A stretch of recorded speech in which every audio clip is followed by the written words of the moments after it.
Welcome to the Masters and Queens USBC Metro Tournament. Today we have an action-packed event for you. We're going to be going through 5 games of qualifying. Each division will be cutting to the top 8 besides the men's division. They will be cutting to the top 12 with the top 4 bowlers getting a bye. We have an action-packed event for you going on today, and let's get right into the ad reads. Yeah. We already got a cameo going. Yeah, already. Early. So, just so everybody knows, before we get into talking about qualifying and what we saw out of Game 1, because we're currently about halfway through to Game 2, we are the Jacobs. I'm Jacob Gazel. This is Jacob Rowan. And we are here just to commentate on the stream today. But we got to talk about some sponsors beforehand and thank everybody that is involved in putting this event together before we get to the action. So first, we have thank you to Brunswick. Brunswick's the official sponsor for the Louisville Metro USBC Masters of Queens. Brunswick is recognized as a leader in the bowling industry, manufacturers of world-class bowling balls, bowling shoes, and bowling accessories. Visit brunswickbowling.com or your local pro shop to find more about Brunswick Bowling. All right, next up, Louisville Metro USBC. The Louisville Metro USBC is the only official organization in Louisville that best represents all bowlers alike, with many leagues, tournaments, and events throughout all of Louisville. Kentucky's bowling alleys. To find out more on how to become a member and to support Louisville Metro USBC, go to LouisvilleMetroUSBC.com. That's LouisvilleMetroUSBC.com. And if you're looking for some ways to grow your business, we have Chris Chandler Marketing Solutions. He does lots of different stuff. He'll help you elevate your brand with custom designs and management that make your company stand out. Let them help you achieve your creative vision today by calling 502-751-7300 or visiting them on Facebook at CC Marketing 502. Thanks to Chris for putting all the marketing stuff together for today. It looks really, really great. So, and I know he worked hard on it, and we met a couple of times, and he put some work in. So, appreciate that. All right, and last but not least, Wolf's Bowling Supply. Wolf's Bowling Supply has 5 Kentuckiana locations located between Louisville, Indiana, and Frankfort. Wolf's Bowling Supply is your best pro shop here in Louisville. They have trained professionals to get you fitted right. And if you got time, stop by. Phone numbers are on the screen, as well as addresses and locations.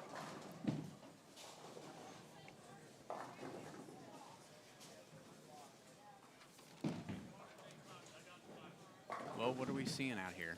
All right, let's talk about what we've seen so far, Jacob.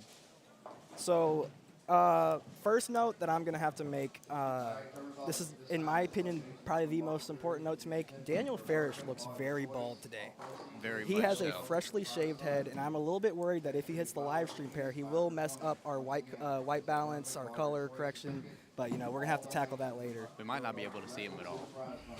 We might not. He might shine right off. That's just all jokes aside. I just want to start off nice and easy. But from a real, true diagnostic, what I've seen early, I've noticed a lack of urethane early, which kind of surprised me. I thought I would see a lot of people throwing urethane trying to control the pattern, as it's a harder pattern. It's not your typical house shot. It's, I believe, a 2-to-1 ratio.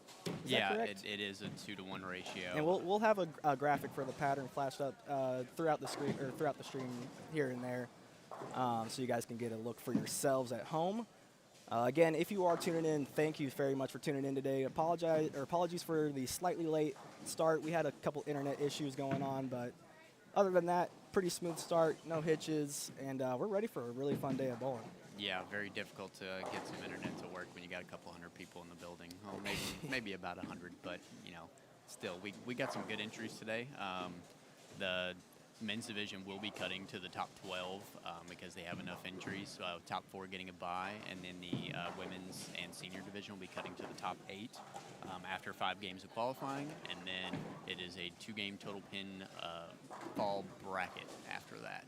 So should be some good bowling today. We've got a couple people that are starting off hot, but most of all, the scores kind of look a little lower. Definitely a premium on spare shooting today. Yeah, filling frames. Filling frames is going to make you a cut today. I'm not going to say it'll win you the whole tournament, but you will definitely make the cut if you're filling 9 or 10 frames a game.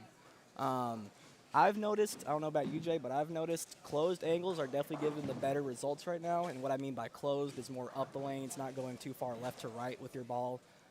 There's a little bit of a hang on the outside, probably about right about like the 7-6 board, 8 board. If you get it right there, it kind of wants to wiggle on you before it comes back. And the inside is hooking early and often. So not a lot of miss room. Like we said, 2-to-1 ratio.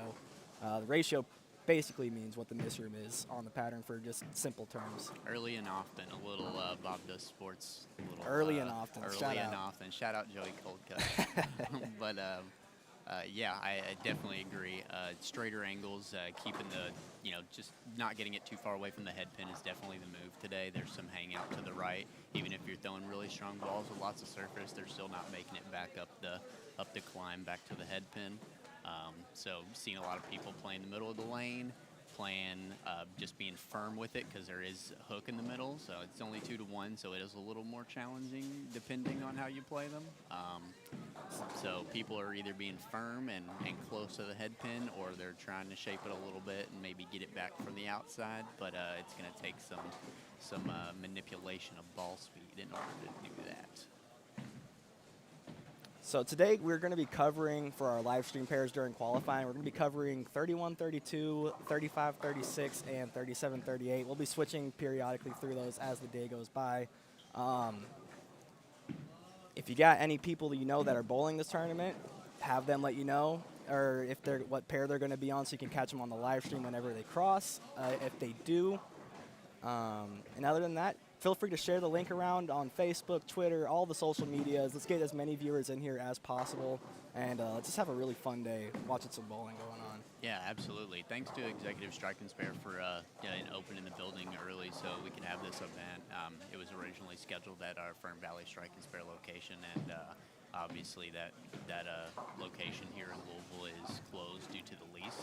But we were thankful that we were able to work out the schedule with Executive and get the tournament in here and still have bowlers and not just cancel the event altogether. So thankful that we have lots of bowling centers to choose from here in this city. Thank you, Jason, and thank you, Executive, and all the staff here. They host arguably the most tournaments here locally. I feel like it's pretty safe to say most of the tournaments locally in Louisville are hosted here. So shout out to the staff for always being on top of things and just taking care of us bowlers day in and day out. We really do appreciate it, even though I know league and tournament bowlers can be a pain in the butt to desk workers. I know that from experience. So let's maybe chill out on that, guys. Absolutely. Yeah. All jokes. Yeah. I want to give a quick shout out to Blake. How do you say his last name? Blake Heisel? Heisel yeah. On lane 34. You just saw him. He's got a sick watermelon jersey right now, and I'm a fan of watermelon. I'm a fan of good bowling jerseys, so I like that. Shout out to him. Yeah, shout out to Blake. He bowls for University of Pikeville right now, so he bowls with my brother. Is he a freshman? I think he is a freshman. I remember him being in high school not long ago. Yeah, not too long. I don't know where the beard came from because I don't think he was there last year. But everybody, some people are late bloomers. Yeah. I don't got a beard. Yeah, me neither. I have a neck beard. That's what you want to call it. We've got some pretty good bowlers here in front of us this game right now. We got Bailey Maverick over on lane 34, if you see him on your left side of the screen. He's made was it a PBA Players Championship step ladder? It was for the regionals? Yeah. The COVID year? Yeah, he has bowled really, really well in some upcoming regionals. I think he has at least one title. I'm not sure about that, but we'll have to get him in the booth maybe and ask him and see. But yeah, he's sure. been throwing it really well. Comes out to the Kentucky Open every single year and participates. And, he just always puts a good showing in. I think last year he made the top 12 and did bowl pretty well. So he definitely gets it off his hand phenomenal and has been bowling a ton. So it's safe to say he throws the ball well. Absolutely. I don't have any hesitation telling you guys that. No. We do have last year's senior champion bowling over here on 35 and 36, Mr. Jimmy Brewer. There you go. So we get to see him start off early. Not sure which letter he is, but I will get that information and we will keep track of him and see how our past champion is doing.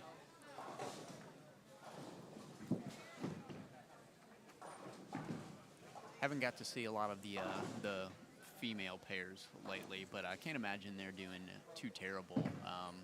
Seems like everybody that I've seen has been keeping it in play for the most part, and just keeping their angles down and shooting spares very well. So I will say I definitely did see. I want to say I saw the most surface being used out of the female divisions, which also talking to a couple of the female bowlers, it sounds like I was right because a lot of them saw a lot of hook early game one, and then by the end of game one, they couldn't get a ball to turn the corner and knock a 10-pin out. So a little bit of early hook, carry down lane. Other than that, I haven't seen too many people.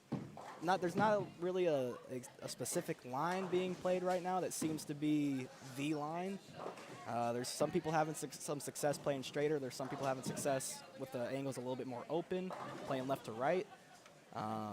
So the pattern's playable, but if you don't got it, you don't got it. it is. I mean, it's the USBC 2022 Team Championships pattern. So if you bowled in Vegas last year for the Open Championships, then you've probably seen this pattern before.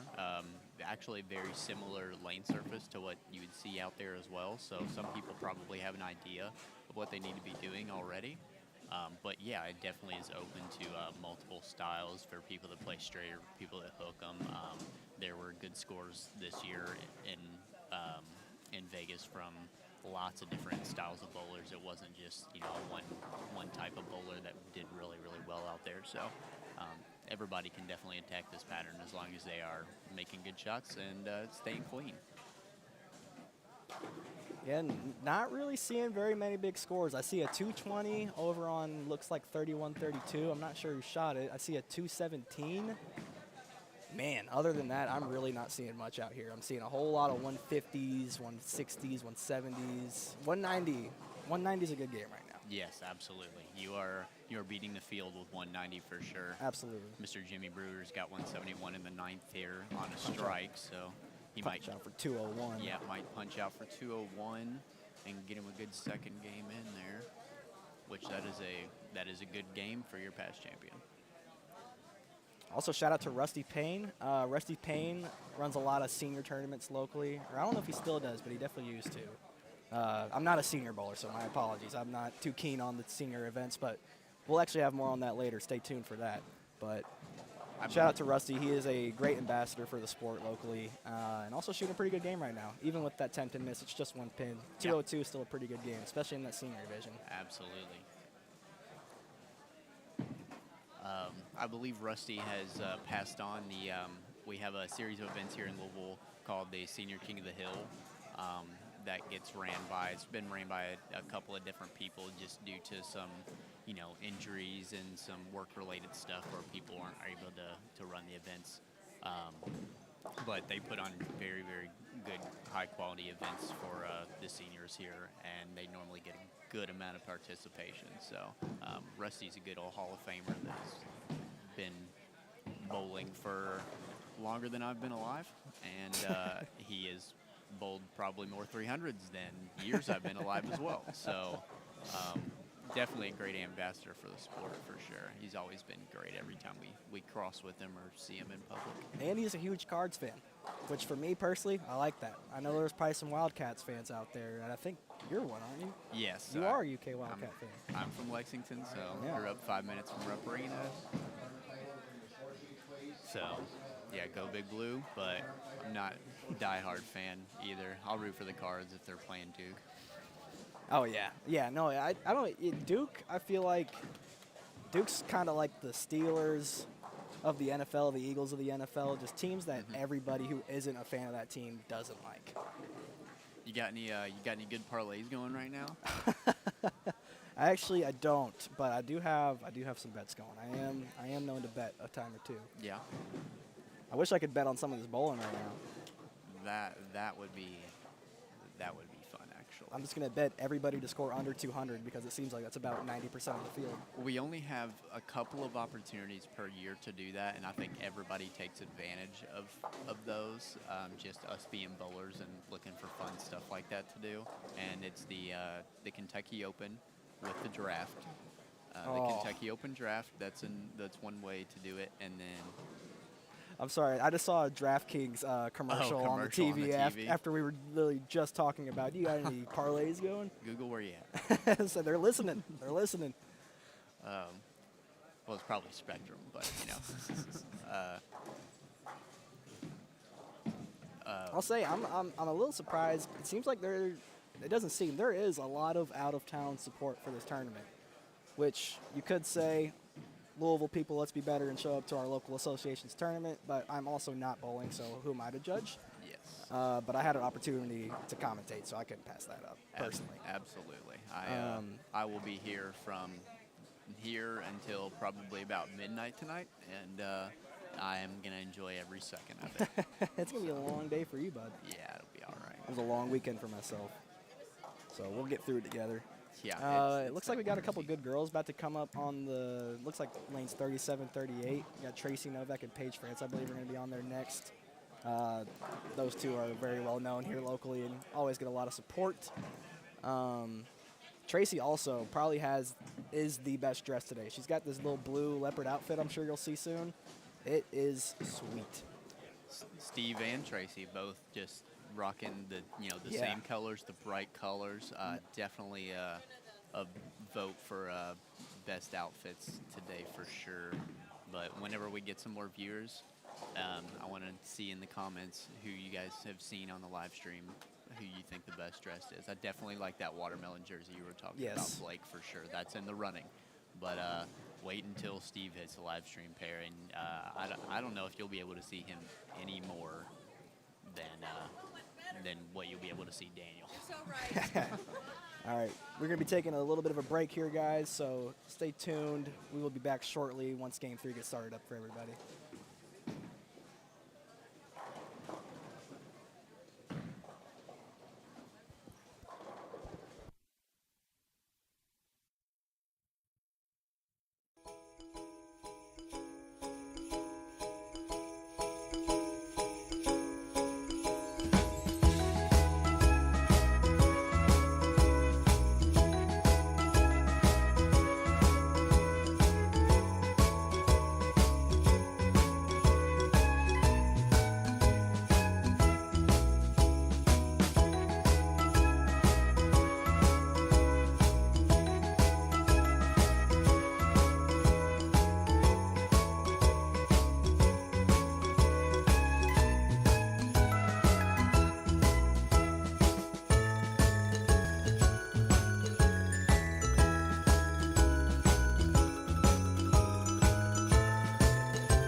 All right, and welcome back. Short little break there. Hope you enjoyed the Christmas music. It's very festive this time of year. Christmas sneaking up, isn't it? It is sneaking up. I don't think that people realize because it hasn't been that cold out lately, especially this week. I think it was pretty good golf weather if I had to say anything about it. But I definitely think that people are sleeping on it a little bit, and some people are late to putting up their trees for sure. I know my family wasn't. I wasn't included. Second year straight. Isn't that crazy? Oh, that is crazy. That's crazy, huh? You didn't put the star on the top or anything? Dude, I didn't put a single ornament on that tree. We used to rotate between all of my brothers for who got to do it, and now none of I think Matthew's the only one left at home. So, so yeah, he gets to put the star on the top of the tree. We had ours up the day after Thanksgiving. Day after Thanksgiving? Is that how y'all go? Yeah. Well, I believe we waited till December. We usually wait until it's at least December. it just worked out in the schedule that way to where we had For time sure. to do it. So everybody's Man. busy around this time. I'm just now seeing this. He probably isn't. No, he's not in view. I hope he is in view next game. We got a gentleman who is wearing a flashy pair of pants, and I'm not talking flashy as bright. There's some sort of design on it. He's over here on lane 40. I'm sure we'll see him eventually, but wow. I just saw those for the first time. That caught me off guard. Let's see, who do we got bowling over here? We got Craig Hauser in front of us. Ron Turner up on lane 35. Yep. We got Paige France up here on lane 37. Paige had a 213 to start, which that's pretty solid. is I don't a know what she did solid game start. 2, but that game 1 definitely gave her a good little cushion to start. Do we have a sportsmanship award for this tournament? Sportsmanship. Yeah. I know, not that I know of, but I could be wrong. Well, I could be wrong. even if they're not here, Michael McCubbins wins it. So. Michael McCubbins, if you're watching, love you, buddy. Yeah, shout out Mikey.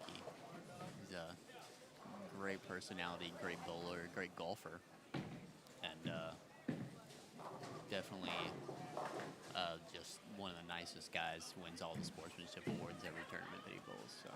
Take a look at your right side of your screen. You're getting a little glimpse of Tracy Novak's outfit.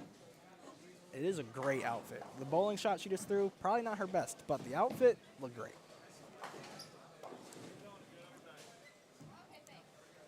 Oh, we got a little Jamal sneak peek there on 34, making a spare. Shout out to Jamal. Very, very good bowler. Works in the industry for one of our strike and spare centers, and just knows a lot. Been working really, really hard on his game. Super passionate. Yes. Super passionate. I definitely think that he has a chance today. Oh, absolutely. I think a lot of people have a chance today. Just depends on who gets lined up the quickest and Who makes their starts spares. making their spares. Yeah. Yes, spares are important. I'm looking around and I just, ooh. There's a couple good games out there. There's some people finding something now. I'm seeing some doubles and turkeys and Yeah, the first doing it game I throughout the saw some game. people getting a little tight. I'll tell you what, I've watched 51 and 52 for a little bit. That pair looks really hard today. Does you it? see all those red circles down there?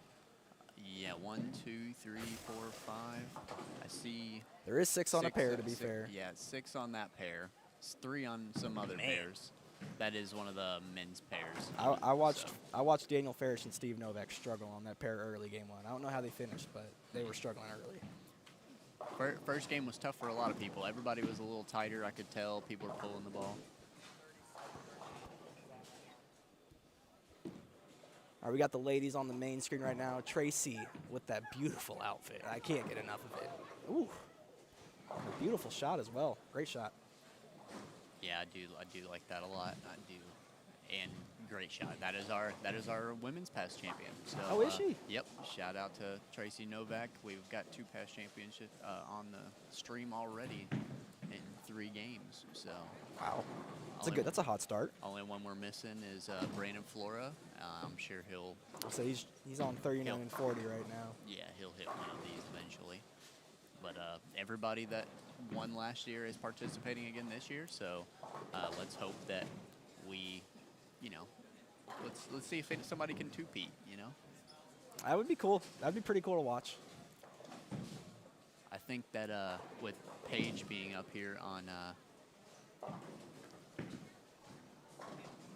I'm sorry, we're distracted by this man's pants on lane 39 and 40, but they are so. I don't know if they're cool, or if they're just expensive. Either way, I like them. Oh, I see Losha in the chat there. What's up, Losha? One of my high school bowlers popping in. Also, Austin Loudon. Shout out to Austin Loudon. Did I just hear McCubbins is a good golfer? Hey, he's been putting some work in. You haven't played with him recent, but you know, I've played with you too, and you're a good golfer also, Austin. Austin hits the ball far. He hits the ball very far. But you know, I'd like to see a match. You know, I'm not trying to instigate or anything, but you know, step up. Let's play. Let's play. You know, let's play. Let's go golfing. Yeah. As DJ Khaled would say. Let's go golfing. So we have two of the France family bowling today. So Paige and Bryce are both bowling, but Todd is not. So we have And- two. Todd was bowling. That would be family affair to see all three of them win. That would be. Todd needs to buckle up and get out here. He knows. What's he doing? He knows how to bowl. He could bowl on this stuff. I mean, he could go out there and with a house ball and probably do phenomenal. I mean, he's just a legend in this area. So I'm not sure why he's not bowling, but he's probably here supporting his children. So instead of being selfish and bowling himself. Yeah, I was just about to say, he's probably a little worried about trying to get Paige a dub.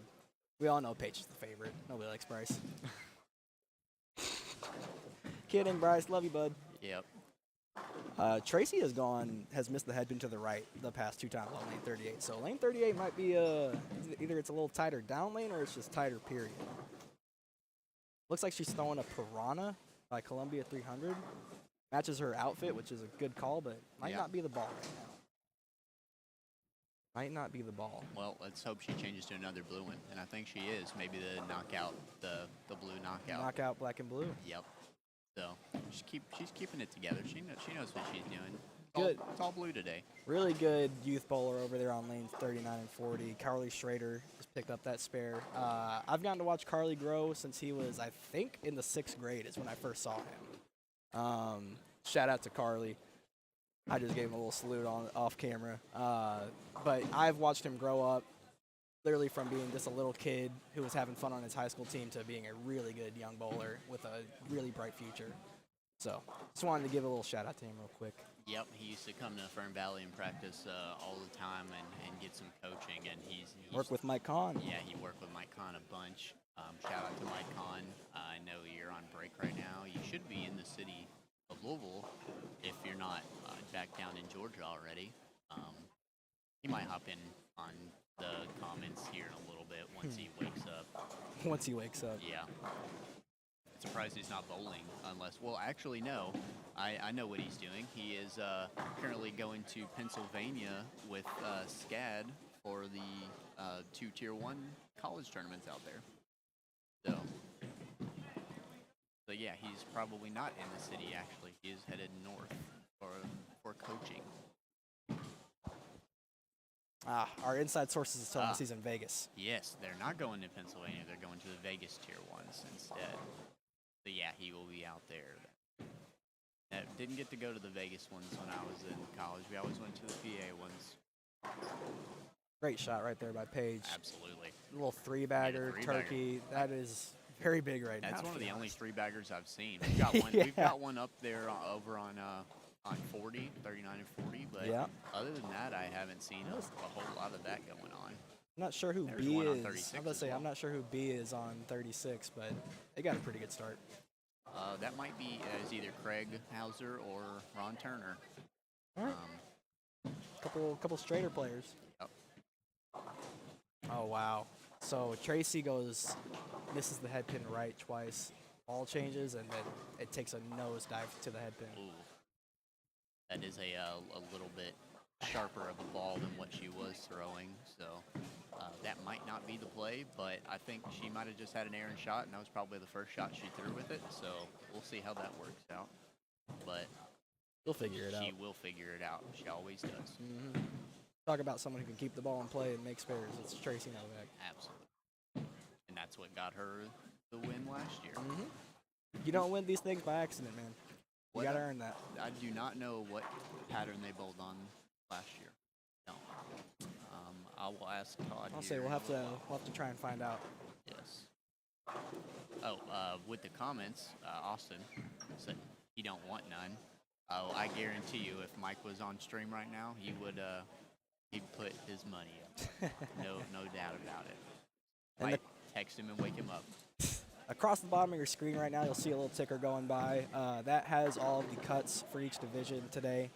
I'm going to try and read them as we go through, but it'll keep scrolling through continuously.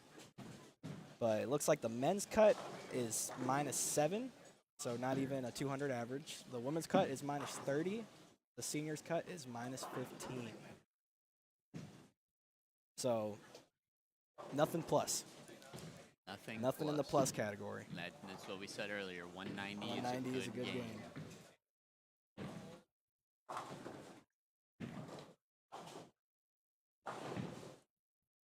That was Craig who had the strike spare turkey. See if he can run this down. Ooh.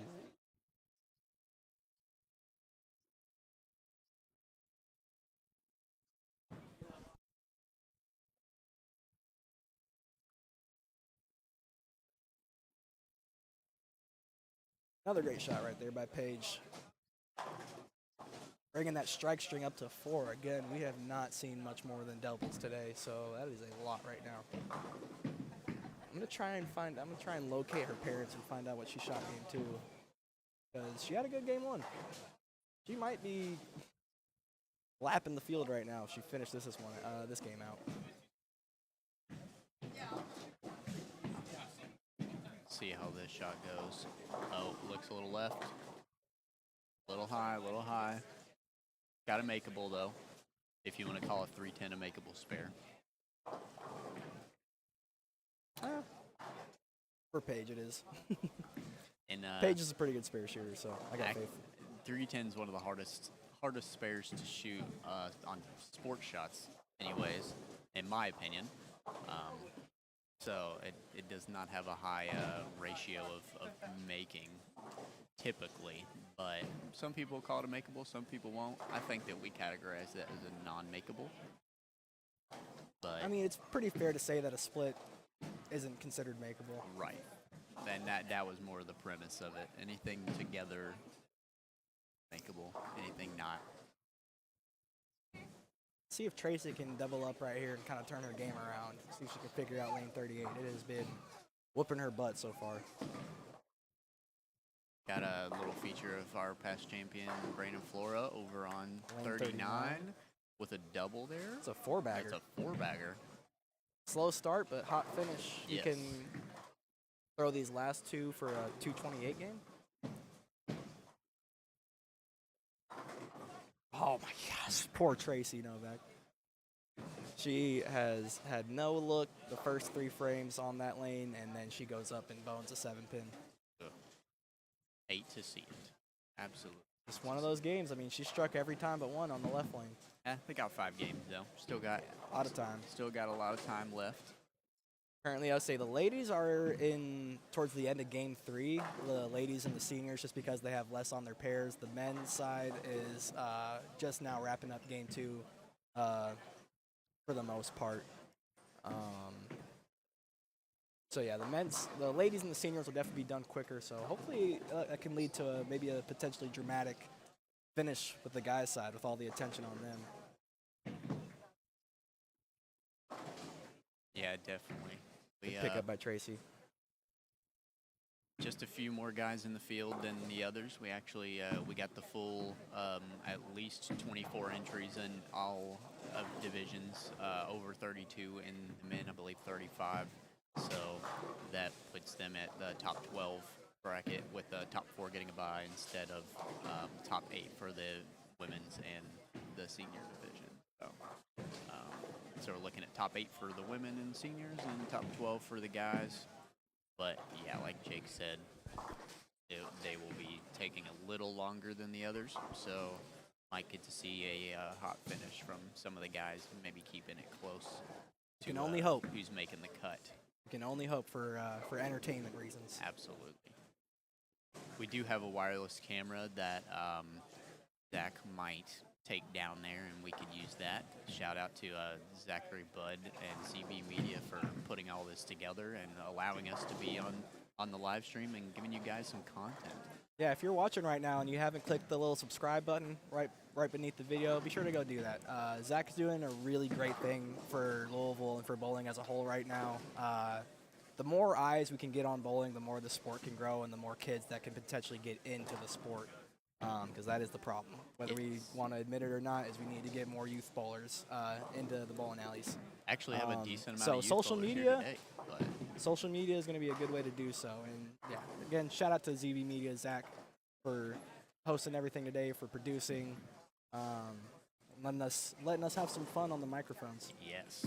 I mean, we just get to sit here and look pretty, but he did all the manual labor and setting up lights and cameras and Hey, we helped them tape down the wires. Hey, we did. We helped them tape. We taped those wires down real well. Hey, I held the cord. I held it. I pushed it down. Have a witness. Oh, good shot by Paige. Half 10. She can still, looks like she can punch out for a 230 game. 237 if she strikes out on the 10th. Flora did finish out with a 228 over on 39-40. That's a good game. Good game. Somebody else got a 2-0 on that pair as well. Not sure who it was. They do have brackets and high game pots available, so hopefully he entered some brackets. Knowing him, he probably did, and that's a good bracket game on this. I have a question. What's up? We got a little. After one? No. I have It was me. the current cut. I shot 190. Was that from game one? I don't know. I shot 203 that game. So we're going up. What Paige shoot game two? 220? She went 220? I'm pretty sure, yeah. Got like 224 or 8. And she can shoot another. She's about to shoot another 2 something. Well, that's a rough finish, but still a good game. So she went 200, 190, or 200, 220, and then this game. Plus. Oh yeah, she should be plus a lot. She had 213 the first game. So the cut is you for the first game, though? You're -7 after 2, I mean. No. I'm only -4 after 2. Oh, so you're in there. I'm You're in moving there. up so much You're right in now. there a little more than we thought. Well, the men's cut might be after 1 because. Yeah, probably. Yeah, you guys just now finished game 2. Yeah, good luck. Shout out to Bryce. Yeah, shout out to Bryce. You'll Good have to luck. stop by again later when you're not busy. What pair are you going to? Okay. Soon. He'll He be said down soon. here soon. I think he's moving left then. He must have just came from the low and then he's going to the high. Yeah, one. so I think he actually has to go to 51 and 52. Got a little shoulder pat from Bryce's grandma as well. I love that woman. Todd, you're the GOAT. The GOAT. Todd France just walked behind me. You guys couldn't see him, but I did, and that's all that matters to me. That's who we were talking about earlier. He's not bowling, and he should be, but I don't know if he's smarter than us or if he's just lazy. But You know, that's up for debate. That is That's up- up for that debate. is up We're for gonna debate. let the people at home debate about that one. yeah, let's Keep our sticky fingers out of it. shout out to Todd, one of the goats. Oh, a little rolled 2-pin right there on lane 35. Yep. That's gonna be huge. That's gonna get him Yeah, into that's the a roll 2-pin for a 3-bagger. potentially gets him into the 220s. Yes.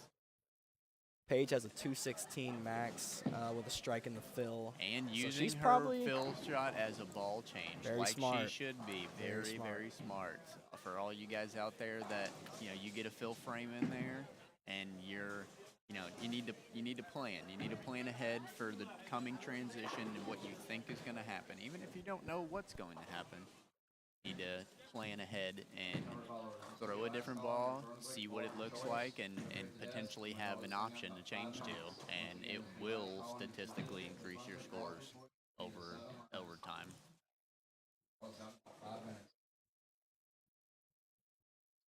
Sorry, I had to mute myself right there. I had to put a little cough drop in. I don't know if you can tell people watching at home, but I got a little bit of a throat thing going on, but we'll power through it. That was my worst nightmare before today. Oh yeah, I know. Absolutely, yeah. I was sitting there at work last night. For those, I work third shift at UPS, but I'm sitting there and I can just feel my throat progressively getting scratchier and scratchier, and I was like, oh god, this is not the time to do so. But I heavily medicated before coming out, so I feel good. Just got to keep the cough drops constant.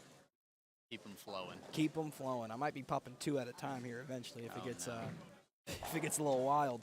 His pupils might get a little dilated. Oh, how does that happen?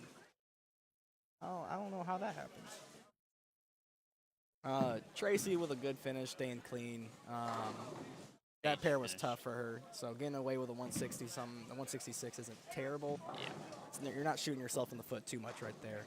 Paige had the strike in the fill for the 216 off the ball Looked change like, too. I say, so it looked. I think she grabbed a perfect mindset by Brunswick.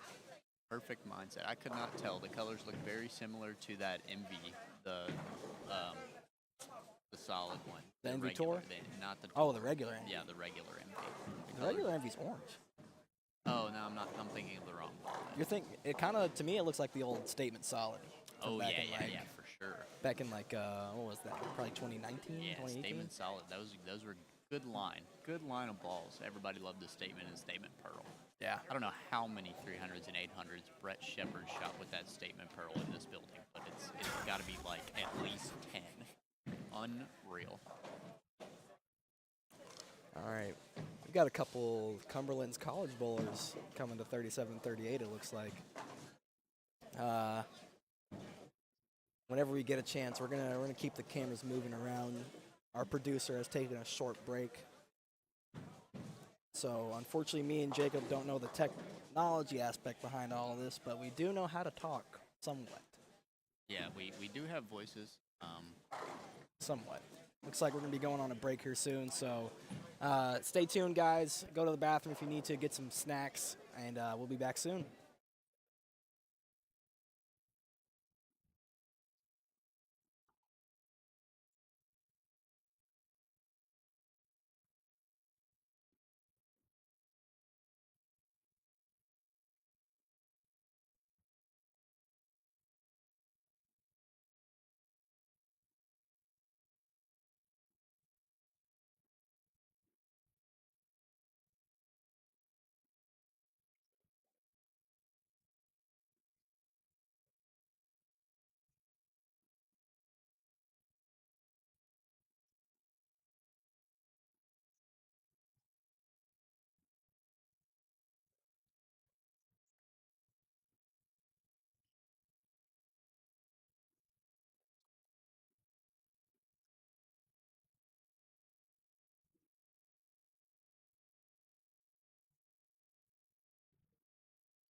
Bowling.com to check them out.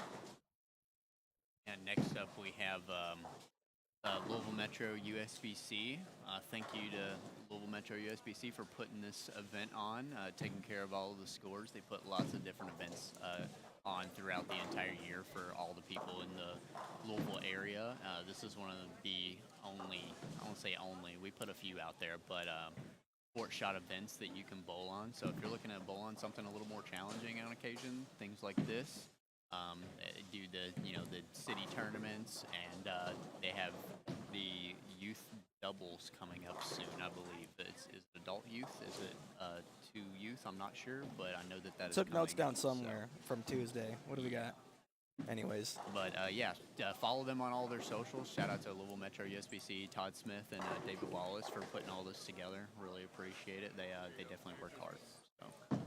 For winning that one tournament. We got Michael Turner coming by, giving me a drink, and he didn't even charge me. Let's go. All right, back to the ad reads, Jacob. Also, we have Chris Chandler and CC Marketing. Chris put all the marketing stuff together for this event and a lot of different events around. And he doesn't just do stuff like this. He does, banners, logos, flyers, social media graphics, posters, business cards, web design for websites, and just lots of different media management to help you grow your business and just get the advertisement out there. That is what he is good at. That is what he is for. So he made all the stuff for today again. So shout out to Chris. All right, and last but not least, thank you to Wolf's Bowling Supply. Again, 5 locations here locally between Kentucky and Indiana. Be sure to visit Wolf's Bowling Supply on Facebook, any of their social medias, and stop by their pro shops to get whatever new ball that has caught your eye, whether it's the new blue hammer, whether it's the perfect mindset, whatever it might be. Go to Wolf's Bowling Supply. They'll get you fitted. They'll get you set up for success. Shout out to Wolf's Bowling Supply. All right, back into the action. We got a couple of Cumberland's college bowlers over on 37-38. That's Kiara Bonto and Skylar Holt. Skylar's a freshman, and I think Kiara is a fifth-year senior.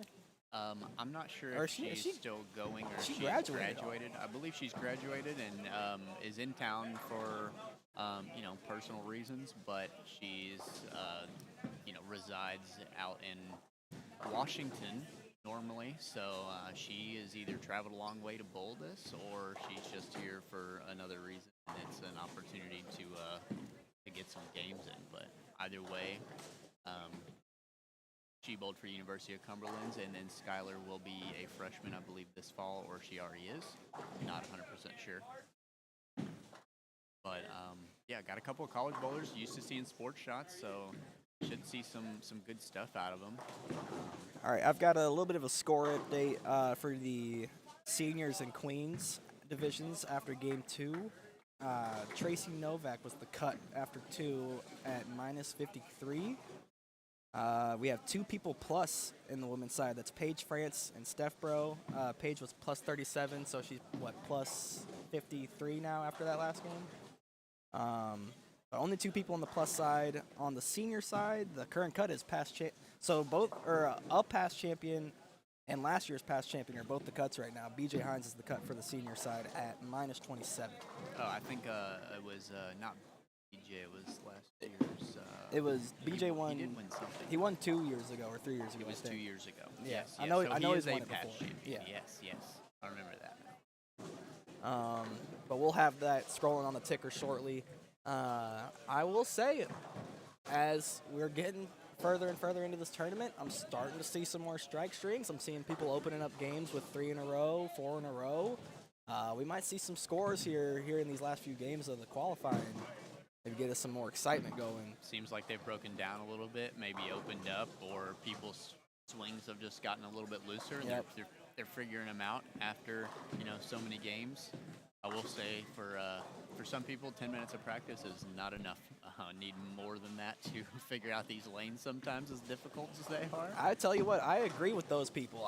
It takes me a while to get loose. I feel like there's a lot of times where I'm bowling a tournament and I'm not even loose until game 2 or 3. I'm not really throwing the ball good until then. Exactly. Honestly, I think if I had to put my averages on paper for game 1, game 2, and game 3, and use the little Pen Pal app, I think my worst game's game 1 every time.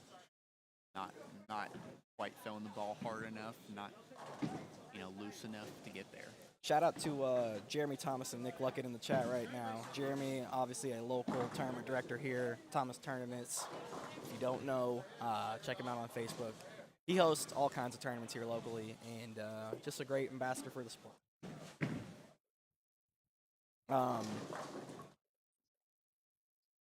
Yeah, shout out to you, Nick. Sorry you guys aren't feeling well. Wish we could have had you here. There's always next year. Sorry, we got caught off guard. Some stuff going on down yonder. Figure out what it is. Yeah, shout out Nick. Sorry you couldn't be here, buddy. I hope you're feeling well. I know you missed league on Friday.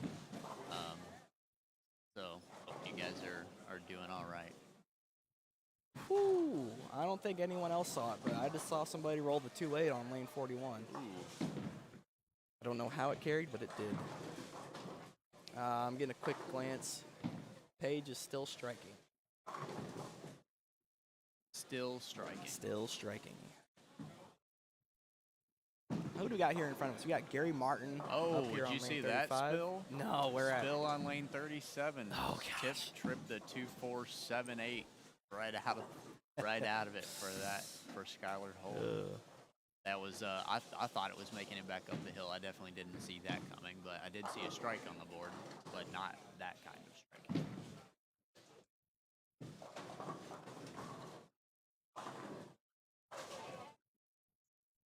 Yeah, let's see who else is making a run. I just had a little bit of a spillage. Oh, Luckily, no. it did not get on any of the equipment, I think, but I'm going to need to clean it up for sure. That drink is not on very well.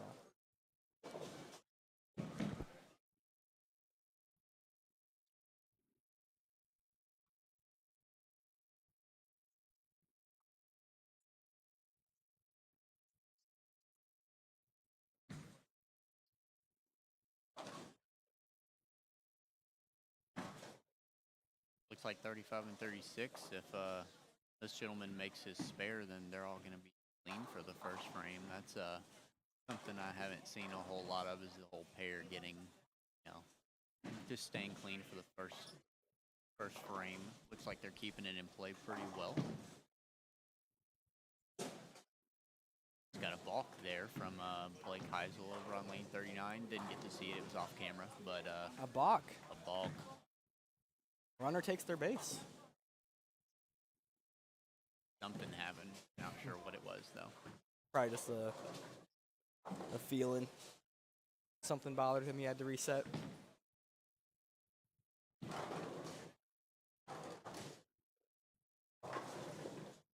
So we got Gary Martin up to bowl right here on lane 36. Both Gary on Monday nights. Really good guy. We also got Rick Israel, also I bowl with him on Monday nights. Two pretty good gents. Always really nice and respectful to me, at least. Absolutely. There's a can opener from him on 35. They are definitely keeping in play. The misses are left, not right. If you're missing, miss left, because you'll do things like that and get a can opener, Brooklyn. There's a couple people that have some revs on it that are getting it back a little bit from the right, but not too many. Not too many. See, I think the right side's broken down just enough to where people can get some strings going. But you definitely don't want to flirt with it too much, because you might be flirting with danger. Yeah, especially as transition goes on. We talked with some people earlier, and they said that it was getting tighter as they went. So Yep. transition was getting, just kind of closer to the head pin. Don't leak it out as far, and I think people are getting a little bit more hold in the middle because of that. So they're able to score a little bit higher, and it's not as flat as when it started. So for people who aren't familiar with bowling, what do you mean by hold? What's hold mean? Yes, what is hold?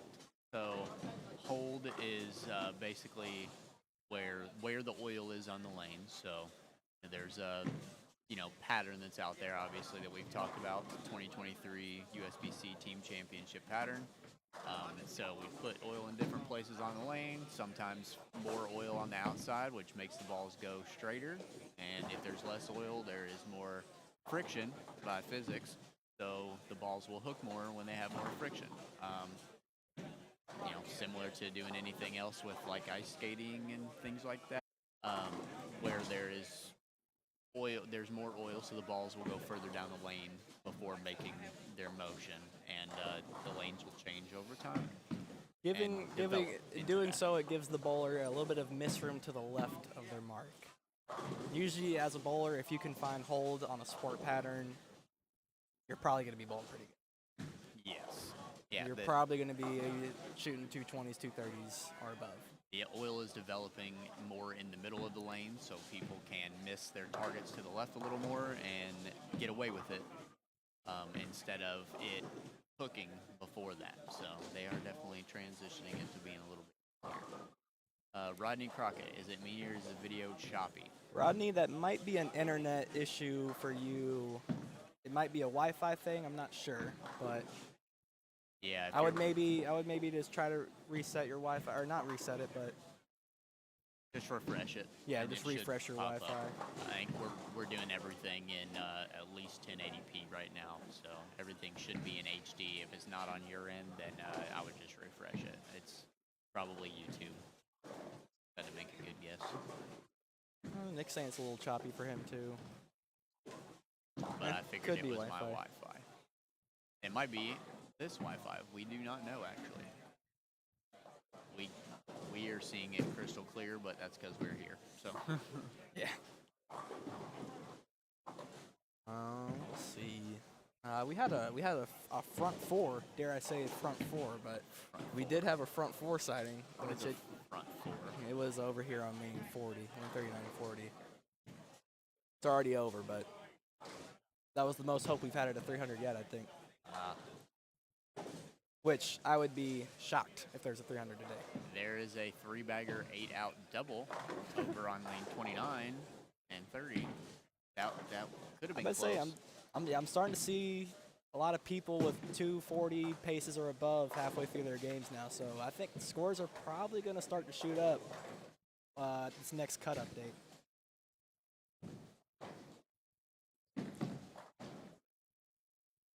Yeah, they're bowling pretty fast, so I think it's taking them a little more time to get the cut updates out because of that. Because I don't know how quickly we plan for this to go, to be honest with you.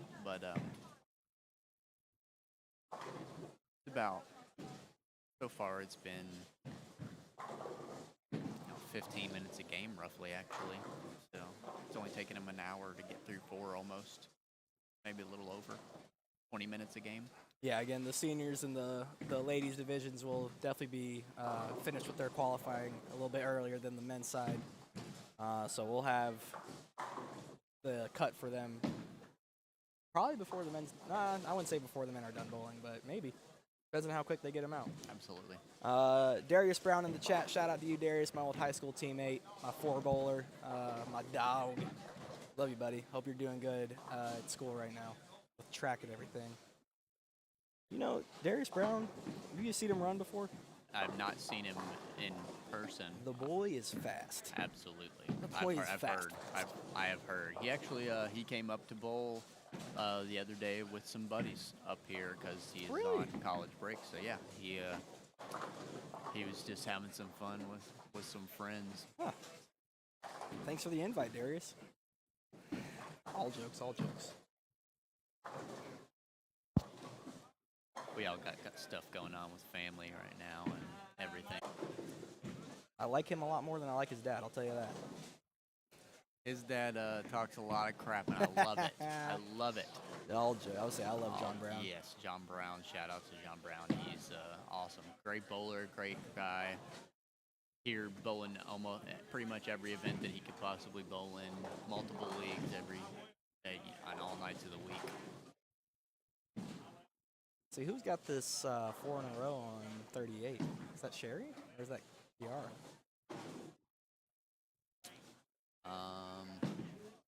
Can't tell. Oh, that was his brother. Gotcha. Oh, that was your brother? Oh, well, y'all look alike. Yeah, they definitely look similar. Dang, that's crazy. I would never, if you didn't say that, I would have thought it was you the whole time. Y'all look dead alike. That's wild. believe Darius has long hair, and I think Xavier's got short. I haven't seen hair. him because he's been at school, so I thought he had he had changed his hairstyle, which is still not uncommon with him. I've seen him have multiple, but that's I would not have guessed that unless you let me know. So thanks for letting me know. No wonder you're only shooting 120. Dang. Dang. Getting ruthless out here.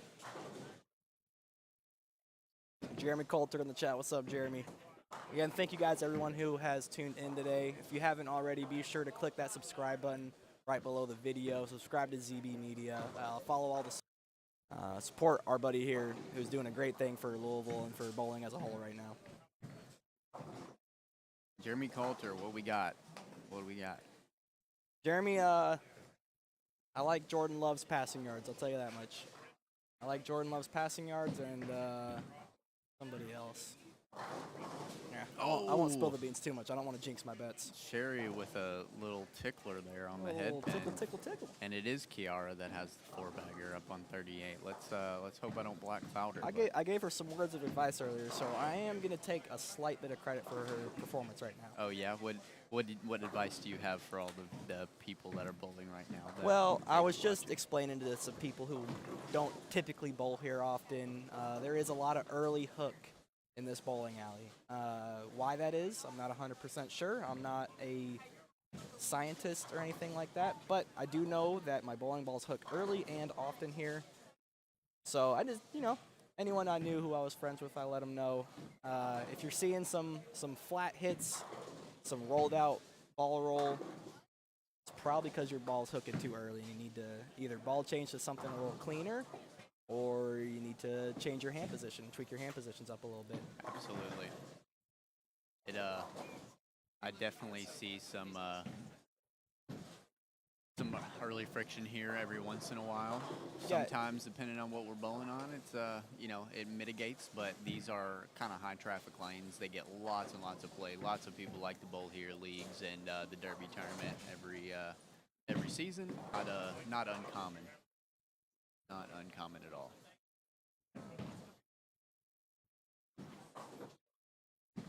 Oh, that is a head pin after a 5-bagger. 5-bagger into a washout. That shows you, even if you've got a good look, you miss enough, that ball is not even going to think about hitting that head pin. Still gotta keep throwing them. Don't let off the gas. Not even a little bit. Oh, get that. Ooh, Oh, Sherry back with to back the light double. tickler. Yeah, good. That is a good look right there. I like that look. Gary Martin. As I talked about earlier, Daniel Farish over on lane 40 just bowled, looking really bald. I mean, really, there's not really any hair on the top of that head. We need to ask him if he's going into the military sometime soon. He does look like he's getting He ready to looks like deploy. He's ready to go. Yeah. It looks like he's about to get deployed. He's gonna watch this later, and he's gonna see me in a totally different light now. Yeah, sorry for making all fun jokes of you, and Daniel, fun, but Daniel. it is all jokes and fun. Trying to provide some good content, and I only do it I out of hope love. you laugh at it as much as we do. I do it out of love. Yeah. I'll say Daniel. I've been a fan of Daniel ever since I was a wee lad, a little child. I think he's wearing his favorite jersey today, if I'm not mistaken. Is it the cow jersey? The cow Yeah. jersey is definitely his favorite. Loves watching, wearing that one, watching that one. Loves washing it in the washing machine.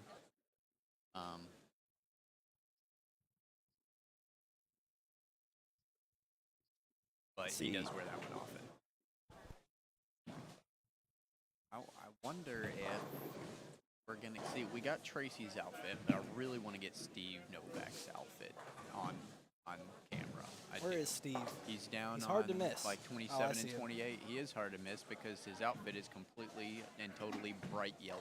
It's about as bright as Ferris's head. Yeah, So if they're both on this pair at the same time, I'm telling you right now, our color. here I commented on his outfit and said that it looked good, and he said, well, if I don't bowl good, at least I'll look good. And you're winning at something. Hey, you know what my mom used to always tell me growing up? Look good, feel good, bowl good. Look good, feel good, bowl good. And maybe only do 2 of those things at a time. I don't Depends. know about looking good, but I might feel good and bowl good on some days. But but looking good's probably out of the play. So it's either one of those or two of those. I'll tell you what, we got a lot of people walking by the booth right now, giving me little shoulder taps, giving me little scratches, and trying to mess me up, trying to get in my head. But I'm gonna persevere. I'm gonna fight through it. Perseverance is key, especially in events like this. So I'm gonna try and persevere like these bowlers. Hey, we're working hard just as much as they are Are right we? now. Are we? Maybe. Having fun though. Are you? Yeah, absolutely. All right, good. I hope they're having fun too and not bashing their brains in on this whole pattern. If I had to guess, there's probably a couple bowlers who are on the edge of frying out by this time. It's getting later into the tournament. Yes. And People are starting to look at that cut line, and games are starting to dwindle. Yep. Only one more game after this one. you're seeing some people shooting 220s, 230s out there, and you might be shooting a 150 game. It's tough. I don't It's a mental challenge bowling on Sport Shot. It really is. I mean, bowling in general can be a mental challenge, but especially on Sport Shot. Got to man. have some fortitude for sure. Yeah, you got to be able to just short-term memory. I feel like. Short-term memory, yeah. Just analyzing. Be yeah. logical and analyze what's going on and your ball reaction. Just don't let one bad shot turn into a game of bad shots. Yeah, that's the mental struggle I think a lot of people deal with. I think that most players, know the moves and know their game enough to where they can move left and move right, but when that judgment gets clouded, that's when everything struggles. Oh my goodness, that was I think that every time that I've watched Sherry bowl, she is struck. So I feel obligated to watch her. Because I watched her throw that double, but I did not watch the 7 spare. But then I watched her bowl again, and she struck. So I don't know if I have anything to do with that.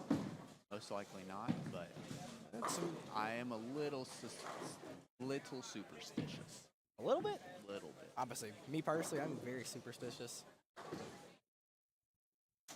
Anybody got some? Anybody watching out there? You got any weird superstitions for bowling or just anything in general that you Yeah, do? I like that. Keeping your towels in your back pocket and things like that you feel like help you bowl good.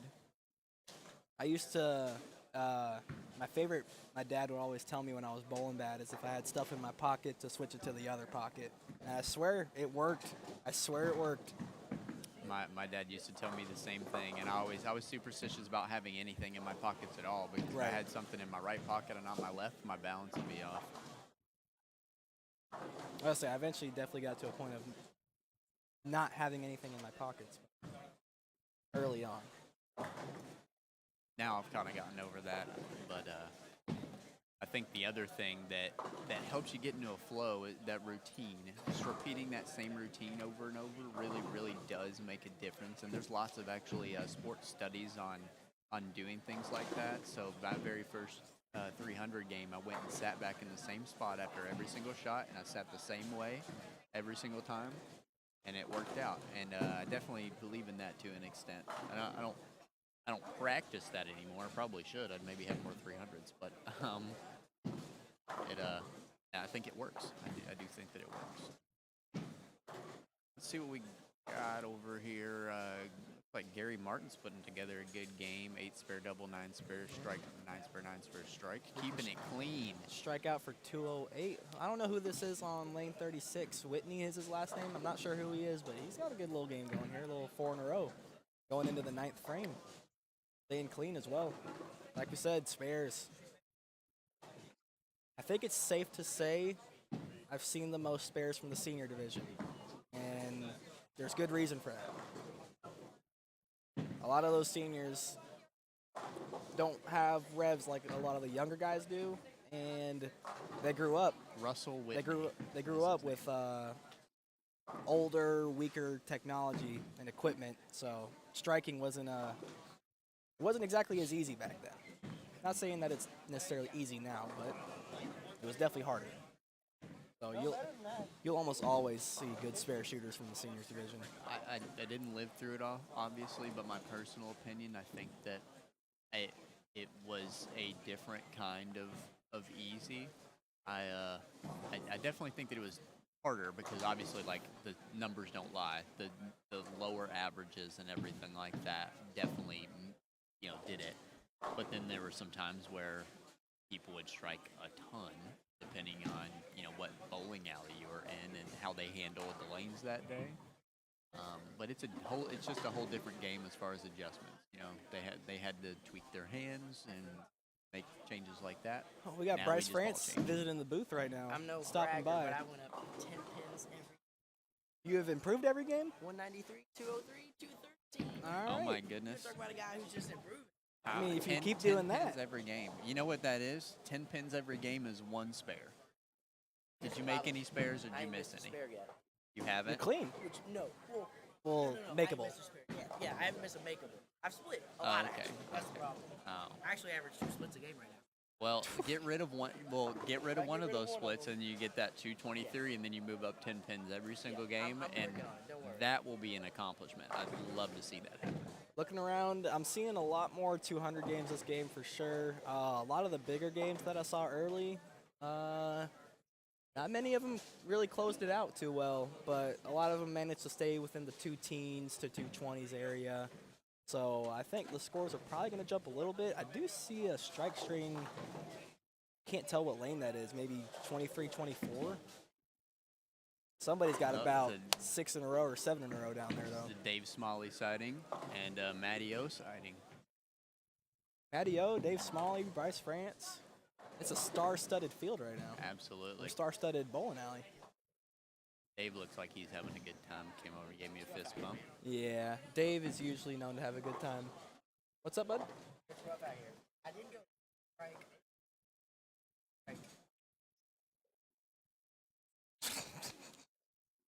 All right. Got it. Well, so what you're saying is you hit the head pin. Yes. He really hit the head pin. And I have ball change for 3 baggers. Ball change for a 3-bagger is a bold move. South there, it's- Ball change Alright. for a 3-bagger is a bold move. Have you seen the unders? Uh, They are. yeah. I'm smashing gonna stay focused on this. You got it. Bryce won against parlay in. He needs your advice. Yeah, He you needs know, your I'm not advice really about worried about sports that right betting. now. I'm kind of trying to cover some bowling, to be quite honest. Once this is done and we're done with all the action here, I'm gonna put my attention toward some golf action at the PNC and watch some good golf from Charlie and Tiger Woods, the Thomases.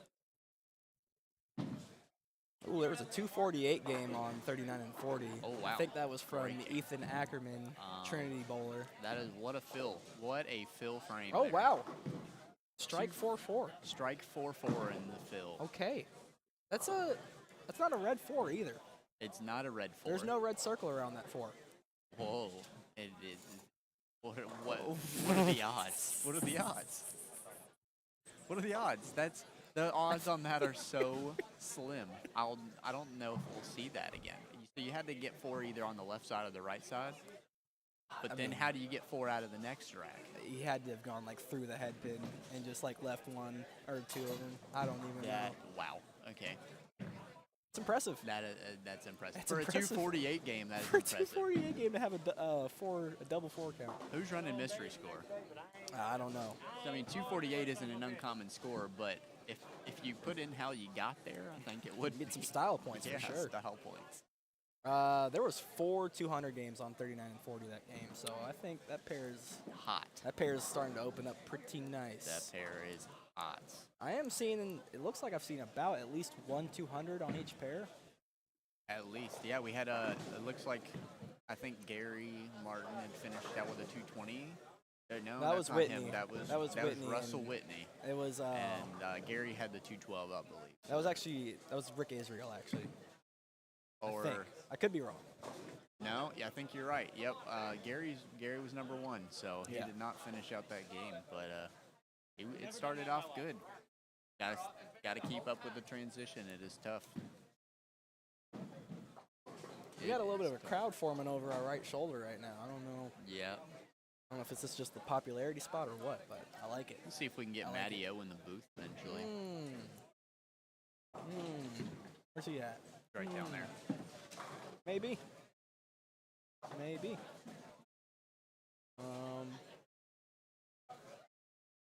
Maybe toward right. match play. So men's division's wrapping up game 3 right now. Getting into game 4, or I'm sorry, yeah, seniors and ladies have wrapped up game 4, starting to get into game 5. So I think women are a game behind on.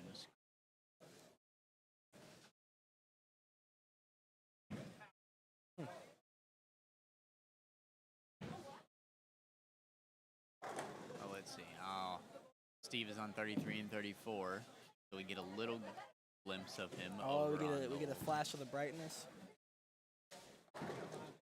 Not sure they're. Don't tell me him and Daniel are on the same pair this game. That's just too bright. I think he's covering 31-32 right now. Yeah, we might need to move that camera over, or we just might catch a glimpse of him. All we need is We'll catch a glimpse. We'll catch him. We'll catch him. We'll say Frozen.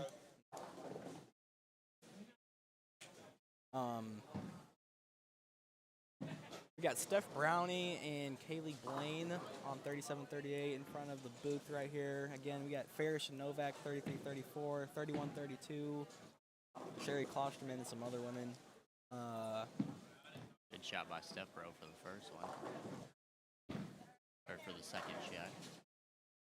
All right, guys, we're going to be going to a break here as a lot of people move pairs in between games. So stay tuned and come back in a few minutes. We'll be right back into the action.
or in Game 4, starting Game 4. Thank you for joining again. Welcome back. We're going to go ahead and go over a couple of our ad reads. Thank some of our sponsors. First, thank you to Brunswick. Brunswick Bowling, leading manufacturer in the industry. Bowling balls, bowling shoes, bowling accessories, anything you can imagine. Brunswick's got it. Be sure to go to brunswickbowling.com and check it out. I got somebody threatening to throw a chamois at me behind the camera. That was kind of scary. Sorry about that. Wow. Go ahead. You got it from here, Jay? Yeah, so we have Louisville Metro USBC. Louisville Metro USBC is our local association here in Louisville. They provide us with lots of different events to run throughout the entire year, whether it come to youth events to this event right here with the Masters and Queens on some semi-difficult to difficult lane conditions. So shout out to them, follow them on all their socials, and definitely check some of the events out that they put out.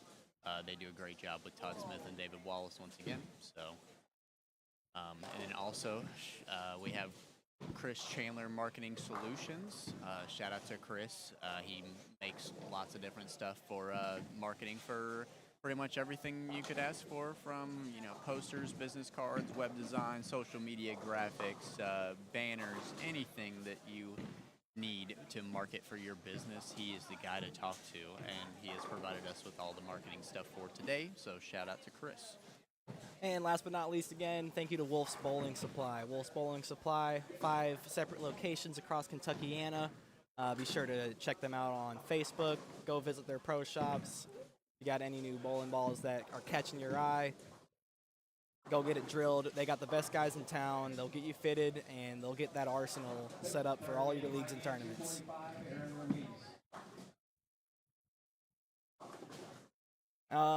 We had a little question in the chat. It has been answered by the producer, but we're going to go ahead and just clarify on it. If you need a scores update, you can click the link that was just posted in the comments, or you can search up CC Marketing on Facebook, CC Marketing and Solutions on Facebook, and they will have it posted there. Yep, CC Marketing Solutions. Give him a follow on there as well. Yeah. So you'll just get live updates for the scores. We only have a game left for the men and half a game for the women and the seniors, but he will be providing these services for lots of different events to come. So if you follow him, you'll get more scoring updates on future events. So go on and follow him on Facebook as well if you as got a Louisville Metro USBC, Wolf's Bowling Supply, and everybody has Brunswick on Facebook as well with all those good balls. So go on and get all their socials in. All right, so we got on the stream right now on the ladies' side on 3738. It looks like it's Kaylee Blaine. I've already forgotten. I'm not sure who this woman is in the yellow, but looks like she's got a good game going on right now. Amy Powell. Amy Powell in the yellow. She asked me for advice a little bit earlier on, and I told her to just keep it in play, and she was between 2 balls, and I gave her a suggestion, and I think she has since ball changed, so it probably didn't work, but but she has figured it out for herself. So yeah, that is a good game rolling. Or no, that's Stephanie Brownie. Yeah, that's Steph Brownie on 38. What's the other one I didn't see? The graphics are playing with the airplane and the bowling pins. Over on 39 and 40, you can see on the right side of your screen, we've also got Robbie Oakleaf getting up on lane 39. Robbie is a fresh out of youth, now just tapping into the adult world, but he's already had some good success and has a very promising future in the sport. So I believe this past year when he participated in Junior Gold, he made the top 16 for match play in his believe division. you're right. So that is definitely a fun and good thing to do. Robbie with a 9-spare turkey to start. He seemed a little bit fired up after that one. He was talking to himself about something, pointing. I don't know. He's probably just trying to get a little chip on his shoulder, a little edge to those competitive trying to juices remind flowing. himself, do this, Yeah. Sometimes you need that as a bowler. Absolutely. You just gotta get your body on the same page as your brain. It's not always easy to do. Yep, got to remind yourself. Put bowling tape on your shoes and write on it. Write on it whatever you want to. Slow down. Don't be an idiot. Whatever you want to put. That is a very good tip. I've tried that out with a couple of my high school bowlers. It seems to always help. because you should be looking at your feet when you're getting lined up to bowl. So you should get that little reminder of whatever your physical cues are that you need to focus on. Definitely a good reminder. Steph Bro looking to build on this four-bagger right here. Let's see if she can keep it going. Yeah, she tripped a late 7 on the last one, very late. And rack wasn't that close to hitting it, but if it was somewhere else, it might have misscored it. I gave it 9 because it fell late. Oh, it's got a hook. Still kept it in play. All right. Makeable spare. Onward. As Theo Vaughn would say, onward. Onward. How did Theo Vaughn get a mention on the bowling stream? That's impressive. He's a podcaster and a good content creator, and just a funny guy. I'd love to pick that guy's brain. You know whose brain I kind of want to pick right now? I want to pick Brett Shepard's brain. Oh yeah, I like picking at his brain. Yeah, what's he thinking right now? I don't know. Well, Is he still throwing urethane? Did you see? He's not. He's throwing a Black Widow Ghost. Okay. He was throwing urethane game 1, so I didn't know how long he stayed in it. Hooking the lane, and it looks really good. It does. He looks like he's bowling on a house shot right now. Oh, little love Amy tap. with the Brooklyn. Late fall on the 9. Yeah. Gotta love it. Hey, all those X's look the same on the screen. That's all that matters. Yep. Doesn't matter how you get there. Oh, wow. Powerful strike from Daniel Farish over on 33. Might have caught a glimpse of it on the live stream. That was just loud. Loud. It was loud. You could hear it with the headphones on. Pretty loud. These headphones, it's hard to hear anything besides us. Yeah, I can't hear anybody talking behind us or anything like that. It's good. It's probably for the best. It is good, yeah. Zach is definitely providing us with some high quality gear here to do this with, so we can just have some fun. Again, if you haven't already done so, be sure to subscribe to ZB Media. Click that subscribe button below the video stream. Click the notification bell so you get notified for all the live videos and all the posted videos that go onto the channel. And again, thank you for tuning in and enjoying this lovely day of bowling with us. Yeah, it's a good day to be in a bowling alley actually because it's a little rainy, it's a little cold out, so it can't really be outdoors. So what other better thing could you be doing than being in a bowling alley, bowling with all your friends, having some camaraderie, maybe get a little drinks flowing, whatever. Beverage or two. Yeah, whatever your fancy. Everybody needs a little swing juice. Yeah, there's a couple players out there that have taken advantage of it, and it seems to be paying off. Again, 39 and 40 looking like it is going to be a pretty hot pair for these last 2 games on the men's side. Oh, it looks like Brett made another ball change. Went to the face on that one, but it still looked good. Makeable spare. Oh, had a little trippage right there. Hope she's okay.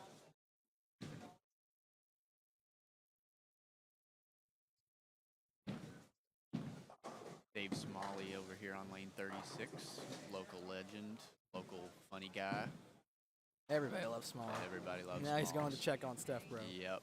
See, we were just was a hyping him stand-up- Just a stand-up guy. I mean, we and were he just does sitting there it for hyping us. him up, and then he just goes out and Yep. proves us right in front of us. Absolutely. Thank you, Dave. Yeah, thanks, Dave. Appreciate that. You're making us look good. Aw, everybody's checking on her. How sweet. Ooh, Ferris trying to walk it out, but that pesky 10-pin won't fall over there on lane 34. Like I just said, he just threw a powerful one over there, and that one looked the same, but it just came in a little lazy. Got the flat 10 out of it. Got that way wide on lane 35. As you can see, guys, you saw where he just missed it, and the ball did not make it back up the climb and stayed out there. It didn't even think about it. No, that is the conditions that these bowlers are dealing with today. Is you miss it right, and it is not going to come back. You miss it a little too far left, and it's going to overhook on you. So they got a little challenge ahead of them. But good spare attempt on it too. That's the play. I think he just threw it a little hard, but that is the play. So just to keep everybody up to date, a little cut update. Just making sure everybody knows the senior side after 3 was sitting at -41 for the top 8. The women's side, the queen side, was sitting at minus 82 after game 3, and the men's side was minus 25 for the top 12 after game 2. The men obviously now in game 4. The ladies and seniors are in game 5, so we will more than likely have the game 4 updates sooner than later. After game 2, Aaron Rue is your leader at plus 56. Aaron Aaron Rue Ruiz, is- Brandon Flora in second. But who is that? John Chase in third. I'm not sure I know who that is, but he's bowling good. Aaron Rue is down from Who's that? Tennessee, I believe. He is a bowler down in Tennessee, very good bowler. Bowled a lot of different stuff. Bowled well at Junior Gold and a lot of different events.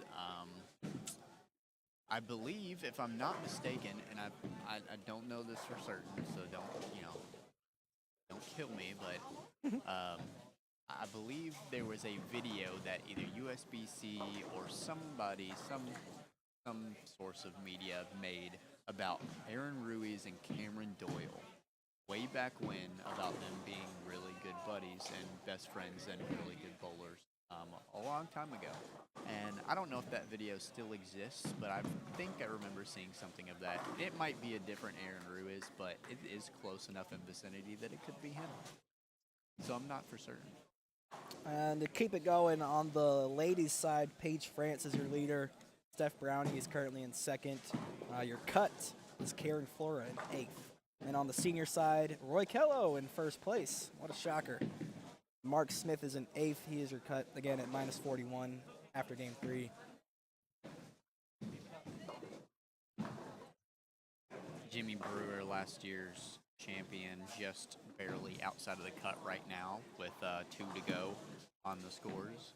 They're in their last game now, but as far as posted scores, he was just outside of the cut after 3. Yeah, the senior side is tight. Like the ladies' side's a little bit more spread out. The men's side is tight, but the senior side is super close. This could be an interesting finish here in this game 5 for the seniors. Roy Kello being the only 1+ on the senior side after Only, 3. yeah. Roy Kello, very good at bowling, in case you didn't know. Hall of Famer. We're going to get him in here in the booth in just a few minutes once we finish qualifying, because I hope that he makes the cut being the leader after 3. It's a safe assumption. But so we'll get him in here. He's only got a 81 pin lead after 3. Yeah, so I think that he'll be fine, and we'll get his opinion on what's going on out there and how he's playing them, what he's throwing, and what he sees out of them. Oh my goodness, Smalley. Very Smalley powerful packing strike. him back. Let's see if he can fight his way out of that game. Started off slow, but he punches out right there. He can get into the 2-0 number. Very good shot there by him. Can catch a little glimpse of Steve Novak's outfit on the left side right there. It is bright and it is Yes. flashy. It's yellow. I love it. Love it. Yellow is actually my favorite color. Is it? Is that? It is, yeah. It just, it's happy. It's a happy color. Reminds me of, happiness and sunlight and vitamin D and, all the serotonin. I'm more of a red guy. Red's my go-to color as I'm wearing a red hoodie. Yeah. Red looks good on you, though. It's just because I'm a Cardinals fan. Well, that too. But I've always, My I high don't- school team was red and black. My college team I cheer for is red and black. I've Red always and black's just that been color blue and combo. yellow. Blue and yellow. Morehead State, blue and yellow.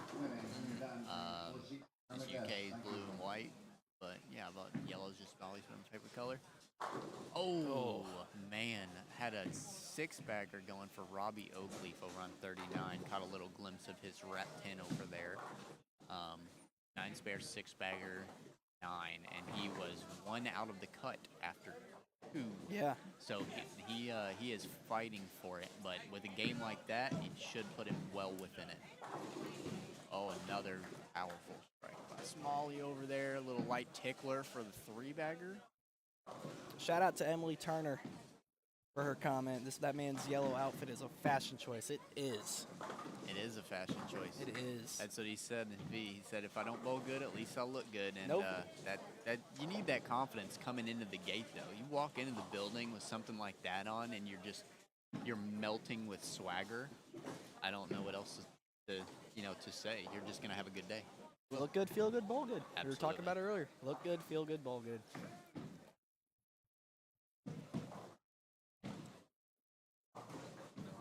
Steph Bro on lane 37 is going to be finishing out with more than likely or 202 or 201, depending on if she converts the spare.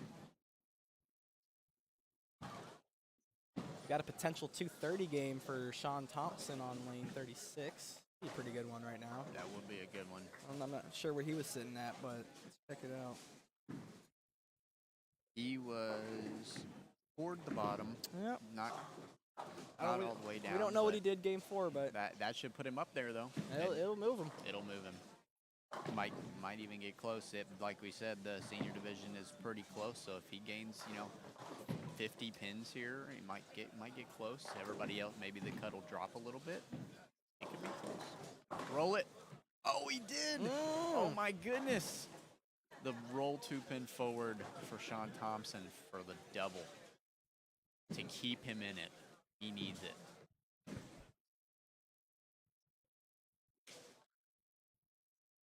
All he needs is a little 40 or 50 pin swing here. Everybody else bowl bad. You bowl a good hot game.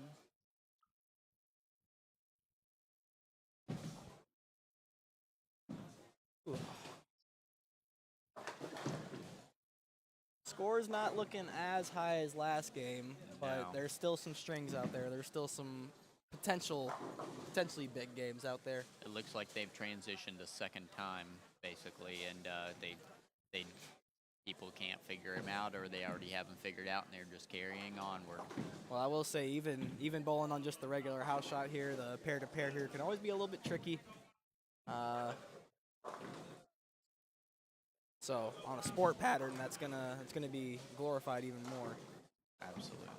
especially when you got people playing the lanes different ways. Not much of a track area being built, not getting much miss room. 224 for Sean Thompson right there, though. Hopefully he had a good enough game 4 that he could catapult himself into the cut. Either way, finishing on a 220 game is always a good note. Smalley tripping the 4. Man, Where was for he the sitting at? four-bagger, where is he? Oh, he was in the cut. He's in fifth Oh, he after was in 5th 3. after 3. It might catapult him up the standings a little. Put him in the other side of the bracket. I mean, look at that. He had 87 in the 6. He looked dead in the water, and now he's got 4 in a row, and he might shoot a 2-0. Yeah, might go back here and ask his coach what he told him, because he keeps coming back to his buddy and talking after every single shot. I don't think it's necessarily his coach, but they're It's an advisor. Yeah, it is an advisor is a good way to put it. Advising the president. I'm the advisor to the advisor. Smalley looking to cap off this strong finish, make it a 207 game, which should surely keep him safe, as long as he didn't have a disaster game 4.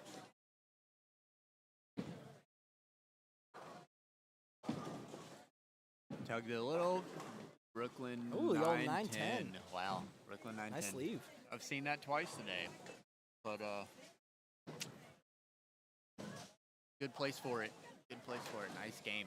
Go back, not the whole thing, but do a 4-bagger, 5-bagger for a 205. Can't complain about that. It's a good save there. What's up? Got plenty of people stopping by the booth, giving us some love. Shout out to everybody here today, and also to the ones watching at home or wherever you may be, whatever device you're using to watch it. Thank you for watching. Thank you, guys. We are excited to be here and providing you with this content, and just thanks to Zach once again for putting all this together, and Metro USBC for doing all of it. But we are going to be right back here in just a few minutes, and we'll just get back to the action.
right, everybody, welcome back. Welcome back. Masters and Kings. Yes, in the booth. Some of you guys will recognize Mr. Yeah, yes. No, I was actually at the lake, believe it or not, but I came back this morning and I've actually had a neck injury for the last week or so, so I think I just got a pulled muscle, but we'll get it worked out here next week or so. Get it taken care of. Yeah, I did okay yesterday. Went fishing yesterday, had a good time. Yeah, it's good. No, didn't rain. It was actually about 55 degrees. A little cloudy, so it's fine. Yeah, that's good fishing weather. Yeah, I don't mind it. What are you seeing out here? I see people playing everywhere. Yes. That's typically what you have in local events, but hopefully everybody's learning something and they can take some of it. They are playing everywhere. Yeah, definitely a premium on spare shooting, 2-to-1 pattern. You bowled this past season on the USBC Open, even with all the rules and everything. You bowled this past season. Did you bowl any good on this pattern when you went out there? I think I bowled great. I think I did okay. What I'm seeing is a lot of missed spares. So. Yeah. All the cuts are going to be. Yeah, we were talking earlier. I think Mr. Roy Kello is the only one plus in the senior division, so he's whacking them. He's definitely playing his style for sure. But what do you have planned coming up? Nothing really. Got Christmas coming up, New Year's, and then we start bowling tour January 8th, 9th. We'll be in Wichita, Kansas, and then we're off for 2 weeks, and we're in Indy for the U.S. Open. So I'm looking forward to bowling, the season this year, and hopefully we can have another good year. Yeah. 2 events before that? Just one. Yeah. We're off for 2 weeks after, the first one in January, the Players Championship. And then usually we start with the US Open the last 2 years. Yeah, that's right.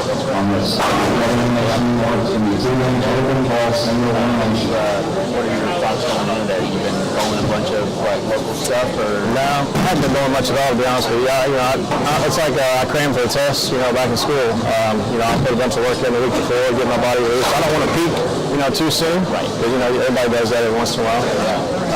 So I'm going to put a lot of time in, a week and a half before the tournament, we have practice and then, When you follow up a year like the year you had last year, how do you come into this year still striving for more, still staying home, not staying, I always want to win more titles, that's the whole goal is to win a bunch of titles, but, I'd like to get a major under my belt. Everybody says I'm capable of it, you got to have the confidence, and I think last year gave me the confidence for that, so. We're just going to roll into it and hopefully it works out. Is that the main goal you win a major? I would like to win a major, yeah. I want to make every cut, make match play. I'd like to make a few shows. Probably a couple titles too, but the major is I'd like to get that for sure. I think we'll be on tour if we have. Yeah. I was watching the there, so yeah. Yeah, for sure. Yeah.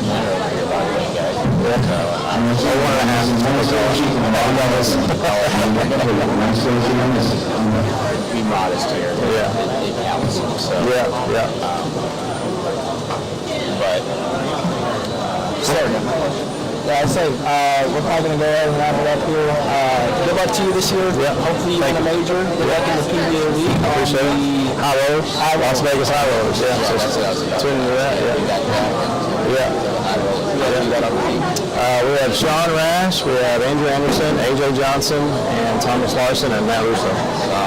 We're very excited. All the guys are on our team can play straight, and they can also get in the hook, and I think we've got a real advantage being on the fresh. We've got some straight guys. So. Yeah, good luck with that. Good luck with the season. Thank you, guys. Yeah, I appreciate it. Yeah. Thanks for having me, guys. Thanks for coming in. All right. Yeah. No problem. Yeah.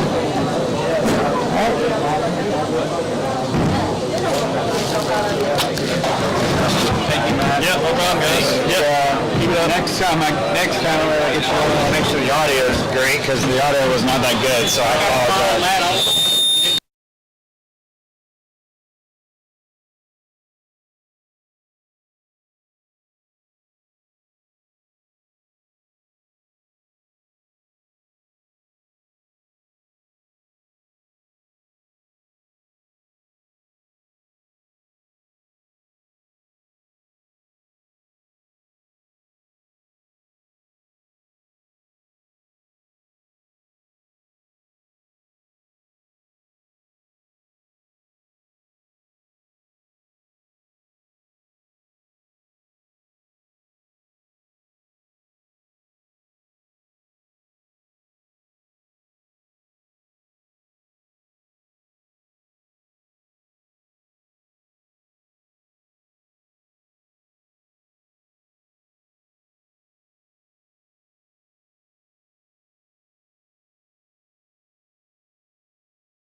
We have on the stream now joining us Mr. Roy Kello.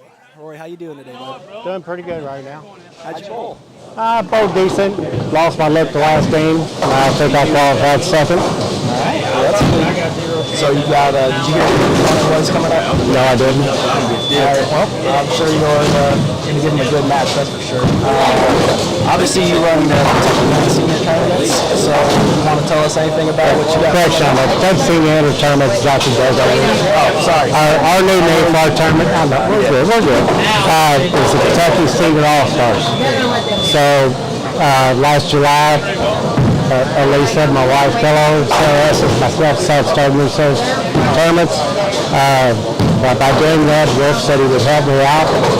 He got Brunswick on the board. I got Ralph Gromfield, Joe Gromfield, Gary Martin, Mike Sanders, C.C. Barton, Chris Chandler, all joined together because I'm probably have the best payouts that any of I've had in the last 16 years with senior tournaments. I couldn't do it without all these sponsors. We've got a tournament. Our first one's will be February 18th. It's a doubles tournament. 2 months away, I've already got 10 entries. So, also on April 7th, we have a trio tournament. It will be at Broxton. Also, our final main one that we always look forward to, it's a singles.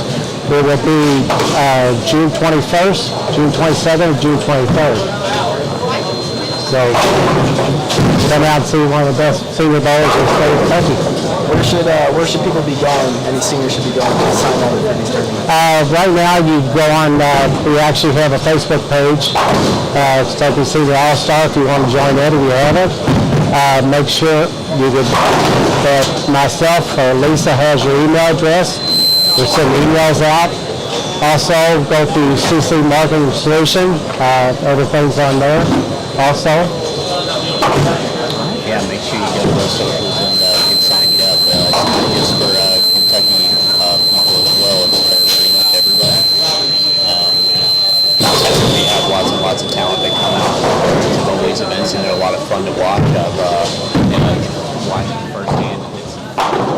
It's some fun people, Hall of Famers, and all around good tournaments and good payouts as well, run by Roy and Tracy. So, thank you guys for putting those on for all the senior bowlers that are around here. It's a great thing because a lot of our senior bowlers can't compete these kids in college. So it's another way to get a senior bowlers to go back to games like. Are you supposed to be bowling right now, Roy?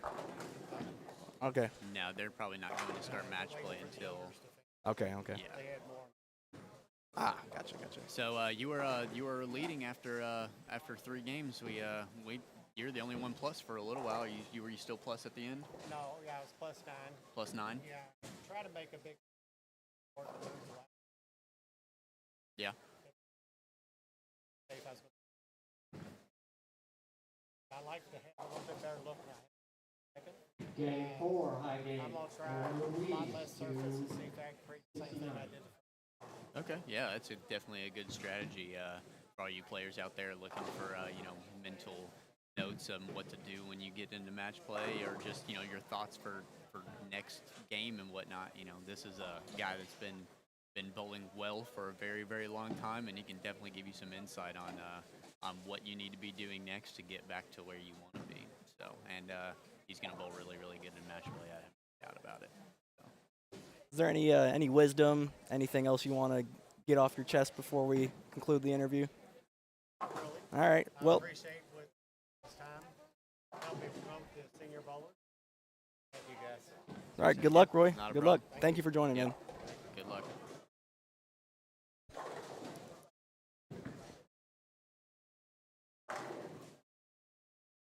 All right. Back into the action.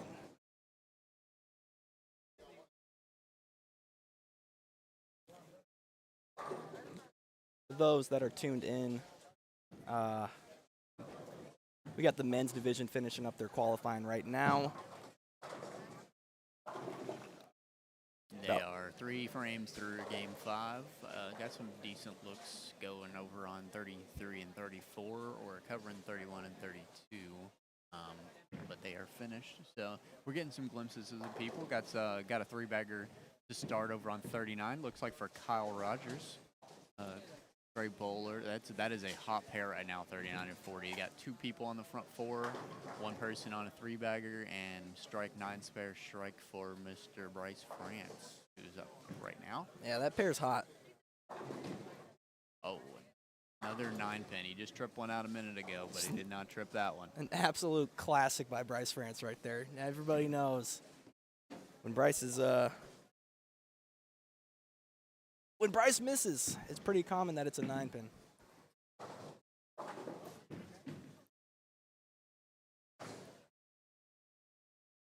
There we go. We got Nick Dissinger and that Trey Simmons over on lane 33. I think we may have. And Brad Riggs. And I think that is Aaron Ruiz as well on that pair. And Robbie Oakley. Some good talent on 33 and 34 to finish off with.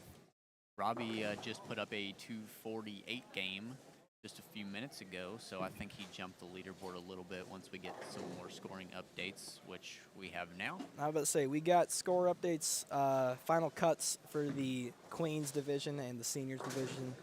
So your cut for the Queens division was Karen Flora at -117. It was actually a tie for 7th between her and Brianna Logsden. But your top 8 for the Queens side is Paige France. She led at +16. She was one of 2 people to go plus. The other one was Kiara Bonto, went +8 in 2nd place. 3rd is Steph Brownie. 4th is Tracy Novak. What is she, the past champion, or is she just a champion? Last year's champion. In 4th after a pretty slow start, so good finish for Tracy.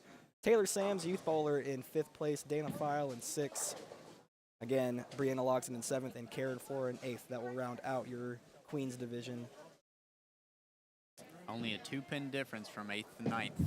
Who- Those spares. Whew. Spares make a difference. That's what we say. All it takes. And on the senior side, the cut for the top 8 was -67, which was Craig Hauser. So your top 8 for the senior side is Tom Roth, Roy Kello, Jimmy Brewer, BJ Hines, Kevin Spieth, David Smalley, Rusty Payne, and Craig Hauser. Only Kello and Tom Roth were the only 2 to go plus in the seniors division. And Tom Roth went 58 over the last 2 games to get to 44. He sure did. He So sure did. Those are 2 solid good games there by Mr. Tom, coming out of used to be Lexington, but now it's Danville, Bulls, Danville. Yeah. Shout out Zach Cooley and your events. They've actually got a tournament going on right now. They have a tournament going on right now down in Danville Doubles, local, tournament that a lot of people know about. Good fun event, different event, but it is a lot of fun for a Sunday morning when you got nothing better to do. Just like this. This is a beautiful Sunday morning for some bowling action. I'm not going to talk about the string of strikes that are on lane 39 and 40 because I very much believe in the announcer's jinx. So I'm not going to say anything. There's just 6 guys bowling on lane 39 and 40. That's all that's happening. Well, I already black clouded them, I believe, because I shouted out their 4-baggers on A and B, and they threw another one. So we'll see how long it lasts. We'll see. Mr. Oakleaf over there on lane, what is that, 33, covering that spare. We got Trey Simmons from University of the Cumberlands, bowling on lane 34. A little light shaker. Little shaker there for a little double. light shaker. The nice jersey, too, the American flag Brunswick jersey. Yeah. Mike Dole's got to be loving that one.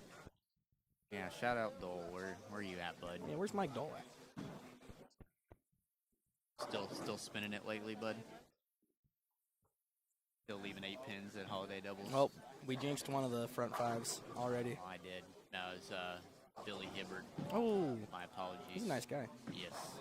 Been building lots of regional stuff, getting out on tour, actually. I believe in bowling.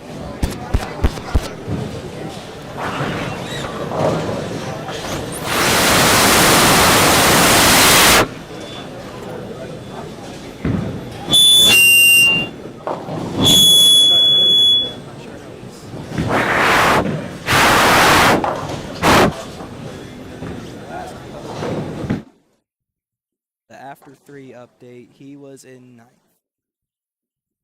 Yep. So. Who is this on? That would make him in because they're taking the top 12 for the guys. Camden Gutshaw? Oh, we jinxed both of them. Wow. All right, that's my bad. That is our fault, guys. Sorry, we shouldn't talk about good bowling. But what else are we supposed to do? You know. What's a man to do? Yeah. Aaron Ruiz was at plus 101 after 3. That is some good. That's a lot. bowling, especially on this stuff. That's a lot. If I'm not mistaken, he might have an eagle under his belt from the Open Championships as well. Camden Gutshaw. I'm not sure who he is, but he is in 6th after 3, and he had front 5. He's got front 5-9 spare to start off game 5. Well, that is well in the cut then if he's holding a game like that. Yeah, if he can hold that up for the rest of the game. Yep. Pocket 9 pin for Trace Evans on 33. I think he might have needed that one. See how far back he is.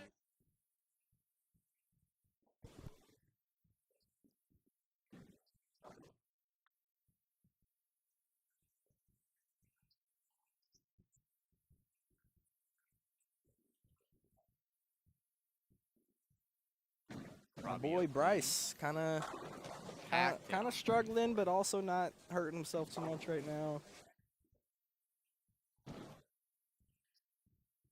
He was sitting in 4th after 3. Well, if he stays clean, he should be okay. Action still on 33-34. We've got Brett Shepard up on 34. Looks good. Oh! Folds the 4-6 out of it for a 4-bagger. That's that pro shop operator carry. Yeah, it's that who drills your balls? I need to. Who drills your balls, Brett? Who drills your balls? Brandon Flora. Good answer. Good answer. Good answer, Brandon Flora. It's definitely not himself. No. Because if the ball's not working, he has nobody to blame but himself. But that was a Oh, wow. He just shot. rolled out the 4-6, and then Buddy comes up right after him and leaves a pocket Leaves a 7-10. pocket 7-10. That's bowling for you. That is Mr. Aaron Ruiz. Oh, is that who that is? That is who that is. So I didn't even know who he was. Or I didn't know his face, at least.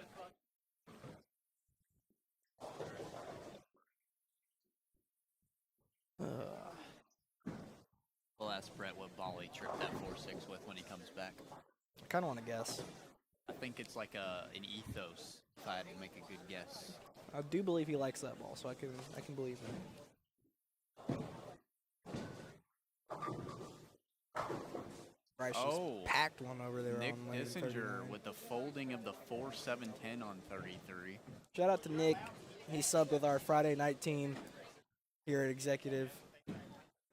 Good sub, good sub. And he brought me an Super energy sub. drink today. Super sub. He's trying to tell me something, but I don't know what he's saying. Yeah, these headphones are high But quality. shout out to Nick for the energy drink. Gave me a little bit of juice before this What stream flavor started. did he get you? Did you tell him, or did you just pick? No, he just gave me one. It's, Pipeline Punch. yeah, whatever that means. Is it punchy? Does it taste like fruit punch? It tastes like a pipeline. Tastes like metal. No, I'm just kidding. Tastes like metal. No, it tasted almost like strawberry watermelon-y. Have you ever put a penny in your mouth when you were a kid? Always do. I still do to this day. Really? That's how I go to sleep. What? I'm kidding. I mean, you know, there's people with like, you know, weird stuff going on out there, like what that weird addictions, weird addictions. Oh, TV My show? Strange Addictions? Yeah, Strange Addictions, where that one lady was eating a mattress. Yeah, I was about to bring that up if you did. Hey, don't diss But- it till you try it. Put a little ketchup on it, put a little salt and pepper. It might be good.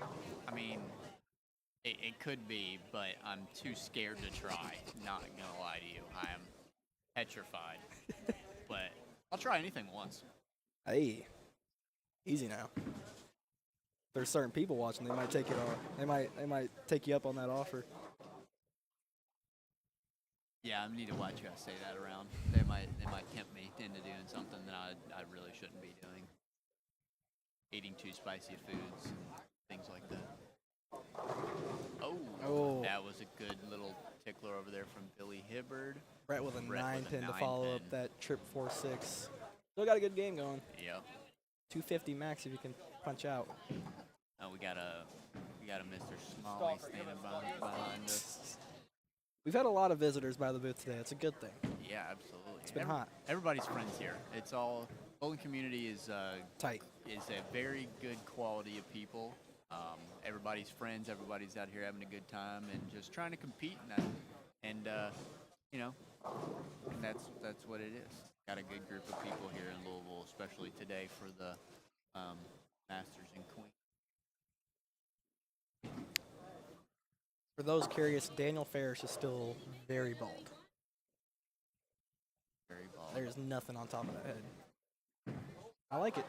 Kind of looks like Mr. Clean, but like off-brand. Like great value. Great value brand. No, I mean, he's all tatted up now too. So like, Well, a he Chick-fil-A definitely looks tattoo like doesn't make you all tatted up. I think he's got a Harry Potter one too, maybe.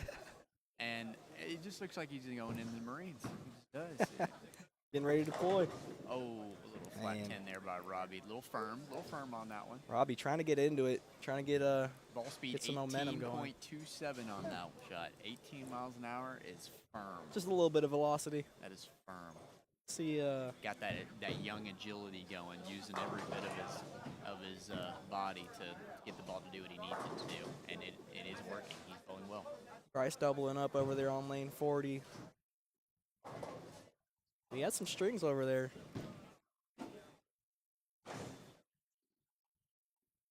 Do we want to get Paige in the booth as a leader? Is Paige the leader? I think she is. Is she not? Oh yeah, she was. I think. Yeah. I already forgot about it.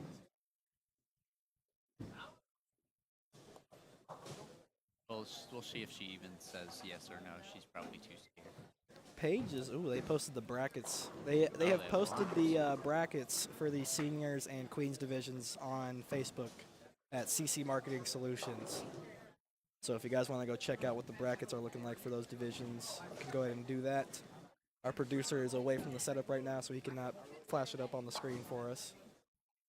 But to summarize, Paige France, the 1 seed, will be taking on the 8 seed Karen Flora.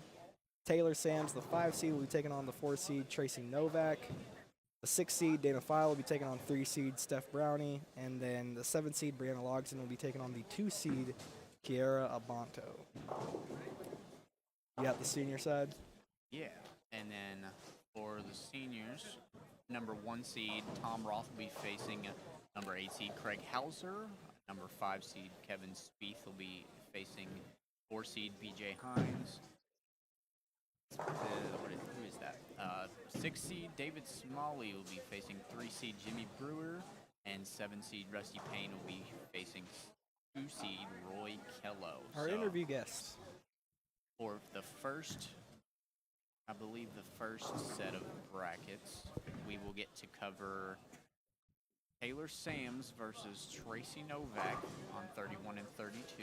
Should be fun. And then I think we'll have a pair of men's on one of these pairs, 35 and 36.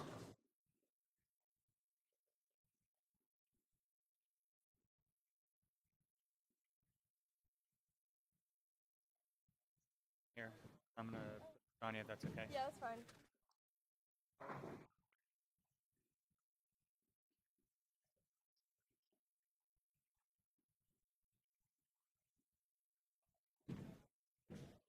Ah, Welcome to the stream, Paige. thanks.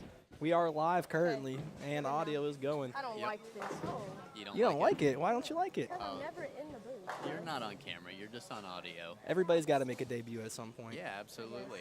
So, you're leader. How you feeling? Feeling good. Kind of nervous because every time I get to a match, I feel like I just gotta do like 280, but like do what I do best. Sometimes you do, but not today. I don't think. I don't that's think the- you'll need 280 I don't think today. you'll need that today. As long as I make my spares, I think I'll be alright. When did you end up going overall? Plus 16. Were you the only female plus? We gotta look it up and I think see. there was 2. I didn't even look at Might have been 2. I think it was you and Kiara. I think Kiara was like +9. Plus 8. Yeah. Plus 8. There Yep. you go. Nice, I nice. knew she was close to me, but I don't think. Good bowling. How'd you play him? I was almost playing like straight middle. Like I swung it out a little, but not to the point where. Not to the point. Oh wow. Getting bullied like I right was now. sitting probably on like 23, 24, and threw it around between 10 to 12. So we were saying earlier, so Thank you you. kept your angles in front of you, didn't give the pocket away too much. Yeah. Yeah, that seemed to be the play. You made lots of spares. What balls were you throwing today? My troublemaker.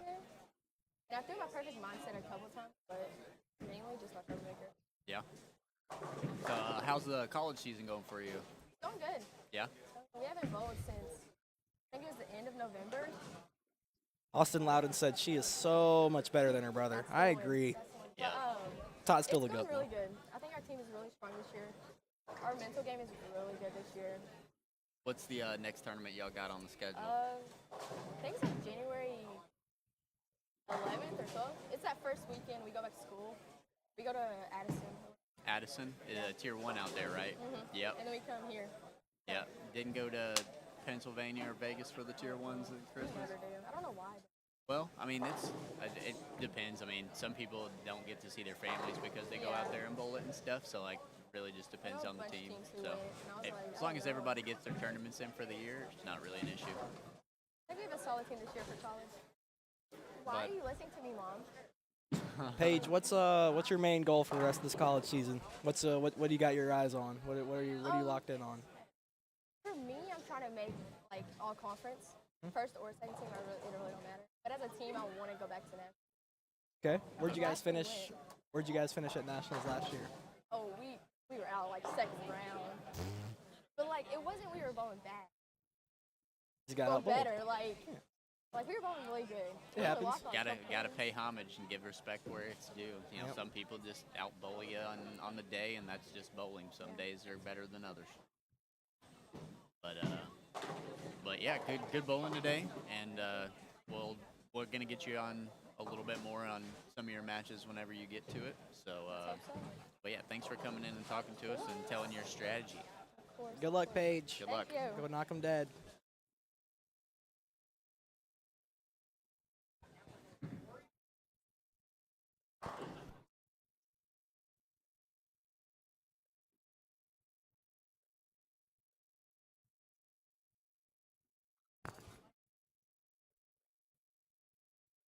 Okay.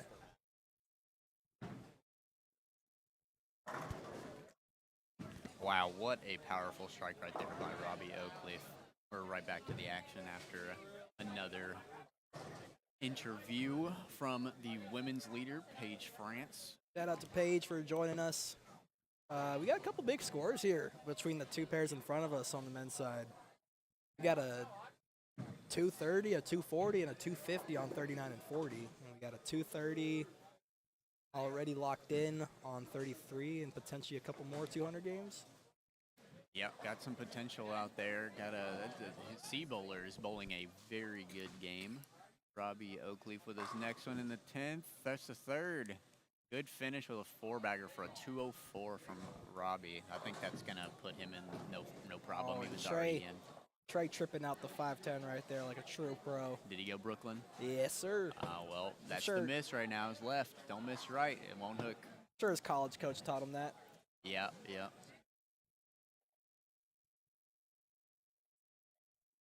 All right, so we only got about 34. Hook.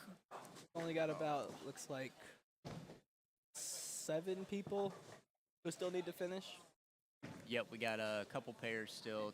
Looks like 3 more pairs still yet to finish. Finishing up in the 10th frame right now in all of them. Oh, 51 and 52. A little behind. Yeah, 51 and 52 is a little behind. Still got a bunch of red circles down there. I don't know if that pair ever opened up. Might not have. I mean, we haven't gotten to walk down there and take a look at it, but Brett. Make it. Good count. Good 209 game there. Tough finish, but still a solid game. Still a solid game. That should put him in the number as well.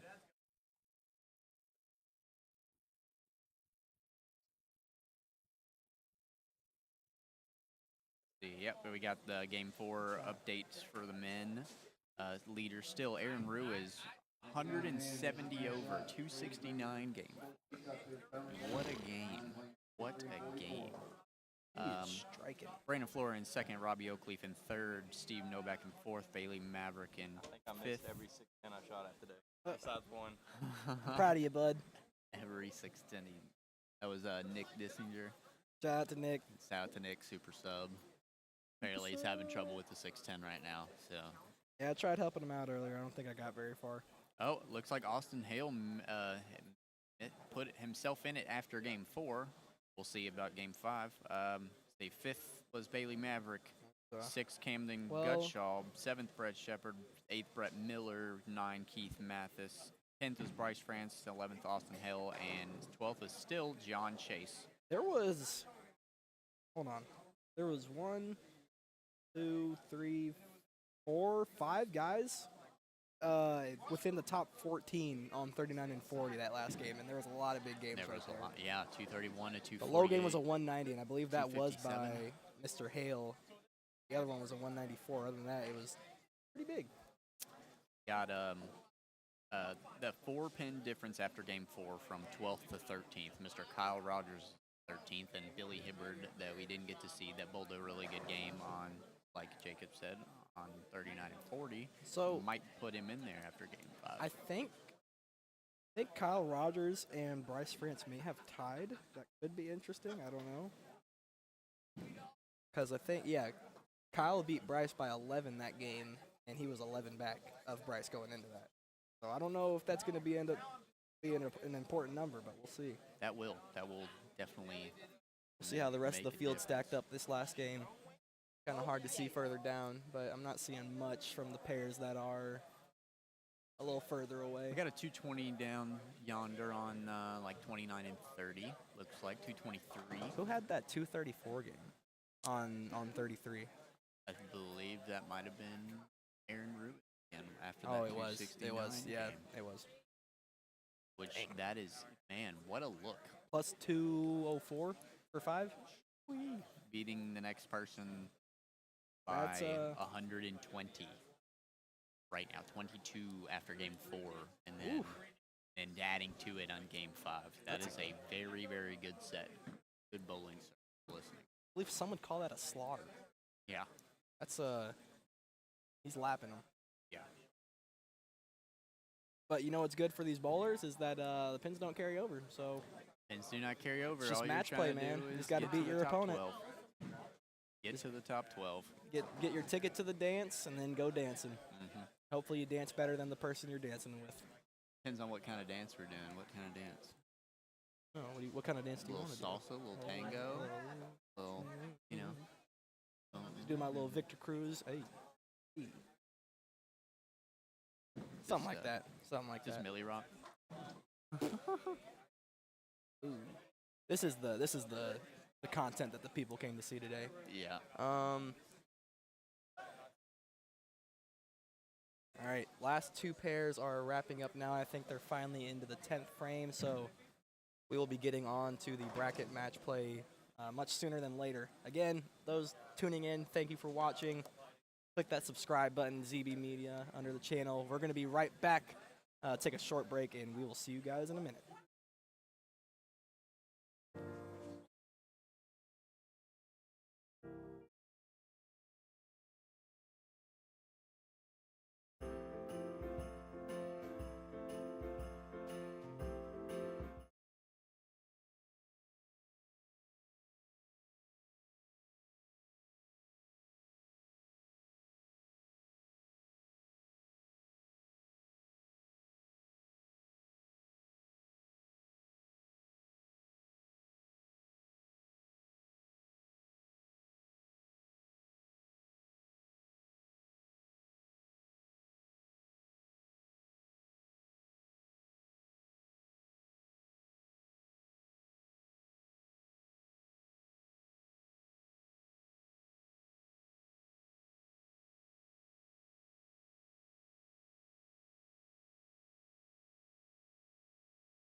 All right, everybody, welcome back to Louisville Masters in Queens, presented by USBC, Brunswick Bowling, CC Marketing, Wolf's Bowling Supply, and Zachary Budd Media Broadcasting. ZB Media.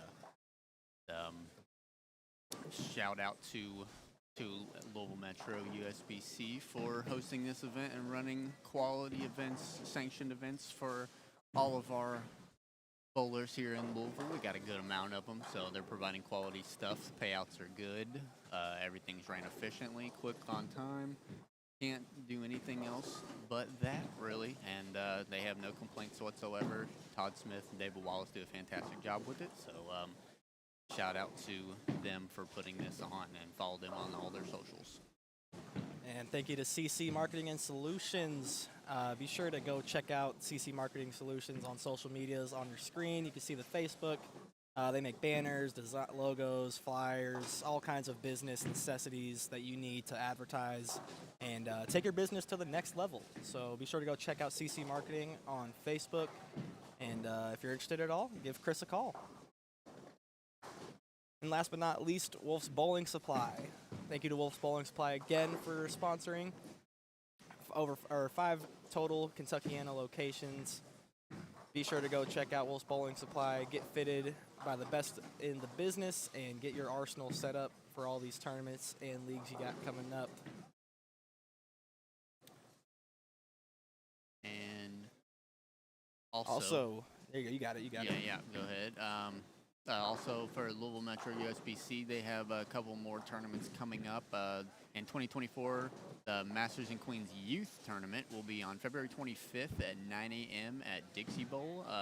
Zachary Budd Media will also be live streaming that event as well. So one of us or John McCarthy or a few other special guests will be in the booth on that one.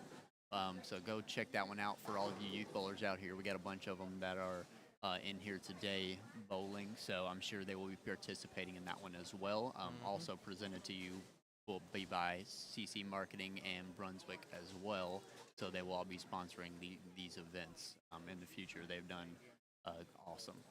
And also the 2024 City Tournament. It's going to be here at Executive Strike and Spare. The dates are going to be Saturday, January 27th and February 3rd. The squad times are 10 a.m. and 1:30 p.m. There's only 16 pairs of lanes available for those squad times, so be sure to go get your entries in. And then Sunday, January 28th and February 4th will be the other dates to bowl the city tournament. Squad times 10 a.m. and 1:30 again. No limited availability, it appears, for that Sunday squad or Sunday squads.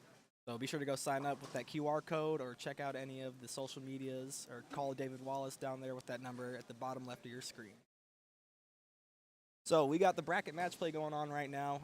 Everybody just wrapped up practice. Looks like we're going to be covering Paige France's match, this first match, as she takes on, who is she taking on again? I've already slipped my mind. We've got Paige France versus Karen Flora. That's exciting. That is a good match. Karen, LMUSBC local Hall of Famer, won plenty of events around the area, the Kentucky Open and others alike. So that is a very, very good match indeed. Collegiate bowler Paige France for the University of the Cumberland.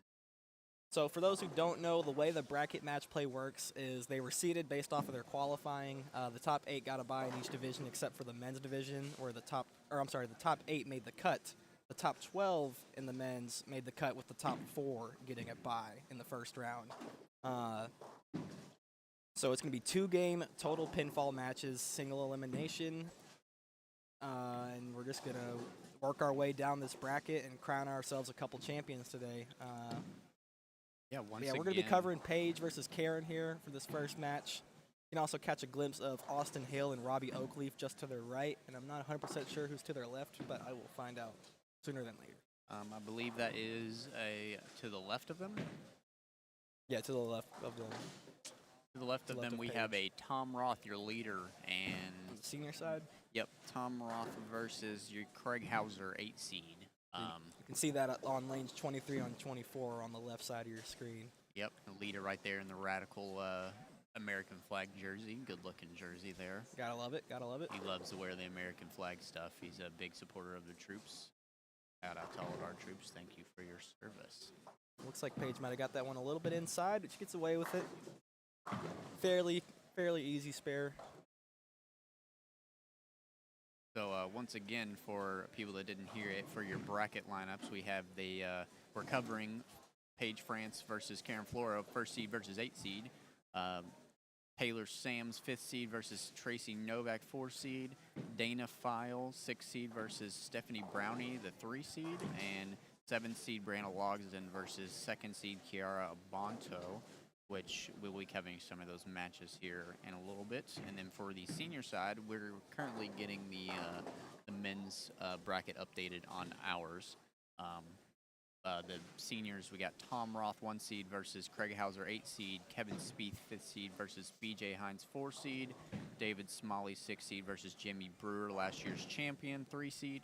Rusty Payne, 7 seed versus number 2 seed Roy Keller that we had in the booth earlier. And for your Masters division on the men's side, for the first round, we've got Austin Hale, the 12 seed versus Robbie Oakleaf, the 5 seed on 27-28. Got Brett Miller versus Brett Shepard, the 7 and 8 seed on lanes 45 and 46. We've got the 9 seed Billy Hibbard versus 10 seed Bryce France on 21-22. We've got the 11 seed Kyle Rogers taking on the 6 seed Bailey Maverick on 39 and 40. And the 4 bowlers who got a bye, 4th was Brandon Flora, so he will be taking on the winner of Brett Miller versus Brett Shepard. 3rd was Camden Gutshall, so he'll be taking on the winner of Billy Hibbard versus Bryce France. And the 2nd seed was Steve Novak, so he'll be taking on the winner of the Kyle Rogers versus Bailey Maverick match. And your leader by a pretty large total, I can't remember what it was off the top of my head, Aaron Ruiz, the 1 seed. He will be on lanes 21 and 22, and he will face the winner of Robbie Oakleaf versus Austin Hale. He shot 12.04 for his 5 games. Plus 204 for 5. That's pretty good. That is very, very good. That beating the next person by about 141 pins approximately. Sheesh. So That's a lot. That is a lot. That is a very, very good set. And so maybe he can keep it rolling through match play, or you know how 1 seeds go. Sometimes they don't have luck, but he's got a bye, so he does have to sit a little bit. So maybe he'll get iced. Maybe he won't. We will see. I think they got warm-up pairs for the guys. So yep, we got some warm-up pairs down there so they can stay loose.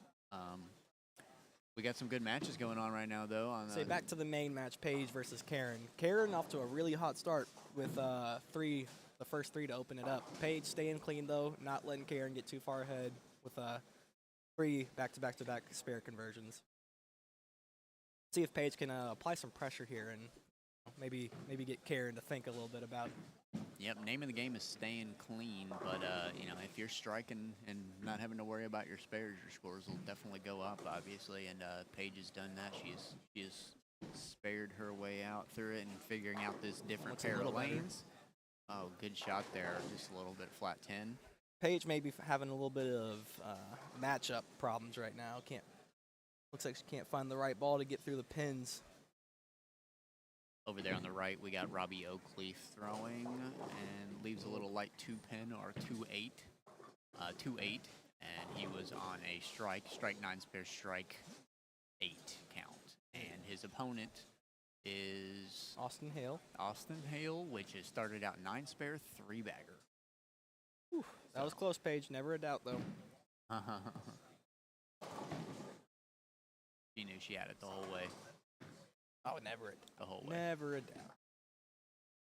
And we don't get to see it, but we've got over here on 39 and 40 that hot pair that's been producing good scores all day long, Mr. Kyle Rogers versus Bailey Maverick, and they're pretty close. Got 9 spare strike, 9 spare for Kyle with a strike on the 4th, and Bailey has strike 9 spare, 9 spare. So. Also catch a glimpse of past champion Jimmy Brewer on the right hand of your screen there. He is facing Dave Smalley on 41-42. That's a pretty exciting matchup. That is a close match indeed. Mr. Dave Smalley, the local legend versus last year's champion. Yeah. Jimmy Brewer. They looks like they're close. Jimmy started out with a 3-bagger, opened in the 4th and 8 spared in the 5th, and Smalls has strike 9 spare, strike 8 spare. All right, and Karen finally coming back down to earth a little bit with a spare right there, but that's not going to hurt her at all. See if she can hop back on the strike train right here. Yep. There's another LMU SBC Hall of Famer around here. Miss Robbie Flora. with back-to-back opens. He is kind of letting Austin take a good lead on this one. If Austin can double right here, it's going to be looking pretty bad for Robbie. He's going to have a big hole to climb out of. Yeah, But, like we Austin said, good first half of the game. like we said, 2 games, total pinfall. So what if you lose the first game? You got another one to go make your pins up. Yep, it is total pins, so it doesn't matter off the get-go. They're just trying to get as many pins as they can get out there for 2 games. So even if they lose by 30 the first one, doesn't mean you won't win by 30 the second one. So How do you feel about 2-game total pinfall match play? Two-game I've always thought it was the best. Yes, it is. It is honestly one of the most, if not the most fair way to do match play, in my opinion. We've done a little. I've done a little bit longer formats in college for the intercollegiate singles championships. We did 3 games, but it was best 2 out of 3.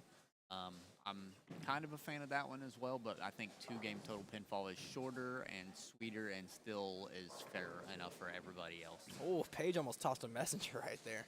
Oh, another 10 pin for her. Paige going for the no tap 300 right now. She has all 9 in spares until, let's see what she does here. She can keep it clean. She's a great spare shooter, so I have no doubts about it. Looks like Mr. Roy Kello down there is finding his way, like he said earlier, trying to keep it in play, give it a little bit of loft and speed in the middle part of the lane, like he said, running out of room to get left.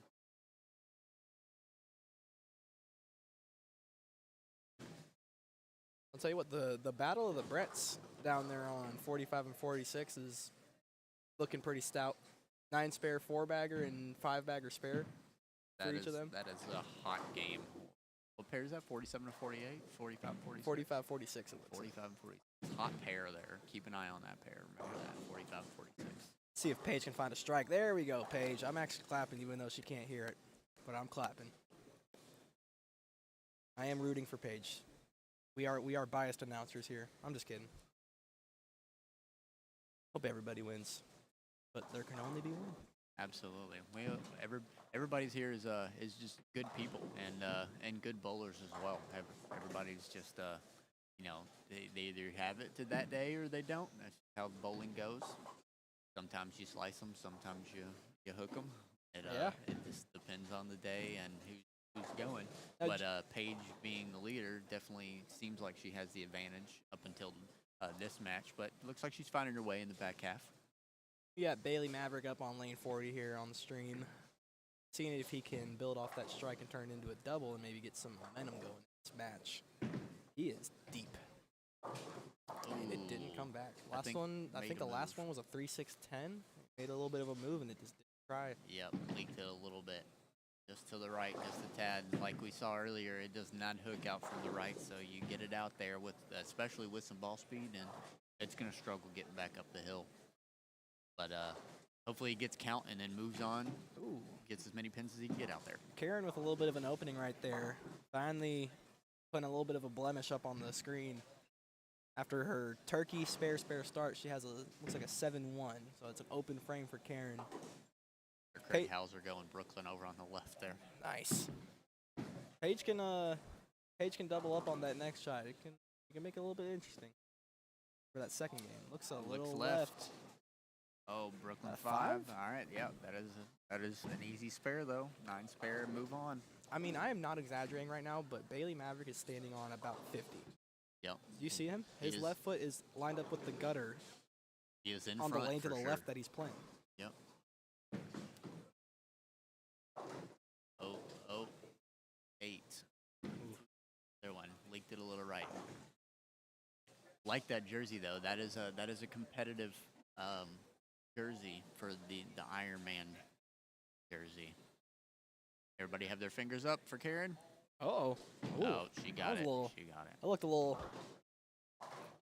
scary at first. It counts too on the live stream, even if you're not here. If you're watching, doesn't matter how you're watching.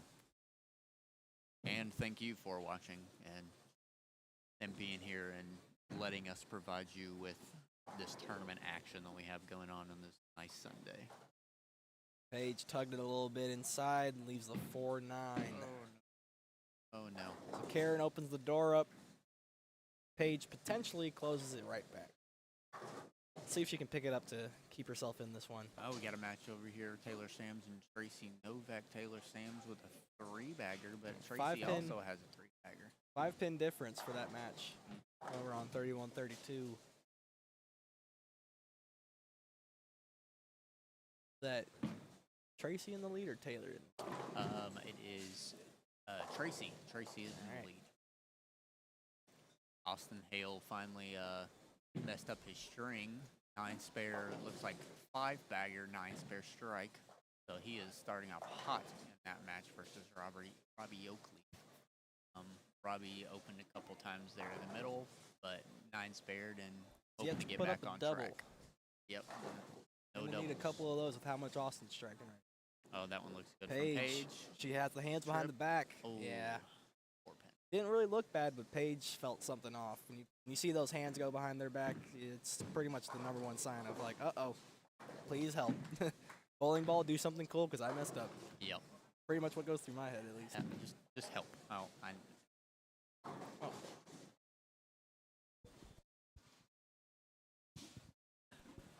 Got our food order ready. We had to get a little food order in between the break. Yeah, so it's 1:30 and we haven't eaten. Actually, it's 2 o'clock, 2:08. We haven't eaten yet because we're, just pumping this stuff out for you guys, working hard like we said earlier. Not as hard as these. Is it working hard or hardly work? Depends on your perspective. Depends on your perspective. If you go through life with a negative perspective on everything, then you're probably going to be pretty miserable. But if you stay positive, the bright side of life, then I think you're all right. That was really that was some good wisdom right there, Jay. I just had to with the little trip 4, Karen. Just had to get deep for a second after just sitting here being goofballs the whole time.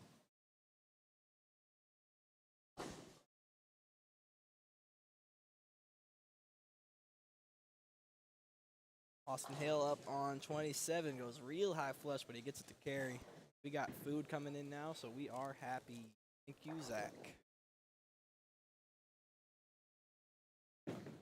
Whew. All right. Karen looking to build on her lead right here. Oh, trips a 4, and then she goes Brooklyn and rolls out the 9. Not only is he our media producer for the day, he's also our food runner. He is our server. Yeah, we need to tip him. I think everybody watching right now needs to show their love and support for him by going and clicking that subscribe button if you haven't already. Turn on the notifications so you don't miss any of his live streams or videos. And Austin Hale is still striking a lot. Yeah. He's lined up. Yeah, that is going to finish out with a Paige with a little light shaker. 68 or 279 game. I can't tell off the score. He did miss in the first, so I think it might be 269.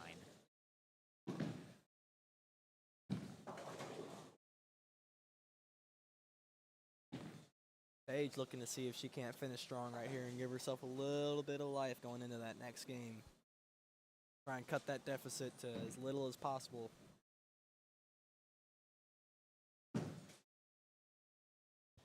Something's going on there. There's a little bit of a pause. Oh, I guess Paige was grabbing something.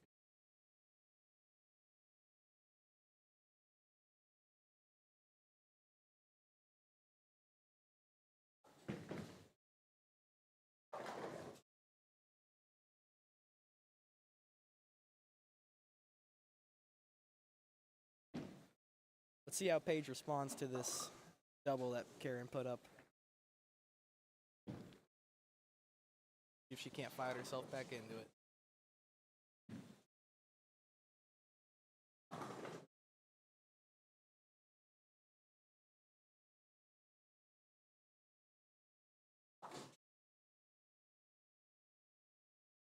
Wow. That Taylor Sams Tracy Novak match? Yes. Tracy. 4-bagger, 7. Oh, Taylor won by out, 3. 192. A 9-out strike spare for a 180. A close game, only 3 pins separating the two. That'll be close going into the next one. Robbie Oakley with a 10-pin over there. Paige was able to double up right there. Hopefully put a little bit of pressure on Karen right here. Yep. Try and keep that match close. Looks a little left. It's got a shim. Maybe trip it. Paige having a hard time finding her line right now. She can tell she's just uncomfortable. She's not able to do what she wants to do, and it's messing her up a little bit.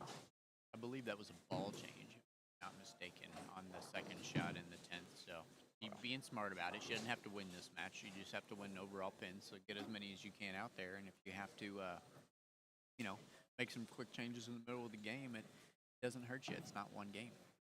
So still got 10 more frames.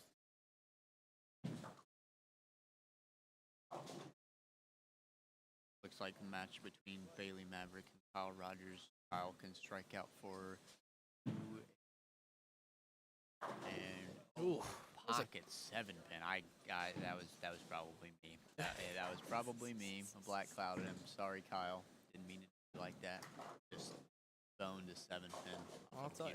Shot. 39 and 40 was the hot pair, but Kyle's been able to stay in the pocket, but he hasn't been able to string anything. Really. Yep, he has strike or 9-spare the entire game, and if he 9-spare strikes here, then he gets to 207, which is a perfect game that you could have asked for on this oil pattern right now. Strikes and 9 spares only, and 207 is beating the field.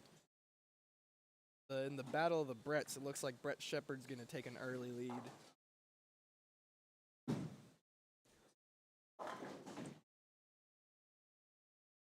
That game was pretty high score to start, but both kind of settled down after the first half of the game. Yep.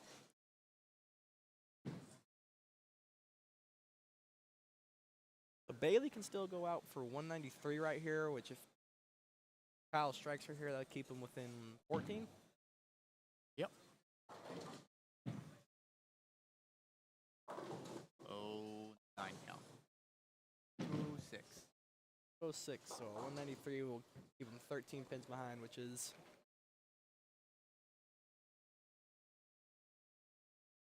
more than enough to get around. Yep. It's pretty much just trying to keep the matches between about, I'd say, 20 pins being generous. I mean, if you can probably maybe get lucky and come behind from a 30 pin deficit, but 20 pins roughly is kind of keeping you in the running, because 20 pins is just 2 spares. But if you make it 30 and you make it 3 spares or a double or a 3-bagger makes the difference, then those are harder to get, obviously, than just a couple of spares. So, good Bailey shot by finally Bailey. able to double up first double of the game. First double of the game in the 9th and 10th when needed. Finally found something. When needed.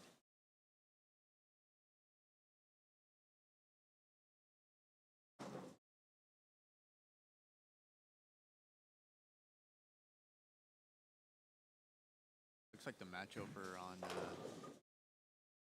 4 is pretty close as well.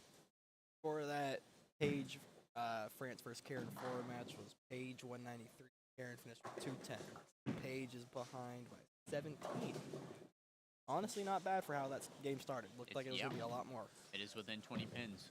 That's what we were just talking about. Making a comeback. Looks like she threw a good one there. Flat 10. Strike. Strike. Strike. Couldn't see it from here.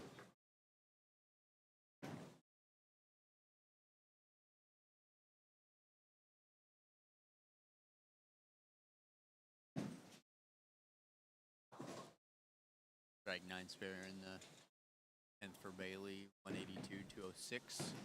So he's got a little bit of a deficit to make up also. See how Karen does.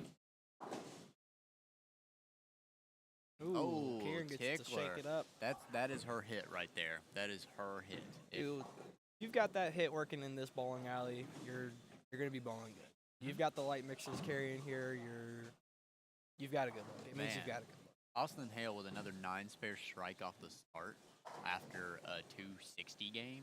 And he said, I'm gonna take this lead and I'm never gonna look back. He is just bowling on house right now. He's just comfortable.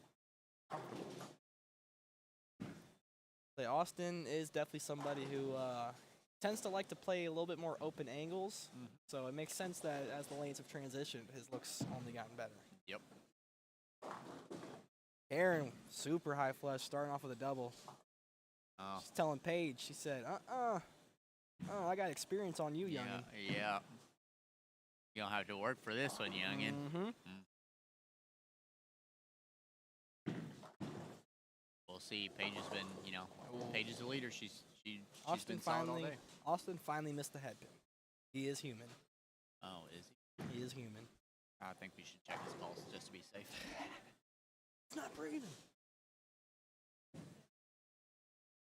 Paige again with a little bit of a tug inside. Can she get away with it? Get the Brooklyn. Get that 5 pin out of there. Yeah.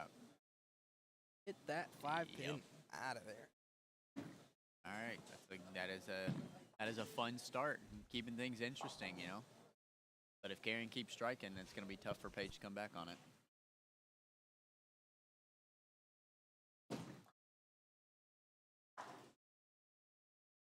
Everybody keeping it in play. Everybody keeping it close. Nothing's, nobody's really running away with anything. It's all pretty close. Bailey Maverick and Kyle Rogers match was a little farther away than I'm sure Bailey would have liked, but looks like he's back on the strike train anyway on the second game.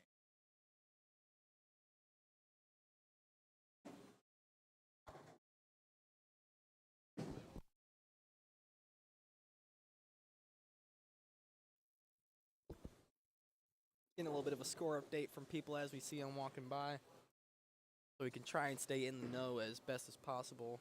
I'm actually going to also brackets are. I don't know how quick Mr. Chandler is on that. He's been good about it so far all day. We got confirmation from Mr. Brett Shepard that his match, he had 232 to Brett Miller's 02, so that is a 30-pin deficit. Brett Miller back on. Yeah, take you that. Again, no disrespect to Steven Novak and his pair of pants, but Brett Miller absolutely has the best pair of pants out here. I have come to the conclusion. It is different, and they are cool. This is a hot start right here in this match between Karen and Paige. Both starting off with the first 3. See if Karen can make it 4. That's 4. Wow. As what's that one guy on TV say? Hambone. Rob Stone. Yeah, Rob Stone. I remember I thought that was the coolest thing when I was a kid. All the different terms and names for all the strike strings. I always like using the cheers in college for your different amount of strikes and whatnot. That's good. That part was like Paige is the first to slip up with a tug there on a 6-pin, but I'll keep it real. I've gotten to watch Paige ball a lot in my life, so I feel comfortable talking about what she's probably going through right now. But I will say, even despite her 3-strike start, Paige got a little down in the dumps early. I think she let Karen's hot start get into her head, and it just seems like she's been a little, I don't know, discouraged. Seems easy to upset her right now. Let's see if she can use that as an edge to get her back into this match. Only 17 pins back going into the game. She did say in her interview that she has a tough time with match play, and her body language definitely does seem like disheveled. Yes. I guess you could say she's not very confident. That's what I was trying to say earlier. She just doesn't look comfortable. Yep. It doesn't look like she's able to do what she wants. Got to believe in herself. That one looks pretty good. Little high. Almost rolled the 3 forward. Hey, she's keeping it in play though. That's the miss. Yeah, she's miss left and get your 6 pins and your 3 pins out of it and carry onward and hope that the other person messes up.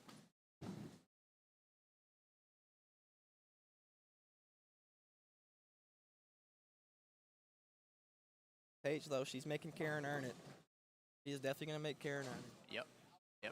She's applying pressure. While she may seem a little discouraged, a little uncomfortable, I do know that she will fight. She will keep trying, and she will keep that. Yep. She perseveres every single time. I haven't watched her near as much as what you have, but she is just solid. And Man, I remember always give it a run. Whenever I first watched Paige bowl, you know how she threw the ball? It was a backup ball with a plastic ball that was probably like 12 pounds. Yeah. And now she's a college bowler at Cumberland. She made a great run at junior gold 2 years back, I think. She's got a whole plethora of accomplishments. She's the women's city record holder for high series. I mean, that's pretty cool. That is pretty cool. Do you know who she beat out? Probably Karen Flora. Close, but no cigar. Alicia? Nope. You done guessing? Yeah, probably. Corey Rowan.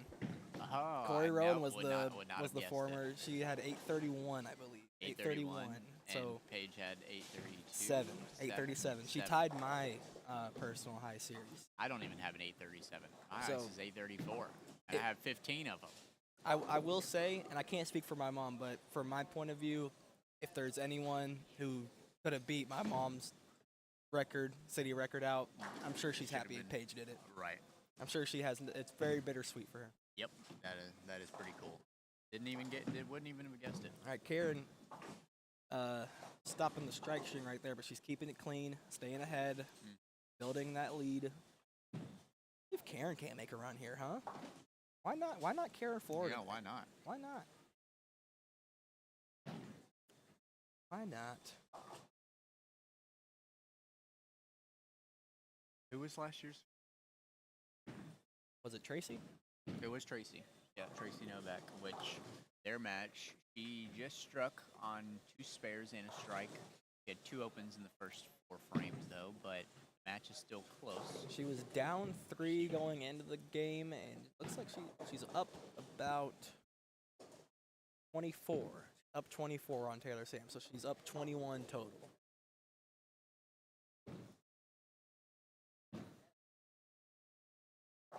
Karen with a 248, it looks like right there. Not an easy spare on this type of pattern. You don't want to. Oof, I was worried. You don't want to leak it too far right, but you also don't want to cut it too short. Missed that sleeper pin. Missed that 8 pin back there.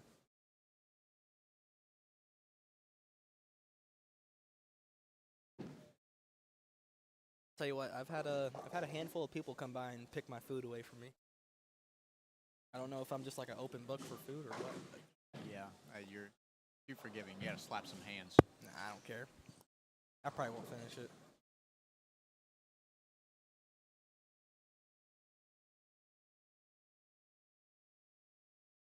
Paige with a tale as old as time for her right now. Tug it a little bit inside. Go a little too heavy on the head pin. But leaving makeable spares. Leaving makeables. Runs it down.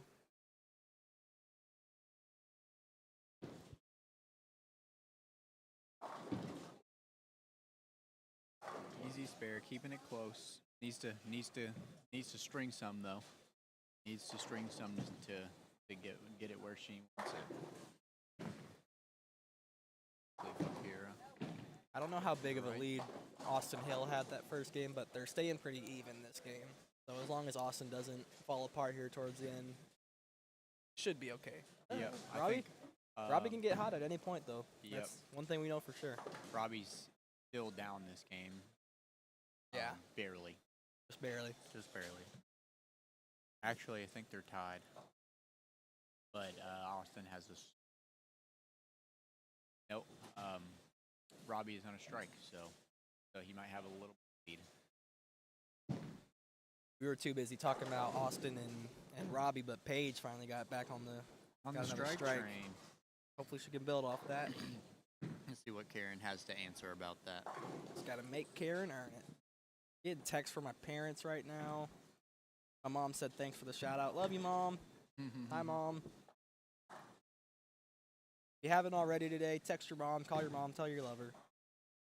Not even Mother's Day, but where would we be without our mothers? Where would we? Clueless, I tell you that much. Clueless as all can be. I'm gonna be honest with you. As much as I don't want to be like impartial necessarily, but school systems in general. As much as I love teachers, I think that they do a fantastic job and they're underpaid and underappreciated. For sure. I think that all of the the stuff going on in the school system is just kind of weighing people down. They don't learn as much as what they could potentially be learning, and I think the majority of the things we learn throughout life are taught from us by our parents and our guardians. And where would we be without them? Not right here. I can tell you that much. No. Well, Karen, that is a sleeper, or is that a 9? I think it's just a 9. I think it's just a 3-pin. Easy spare, but see if Paige can double up. Paige an opening though. Gives Paige an opening. Paige can double up. She'll put some pressure on. Like Karen, start really thinking about it.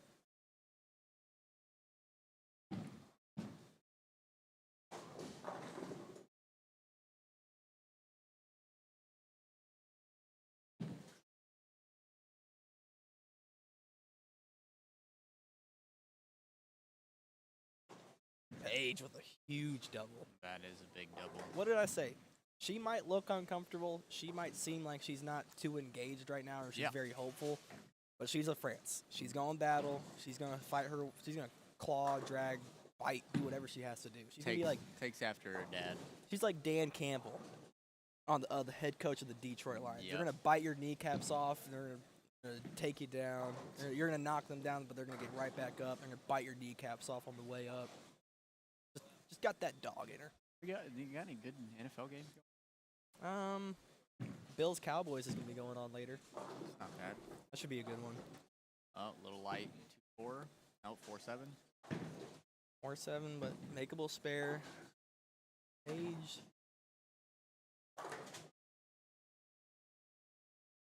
Hard to tell.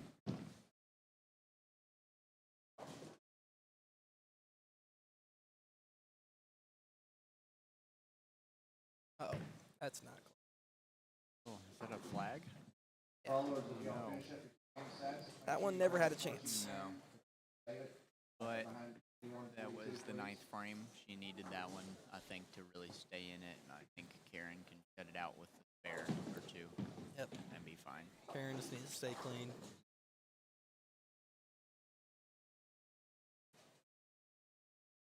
I think Paige can only go out for a 219, it looks like. Karen paces, if she just stays clean, she'll be out with a 220.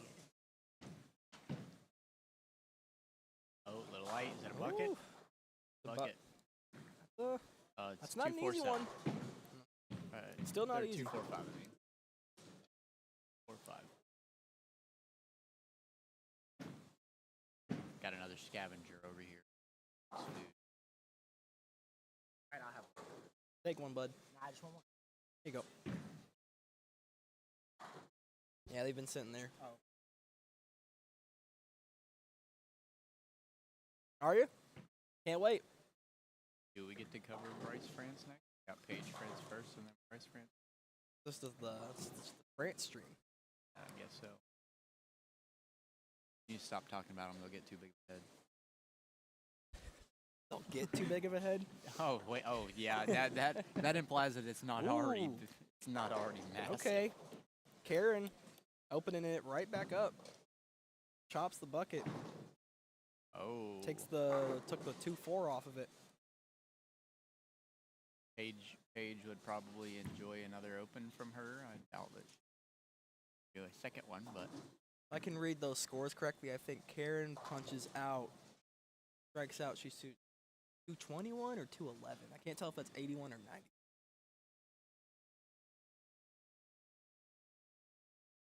But Paige probably needs an open here again from Karen just to have a chance.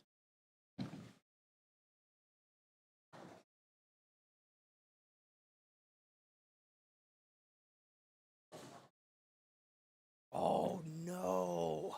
Is that a 7-10 split? Pocket 7-10 in the 10th frame. What is going on? Oh no! Oh wow! Wow! That is not what I. Wow! Aaron just 10. We, but it's on the stream. Oh, okay, sorry, I wasn't paying attention. No, you're fine. We're covering it. Yeah. That is counts. So what does she finish with? 2-0? 2-0-0. 0-0. So if Paige needs the first 2 and 9? First 2 and 8 ties. 17. Because she can shoot 219. The nuts. Does she have the cojones? Oh my goodness. Took no time That's with that one. That's a good shot. A little light. Good shot, Paige. Great shot. Good shot. Gave it a chance. Is all you can do. Yeah. Gave it a That chance. honestly might have been the best ball I watched Paige throw that whole match. Yeah, I agree. If she could have threw it like that the whole time, she probably would have had a She just stood up there different and then outcome. just went, and it was a great shot. Yeah. That was an exciting finish. Probably not for Karen, but for us. That was, yeah. At least he kept it between a couple of pins, though. It's not a, it wasn't a slaughter. Yeah. It wasn't a Looks massacre. like. So how much was Bailey Maverick down going into that game? About 16, maybe. Little over, no, maybe like. No, it was 24. It was 24. It was 206 to something like that, 182. Yeah. Did not So really Rogers need to write can that down. shoot a 204 with a spare strike or a 2. Bailey can go out for a 206. So Bailey's gotta put the pressure on. He's also gotta hope Kyle messes up just enough. Brett leaves a 7-10 10th also. But it looks like his opponent shot a his- 140. Yeah, his opponent did not shoot a good game, so he used it as a fill, as you should. Oh, that is That one. was laced. That was pure. Yep, that was. Wow, what a ball he threw. It is powerful. Just high revs, like high ball speed, not too high ball speed.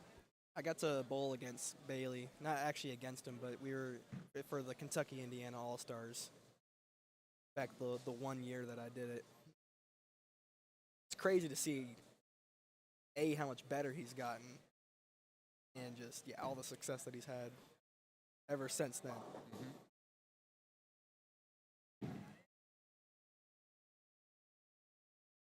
Definitely gonna be a name we'll know for a while. Yep, I could see him, making a run at some bigger events on the tour whenever he gets there. Oh, Shakes the him up. 5-7 Shakes him up. trip He's out. putting the pressure on him. Putting pressure on, indeed. He's taking a re-rack. Good call. Talk there. about this. I mean, Smart. there's just levels to this That stuff, was Jacob. that was a tour player's decision. That's I what gotta say. Yeah. Tour player's decision. If that's me, I'm just coming back, taking a deep breath, and going again. But they, smart. If it was me, I might have thrown the last one left-handed. I don't know. I don't put it past you. He looks a lot like this guy named Parker Bone when you bowl left-handed. Yeah, and it's the craziest thing because I look like Dom Barrett when I bowl right-handed, but I look like Parker Bone when I'm left-handed. I mean, I couldn't pick two better bowlers to look like. about to say, That's such a compliment. It's unreal. I was about to say, I'm cool with looking like either of those Right, guys. but just it's I think Don Barrett's super underrated. Let's see if Bailey can put the pressure on. Oh, Ooh, that one grabbed it was early. 8. Kyle. Kyle's ahead. He was up 24, I think. So Kyle's going to need to stay clean to secure this one. Yep. No 7-10. And if he does, then I'm going to walk away from this. Kyle Rogers is another guy. Probably doesn't get talked about enough for just how good he actually is. Because, I mean, he'll bowl all different types of patterns and formats, and he'll have success. Been getting, he's just been practicing, getting some good coaching, and working on his game and taking it seriously more. Took a little bit of, I won't say time off, but A just little a hiatus. time to where he wasn't taking it as serious as he was right now, and it's showing. He's throwing it well. Oh, it looks good. Pesky 10. 10 pin. Hopefully, But just a 10. All right, well, I think that should secure it for him, though. run it down and 192 to 214. He already got there. yeah, what I was saying, yeah, even if he misses, he's already good. Yep. He'll win by 2.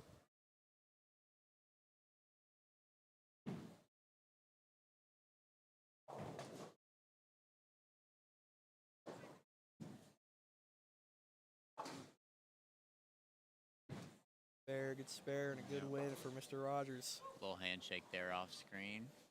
Good camaraderie, good sportsmanship. Bailey fought. He certainly fought. Yep. He was pretty lost that first game, but he managed to find a little bit of something and just a little too late. Good match, though.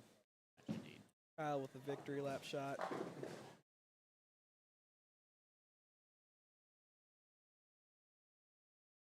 Looks like Roy is winning his match. Is down on 47 and 48 or 49 and 50. He looks like he's in the lead, but I'm not sure what they shot first.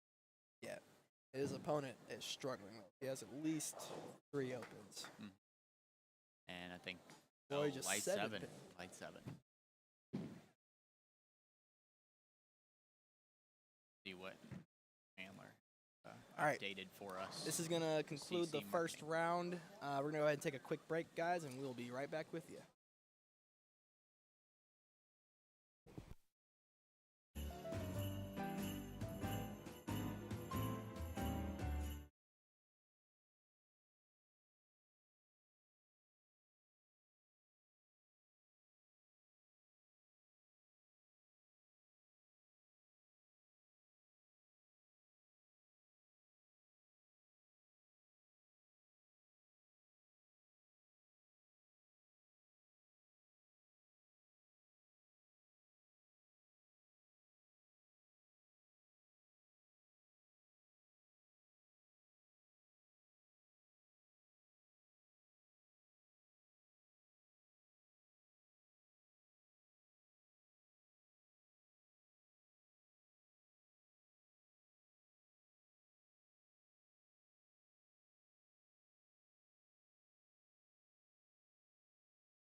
going on for you off the rip.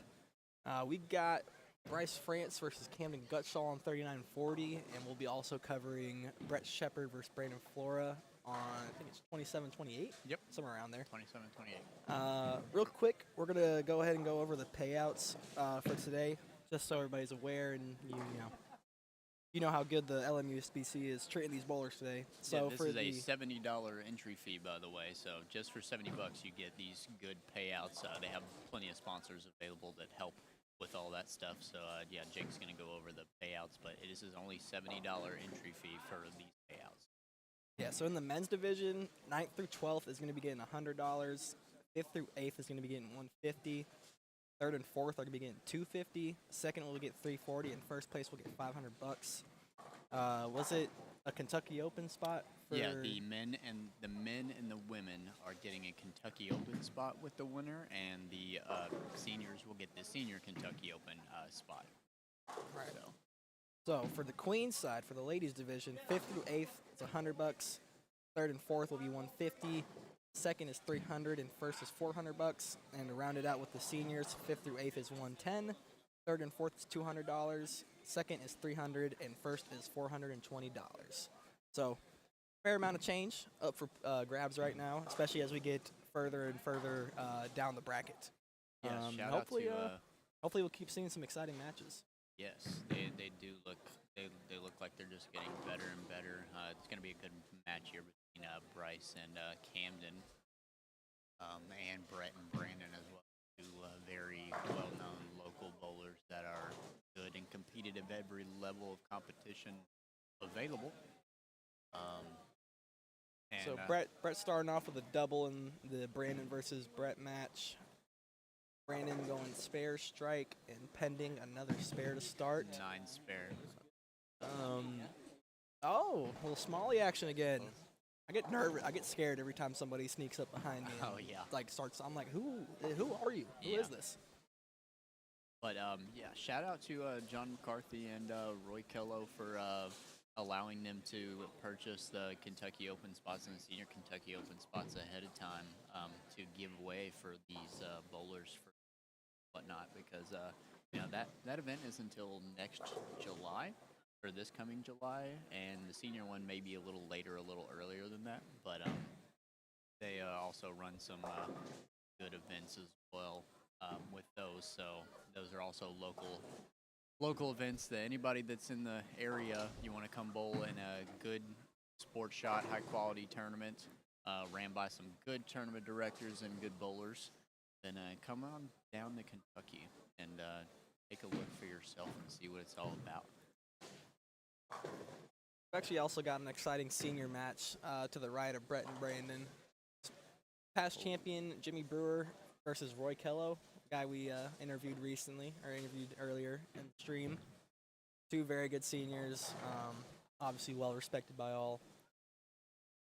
So we'll see if Jimmy can keep it going and maybe get a 2-peat here. Yeah, matches are getting even more exciting. Could we have Bowen and Karen down 9 and 50? Looks like it's Karen versus. Can't really see. Karen versus Tracy Novak down there on the high end. We got Steve Novak versus Kyle Rogers. Craig Hauser versus BJ Hines. Like we said earlier, Camden and Bryce on 39-40, and then we've got get down here to the low end side. We got Steph Bro. She's taking on, who's she facing over there? I can't see. Brianna Logston? Brianna Logston. All right. And then we got Roy and Jimmy. Absolutely, man. Thank you. Thank you.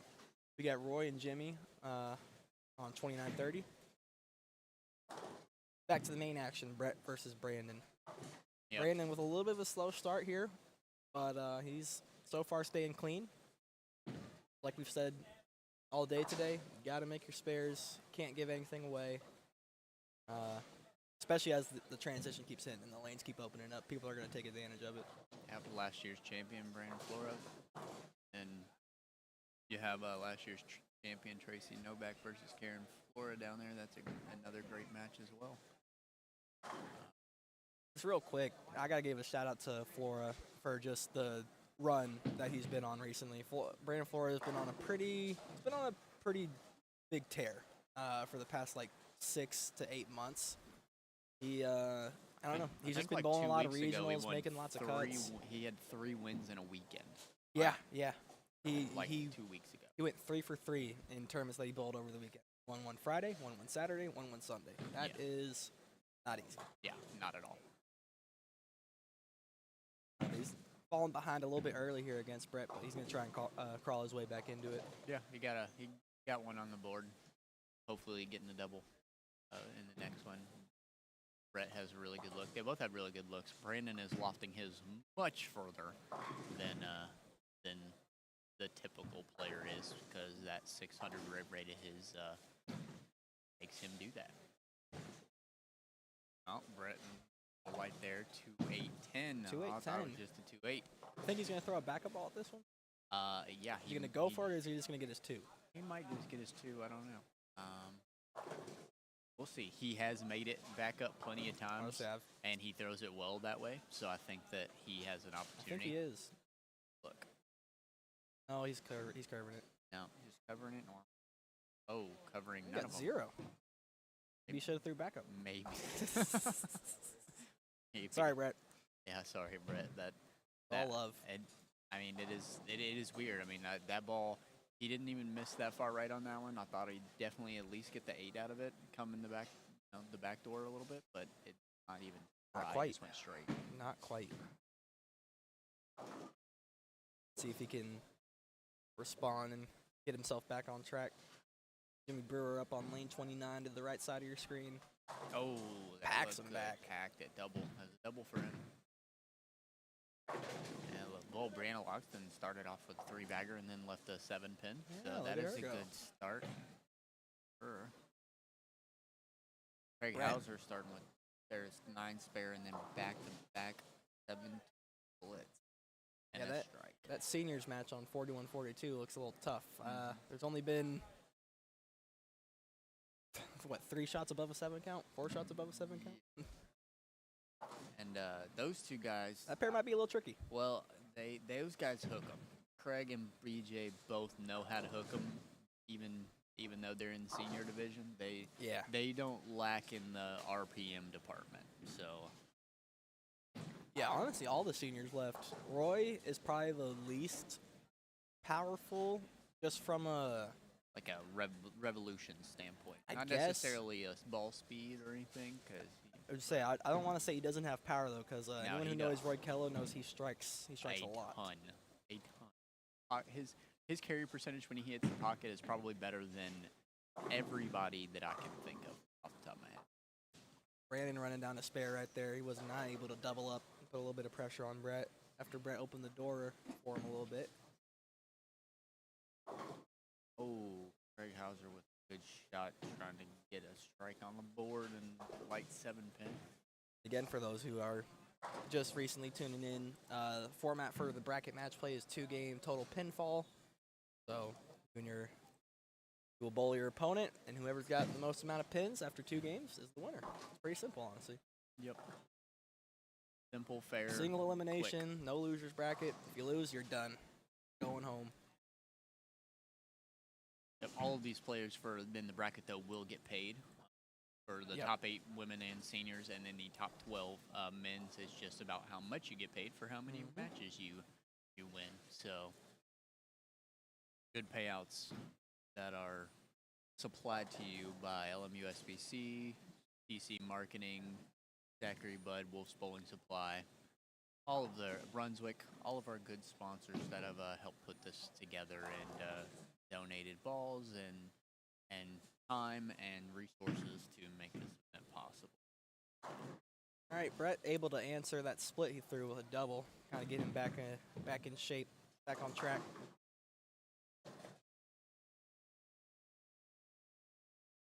Brett also is standing very far left.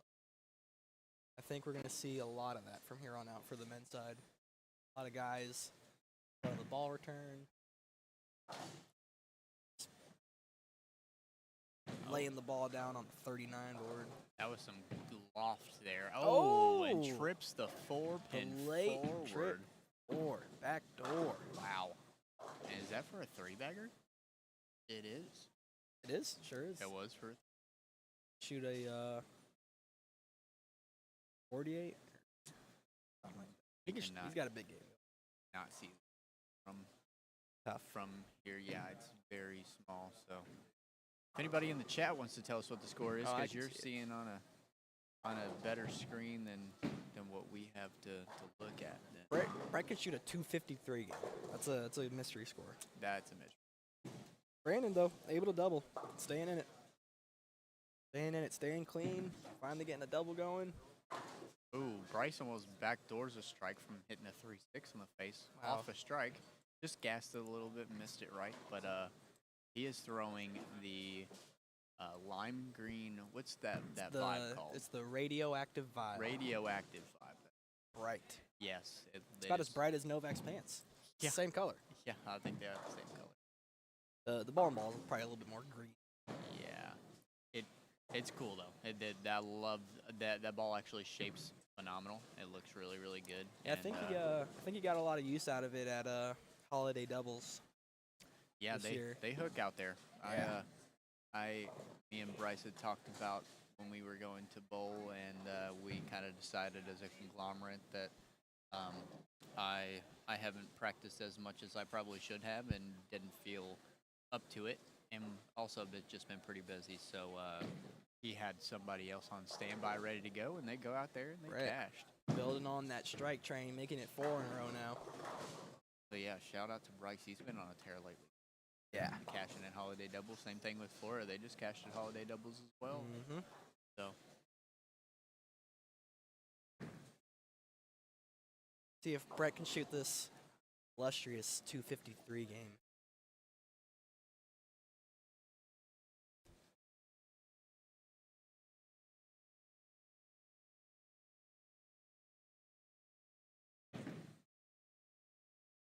oh man. He is getting all kinds of hits right now. He is lofting it and just hitting it with every fiber of his being, and it's good. But what did we talk about earlier? The early hook. So much early hook here, especially with a sport pattern out in play. You got people putting surface on their bowling balls or throwing urethane, which is making lanes hook even earlier. So seeing the men have to loft the ball isn't too much of a shock. If I'm not mistaken, Mr. Nick Hoagland designed this pattern for the team championships last year, and he definitely is a genius when it comes to making this stuff. But I don't think that this pattern was designed to have this many games on it. So no, these definitely not. These guys are getting in there. Yeah. And it's working though. I will say, I've seen some players get this deep in that on the Open Championships pattern, but probably not lofting it as far as they're lofting it right now, because it's got just a tad more traffic than what it's typically sold on. But what a strike by Bryce there. Oh, looks good for Britt.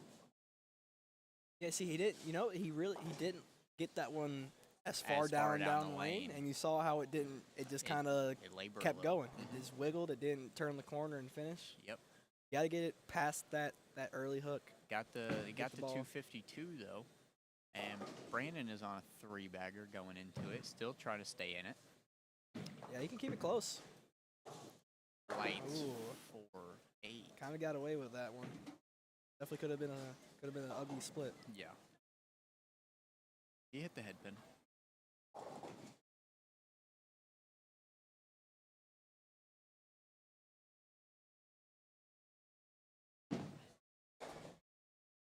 Good pickup. Yep. Staying clean. Over to 39 and 40. The Camden Gutshaw versus Bryce France match. Camden working off a turkey right now. Yeah, Bryce He can go working out on for 250. Shoot 250 max. Bryce can shoot a 216 max.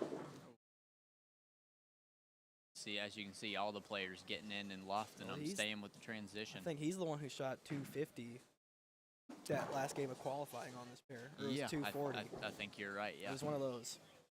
Yep. So he's seen this pair already once before, but he's playing them way further left than he was earlier. Yeah, yep, that's for sure. They are. Yeah, Brett had a 252. Brandon had a 216 that game. A little bit of a swing there on pins for Brandon. your past champion. 36-pin lead for. It's a little bit over that 20 number we were talking about earlier.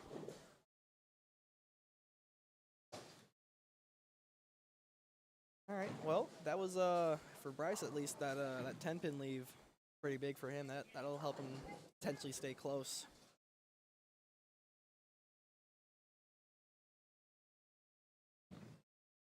Roy Kello on a double right now, and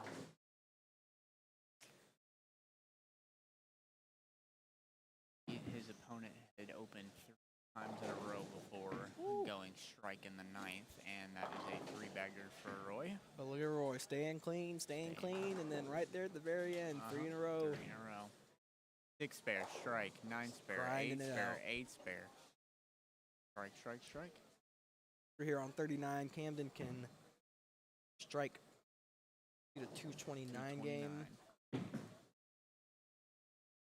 At Nice. worst, he will have a 13-pin lead at the absolute minimal.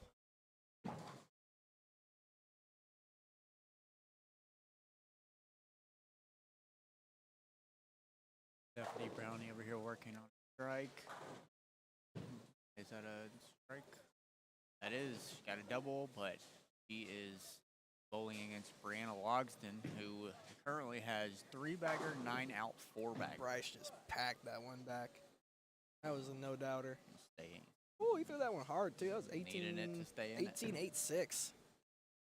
Needed it to stay in it. Wow, Craig with a powerful strike. Yeah. Only getting to 154 there, though. Tough game. Looked like he's trying to figure that pair out a little bit. Got some left-right going on. Back to the Brandon and Brett match. Brandon starting off 9 spare strike. Brett starting off with a strike. Let's see if he can turn that one into a double right here. Bryce threw a double in the 10th down here on 39 and 40. That is So it will be 7-10 for Brett. Will be a 13-pin deficit for Bryce if he strikes right here on the. I hear an SJ Novak. I hear an SJ. He's getting rowdy. Getting rowdy. SJ, you want to say hi to the stream, bud? No, he's camera shy. He's camera shy. Come back here. You can just stand right between us, bud. Just wave. You want to say hi? Say hi. Hi. Aww. Everybody's favorite. Yay! Everybody's favorite. SJ, wave at the camera. Wave at the camera. See the camera? Yeah. Yeah. This is the content that everybody was hoping for today. Yep. SJ, Steve and Tracy are both bowling right now, so Paige France is currently babysitting while they bowl. Huh? What do you mean on that side? No, I got to be right here. This is my spot. Oh yeah. Oh, good talk, SJ. Good talk. Hey, I'm a little busy right now, buddy. Hey. You want to say bye? Say bye. Bye. That's a little loud. That was a little loud. Yeah. Good job, bud. He was really enthusiastic about that bye. Yeah. Yeah, because that is SJ Novak, son of Tracy Novak and Steve Novak, who are both in the finals right now bowling. So Brett goes open. Need a babysitter, and Paige is volunteered. Brett going open there to second and third against Brandon. That door is slightly opening. Yes, it was a 7-10. Pockets 7-10 on the last one. Unfortunate. Beautiful Well, he just ball, missed though. a 2-8. Beautiful ball. Oh, so that's back to back. The 7-10 was 7-10 and second then frame. 8-1, 2-8. Yep. That leaves an opening for Brandon. See what he does with it. Man, 4-pin. he just can't get that ball to settle down. 4-pin. And wow. I think that is a flag 10-pin in the 10th, but Brianna Logsdon still got to 234 that game. And Big one. Stephanie Brownie is working on a double, but can only get to like 173, if my math is correct. I can't. Mr. quite. Mr. Roy Kello with a 80-pin lead on the nose after the first game. Yeah. I don't think our past senior champion's gonna be able to repeat. He's gonna need a lot of help this game. Yeah. Brandon trying to take advantage of the opens that Brett's giving him, but he's just not getting it right now. Can't get any momentum going.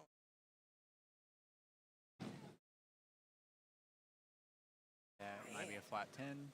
It's just like, Yep. obviously I understand, not every pocket shot's going to carry, but Brandon Flora throws so much ball, I just have a hard time believing that the pins didn't fall when they don't. I mean, it is a powerful shot. Brandon, me and Brandon go way back.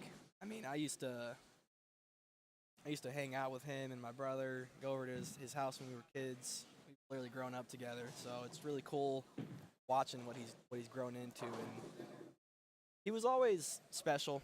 You always knew he was going to be good just because he was always the best youth whenever he was around.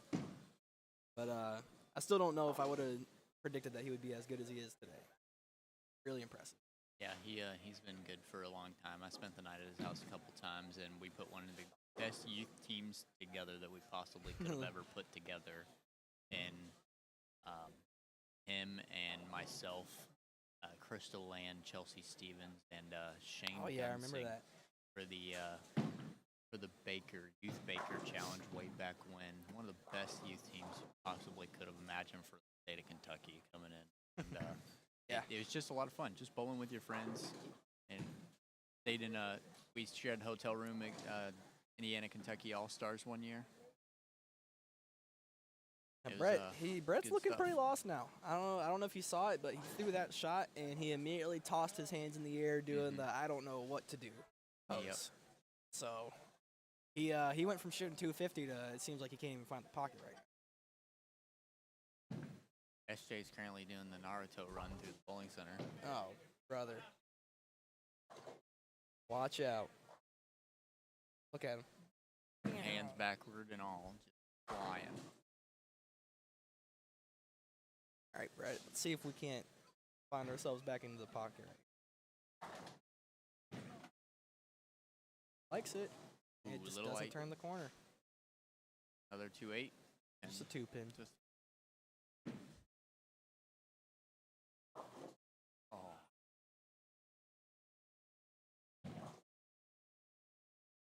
Jimmy is struggling. Jimmy struggling. 2-8-10 there. Bryce on a 9-spare double. Yellow ball is striking. There's good lane management there. Good ball change. Good move. Good everything. Easy Making spare this for one an Brett. interesting match. He is currently, as the score stand right now, Bryce is. He was down 13? Yeah. Yeah, 13 at the minimum. He's currently down 2 pins overall. And I thought that was going high. 3-bagger start. All right, the young man's found a little groove. Oh, and I just watched Steph, bro. Pocket 8-10. Pocket 8-10. Over on 32. Stephanie That was, Brownie. that was rough. Jimmy Brewer still struggling. 3-6-10 on that one, trying to find his ball reaction.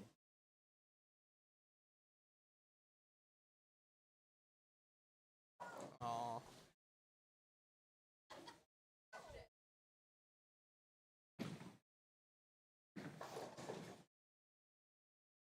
SJ is Brandon truly the with the center of strike. attention. Absolutely, at all times.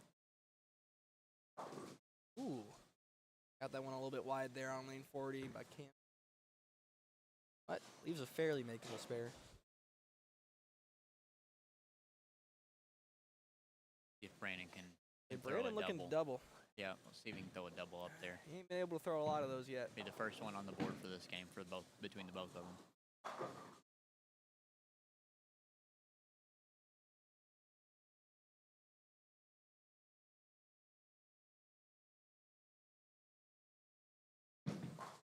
And Yeah, that was he 10 got in it. the pit. Got it. Kello working on a double after a solid first game. Getting in deep. Oh, and that's a 3-bagger. Hard to compete with the GOAT.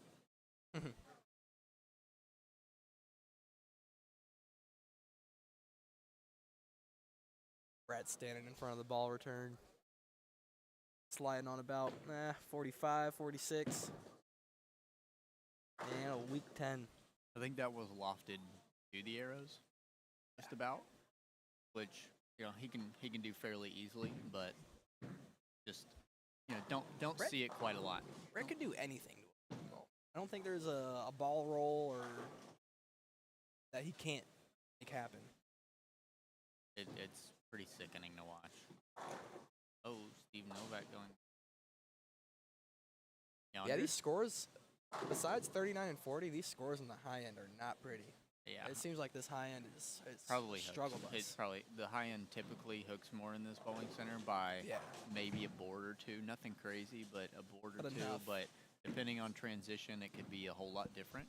And yeah, they look like they're hooking. I mean, Steve just laid one down in the left gutter almost, and it went broke. CJ, I never have that problem. I get to, I do enjoy watching you guys. Shake it up there over there, Bryce, on 39. Yep, Brett with a Brett finally strike. strike. Yep. Found the pocket again. Let's see if he ball changed. I feel like he made. Kind of hard not to after that many.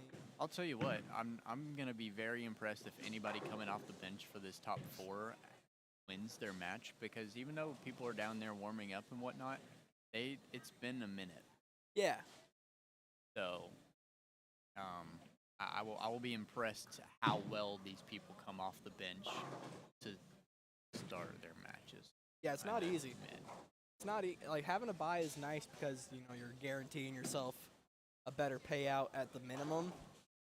But the coming in cold against somebody who just came off a match, probably got some momentum going, got the adrenaline pumping, and then you're kind of just behind mentally. Right.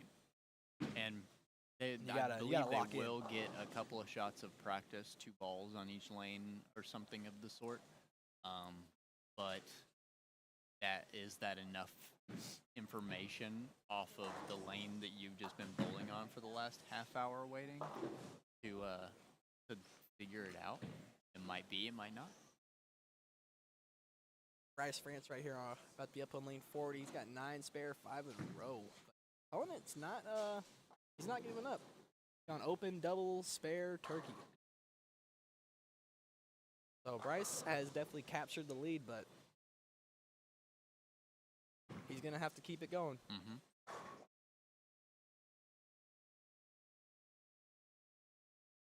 You can see he's not even, he's not lofting him like he was before. He has made an adjustment. He is laying it down in the plane of the lane and firing them. To that 19.23 miles per hour. And it almost went high. That's PBA numbers, dog. 19.23. And that's down the lane. So that means it's coming off his hand at like 22, Yeah. 23. Yeah. And especially with the amount of friction that's out there.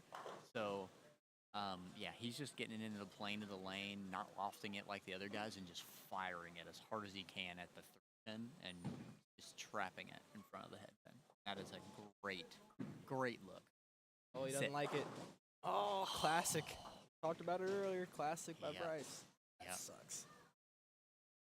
Hey, Bryce, when you go back and watch this video and you see all the 9-pins you're leaving, I hope you learned something from it. Just how not to 9-pin. I don't think he knows how, dude. He's got no control over it. That's been a thing ever since we were in high school. I remember I beat him in regionals because he 9-pinned like 3 or 4 times. Oh, wow. Yeah.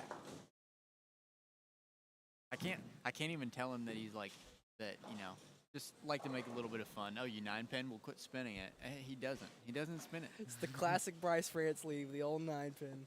Just never fails. He's not happy. He's just not happy.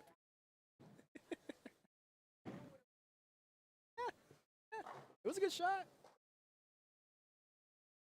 Even though that Just had to keep him loose. Yeah. Had to keep my boy loose. Even though I think that we're semi-entertainment, like I would pay to see Bryce fry out on a live stream. Oh, I'd probably pay just to see his reaction after the 9-pin. It's Brett just so missed the funny head pin. because it's never serious. He's never, he's so nonchalant.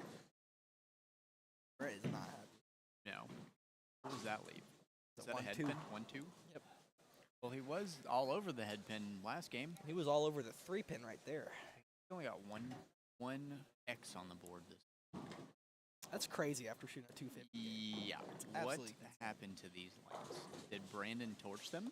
Maybe. That is, you know, I mean, Brandon's got that 600 rev rate, I was about to say, when you have as they're much- playing on top of each other. Yeah. Brandon might have just fried his lineup. Two-handed that thing. That's what you want to call it. So he was down. What was he down? 30 something. 16 and 20 or 52. So, 30. 36. 36. Yep. I don't math. So Brett's shooting a 183 if he punches out. Brandon's gonna shoot a 230, which would be enough by 1 pin. Oh no! Oh, is that a flat? Yeah. But that's assuming that Brett strikes out, yeah. Right. Camden with a 9 spare there after a 4-bagger.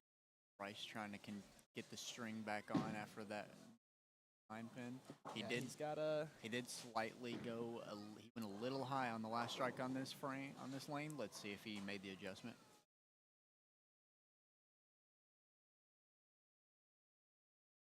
Full inside. Oh, it when held. he did. And I think his adjustment there, I don't think he moved his feet at all. I think he threw it 0.1 mile per hour faster. Yeah, he did. Had 19.33. And He just said, "All right, I'm just gonna throw it a little bit." I'm just going to throw it a little harder. I mean, honestly, man. I think that's the play, though. When there's early hook, yeah, you gotta get your ball to clear the fronts and get down lane and pop. I think that's been one of my big problems too. Is that I'm doing the opposite, and I'm like trying to touch it more, and I just need to like fire it, rip on it, just yeah. rip on it. That's what I feel. That I've been lofting the ball in league recently just because it gives me better carry.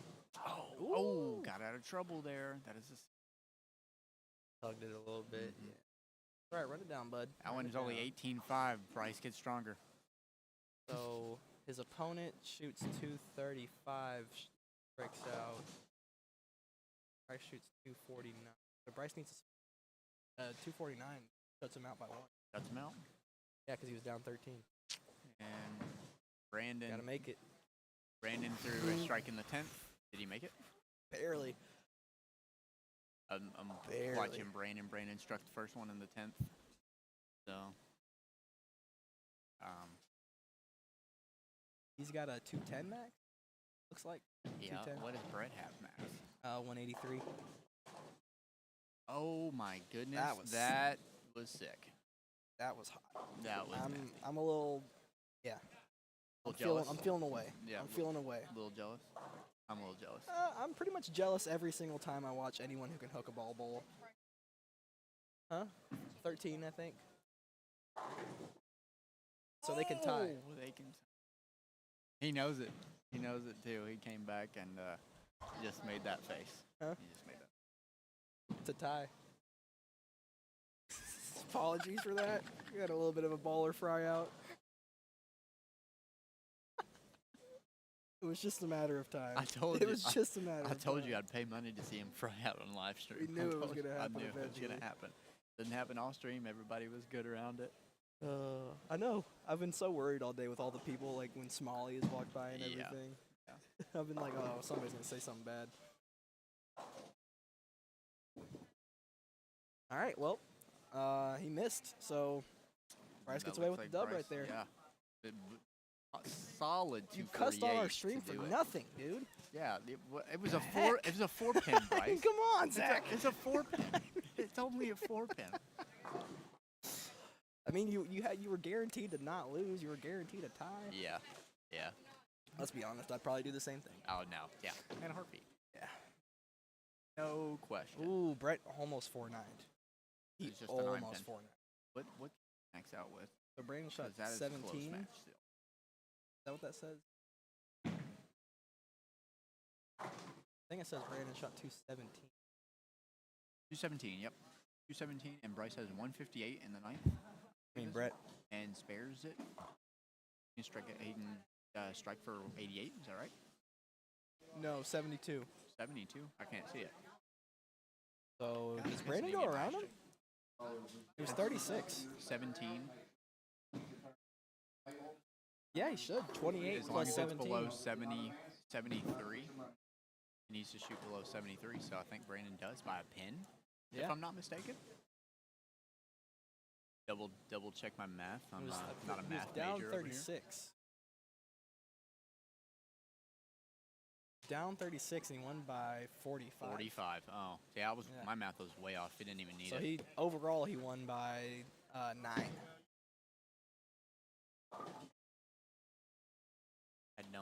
I don't math very well. Math and science was like my only good subject. I'm good at adding numbers. I'm not good at subtracting numbers. And honestly, like, I'm probably one of the only people in the bowling world that has never cared to actually learn how the score is going to add up on the screen.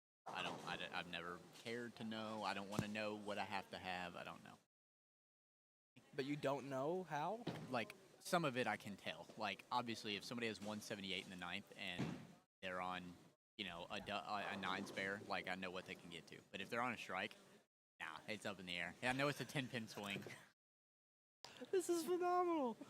You're one of the smartest guys I know, and you don't even know how to add up scores. I've never cared to either. And every time somebody tries to teach me, I just, like, You put just my zone fingers out. in my ears. Yeah. All right. We're going to go ahead and take it to break, guys. We'll be back with some, I believe, finals action for the ladies and the seniors. Stay tuned.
welcome back.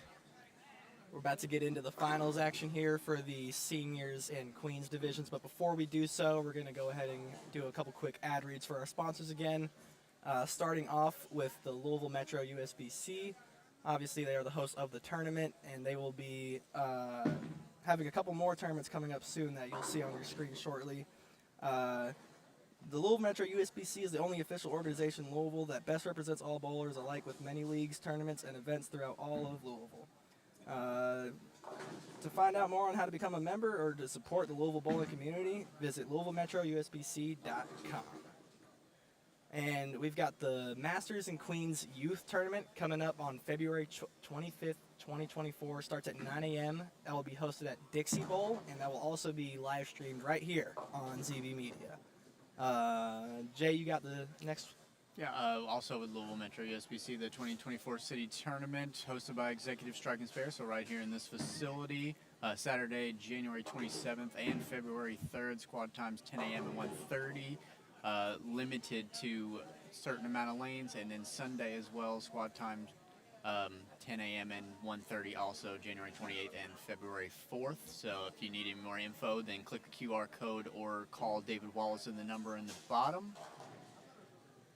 And then also more events from Kentucky Senior All-Stars, hosted by Roy Kello at a plethora of different bowling centers. A doubles event on February 18th at Dixie Bowl, trios event on April 7th at Blackiston, and singles event on June 21st and through 23rd at Executive Kingpin Ken Bowl and Fern Bowl, which is the Kentucky Senior Open. That will be across all 4 locations throughout the entire weekend. Super fun tournament at lots of different places. If you need any more info, click the QR code or look at their Facebook page for finding it out. Also, CC Marketing Solutions, ignite your brand. Be sure to get in touch with CC Marketing. Search for ways to grow your business stops right here at CC Marketing.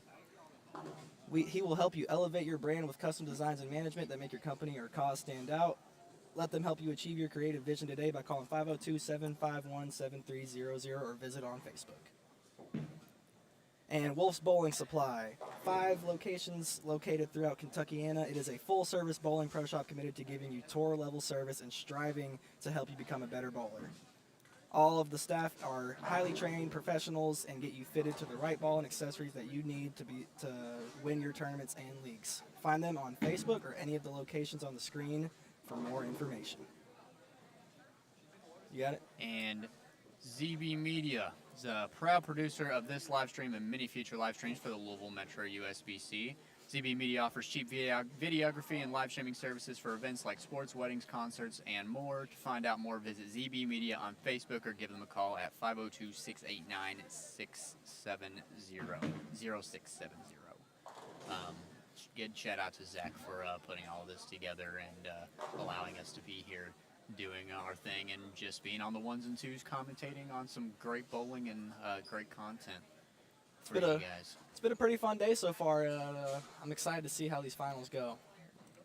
Yeah, on the women's side, we've got Brianna Logsdon versus Karen Flora, and on the men's side, we've got the senior side, we have BJ Hines versus Roy Kello.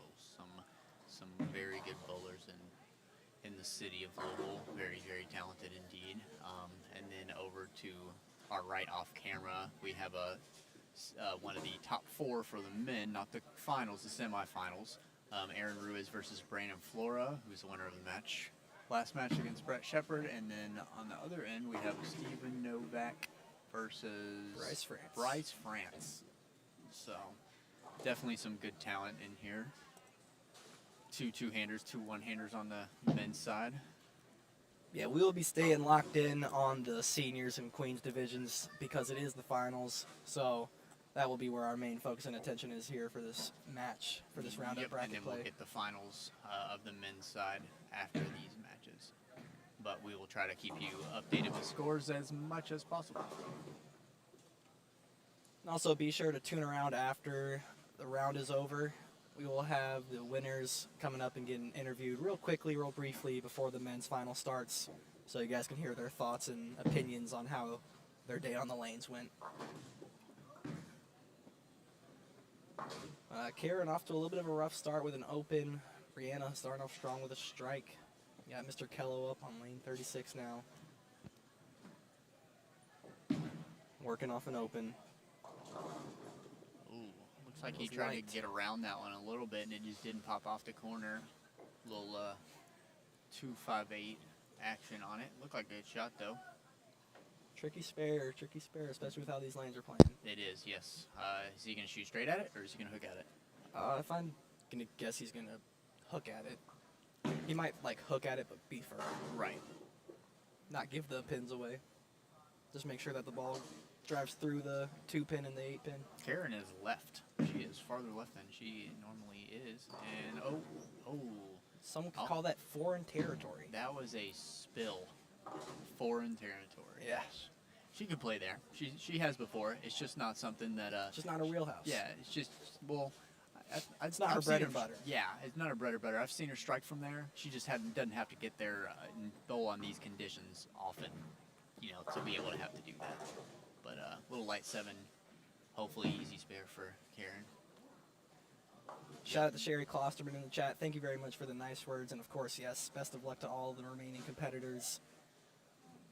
Hopefully we see some high scores and just some exciting finishes.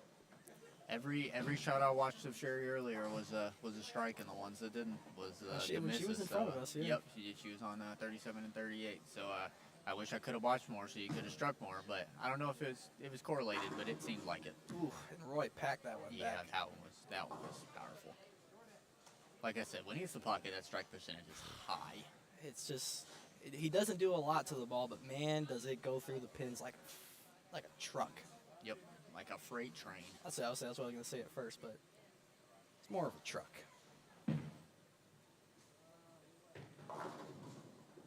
Brianna going a little high right there, leaving a 3-pin. Fairly easy conversion. BJ starting off with strike, spare. See if he can't get back on the strike train. Wonder what BJ's throwing. Let me try and find out right here. Looks like it's an Obsession Tour. Looks like that, or yeah, it looks shiny. Maroon. It's maroon burgundy-ish. I almost wanted to say a theorem at first, but the theorem's more red. Yep. Or it's got some red in it. It's definitely not red. It's pretty hard to tell, honestly. But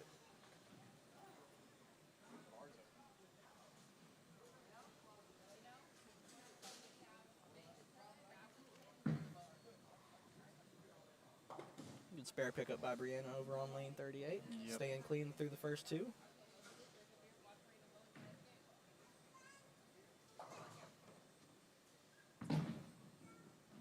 It's got a shape. Ooh. Leaked that one just a little bit. It didn't even think about coming back. Yeah, it looked just either a little firm or just a little out to the right. Yeah. G4 810. Just make your count and move on.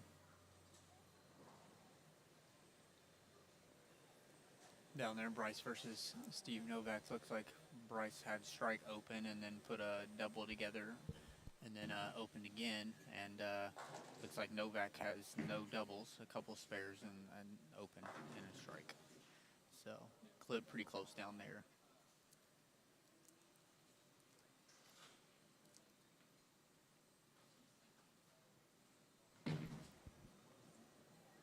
Oh, he made it. BJ, Oh, great spare. I had a feeling as soon as he let go of it, Great the pickup. angle, great pickup by BJ Hines there. Spare shooter. Spare shooter.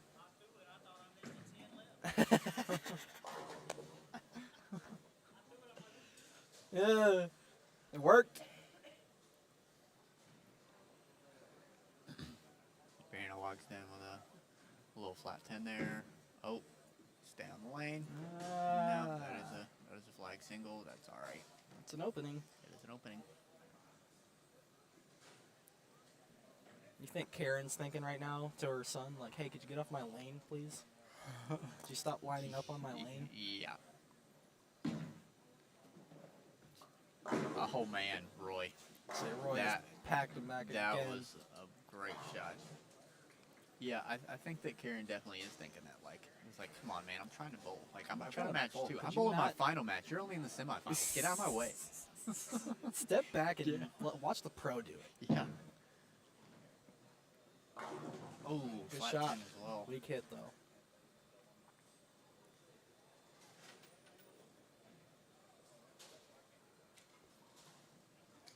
See if Roy can keep this strike train going.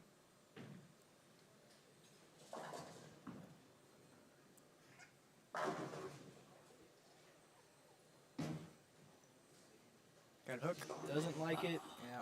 So it looked like it just was a little quick off the hand and a little bit to the right. Just bailed on him down the lane. Didn't quite get around it enough. It seemed like it looks like he's really trying to force himself around it, get it pop off. Oh, yeah. And he missed that one a little at the bottom there. I mean, Roy's usually dead up the back of the ball. So Oh yeah. seeing him Try to try twirl to him. twirl it right now is pretty cool, to be honest. Yeah. Well, he's got an enemy. He always does. You can tell, especially when he bowls events like the Senior Kentucky Open and things, that he pulls some tricks out of the bag that don't come out often, and then it's really impressive. Yeah. Just to see. Ever since I was a kid, my dad has told me that's his bowling hero. That's the guy that he idolizes. He wishes I would be like he was like. You know, just a guy who's super down to earth, treats every bowler the same. Doesn't matter what average they got. Doesn't matter what walk of life they are. It's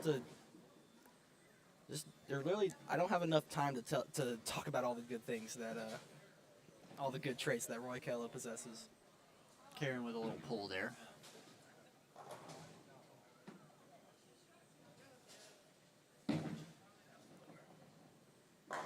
Oh man, the transition that has came along throughout the entire day is crazy, because if anybody missed right there at the start of the day, it would have went Brooklyn. Oh, And, yeah. like that whole developed over time, and it's crazy how much you see the lanes change over time. Just throughout the balls that go down the lane, it's unreal how different our sport is from everybody else's. That our playing field's changing as it goes, and you have to adapt to it. Yeah. And people just don't understand that at all. That people that don't bowl anyways. So he makes the Flag 2, 4, 8, that 10, one. and then he flags a 10 pin. That's it's interesting.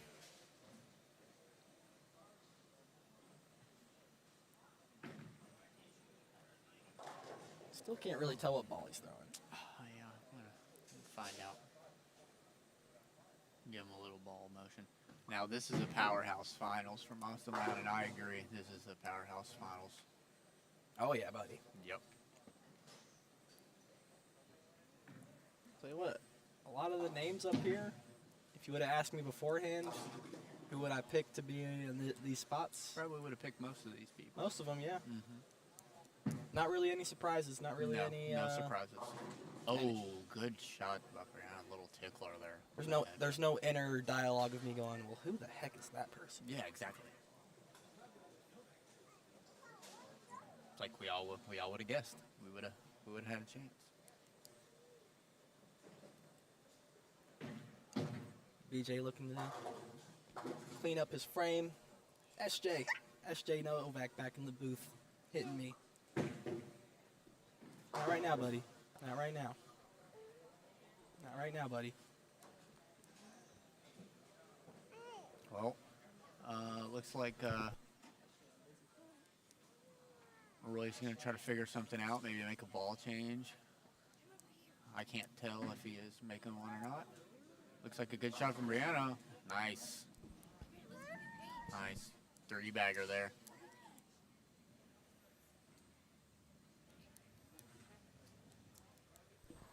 Apologies for that. Had to deal with a toddler off camera. He really wanted to sit in my lap right now. Now's not the best time.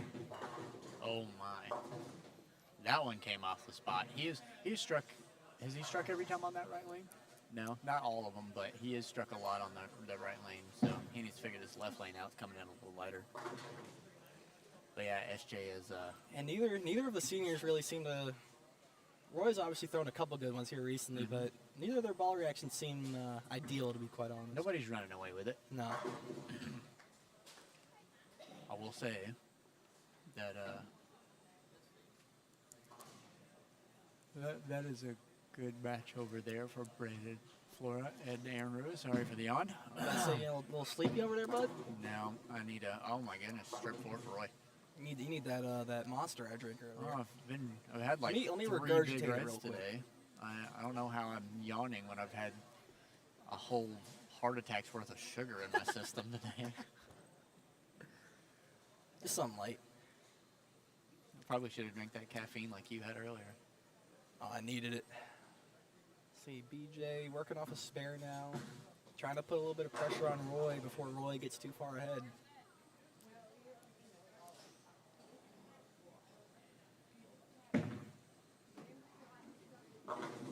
Oh, Ooh, man, he looks shakes like him he up. went the straighter route. Yep. Move right. Take What a away move. how to play a little bit. Yep. Move right. Do him hard. Karen looks like it's a good shot. Got a hold. Nope, 3-6. She has yet to put one on the board.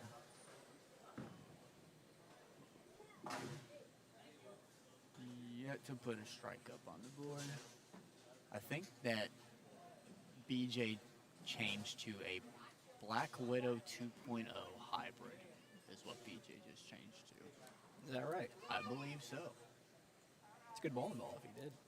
It is a good bowling ball.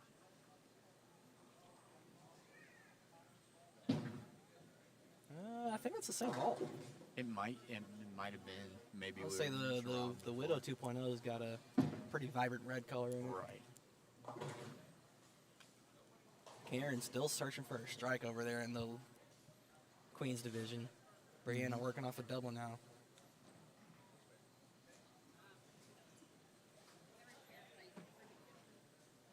See if BJ can run down this 310. Spare shooter. Spare shooter. Alright. We called it earlier. Spare shooter. Except for single pins, he missed one. But you Yeah. know. He makes the hard ones. Yeah, he makes the hard ones.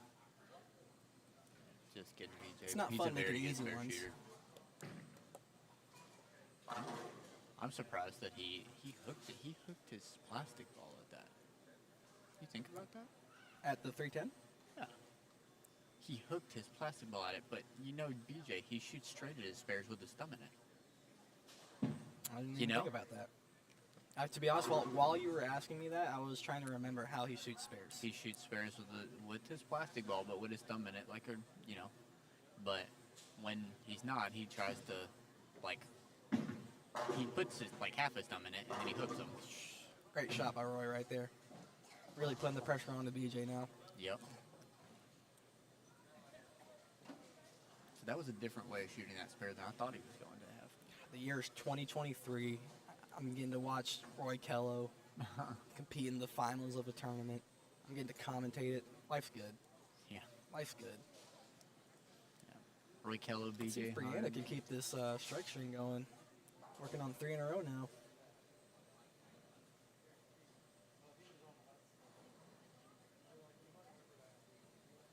Very deliberate approach.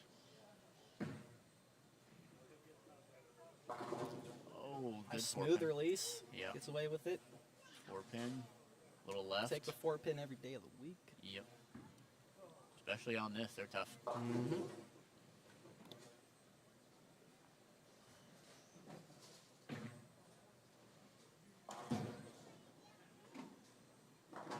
And Roy just building and building and building that lead. He's trying to give himself as much cushion as he can.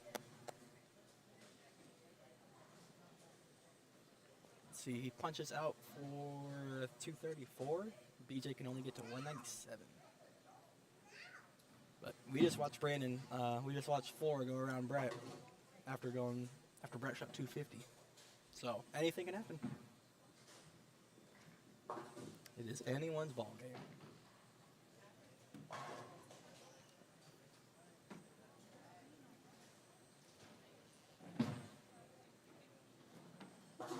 Roy tripping the 4. He's getting into it too. He's hunching down. He wants it.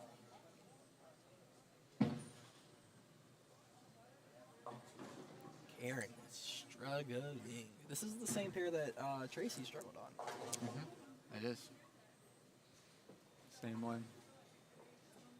I mean, Karen hasn't gotten more than She's only got 9 twice.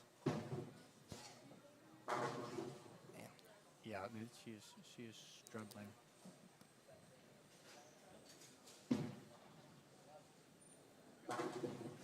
Roy capping off his game.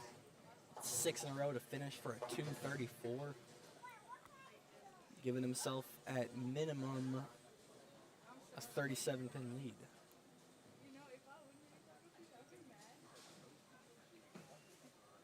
That is a very hot start by Mr. Roy Kello, but BJ did just make a good move. He did leave a 310 off an errant shot, but I think he's trying something different to see what he can do with it. Standing a little straighter into the lane, throwing a little bit harder. He's got a hook. No. We got a question in the chat from Austin Loudon. Do y'all think jerseys should be worn during this? Do you mean should it be required, or is this like just our personal opinion? Personally, no. Everybody that is bowling currently is wearing a jersey except for one. He's wearing a The guy who t-shirt and averaged shorts. 250 and the earlier? guy who Or the guy who 240 out-averaged everybody, the whole field in the men's division, is wearing a t-shirt and shorts. So I don't really have a correct answer for you. I think it's all personal opinion, but I mean, I don't think it matters under the circumstances for today. I will say this. I do have a bowling pet peeve, and that is when you wear basketball shorts with your bowling jersey. Now, I have some friends that wear basketball shorts with their bowling jersey. All right. It's no disrespect, guys, but maybe let's get some golf shorts. Let's get some, something a little bit cleaner, a little bit nicer. I don't disagree Something with that that meshes a even little a bit little better. bit. I'm 100% on your side about that hot take right there. Because, hot take. I agree. I think that just some nice golf shorts don't cost really any different than They don't gotta be some golf shorts, basketball just shorts. They don't. Yeah, you know what I mean. Just Like not khaki basketball shorts, shorts. just cargo, not even cargo shorts and whatnot. But Hey, you know what? If it makes them comfy, which I'm sure is the main reason for people who do that, they just want to stay comfy. So, final score for the first game between Roy Kello and BJ Hines. Roy Kello had 234, and BJ had 173. So, what's the swing on that, Jake? That's a I can't math. 27 plus 34. That's 57. That's a 61-pin lead for Roy Kello. And I'm not double checking him on his math because Nobody do it, because if no one double checks my math, then it's right. I'm right. Exactly. If a tree falls in the wood and nobody's around to hear it, did it really fall?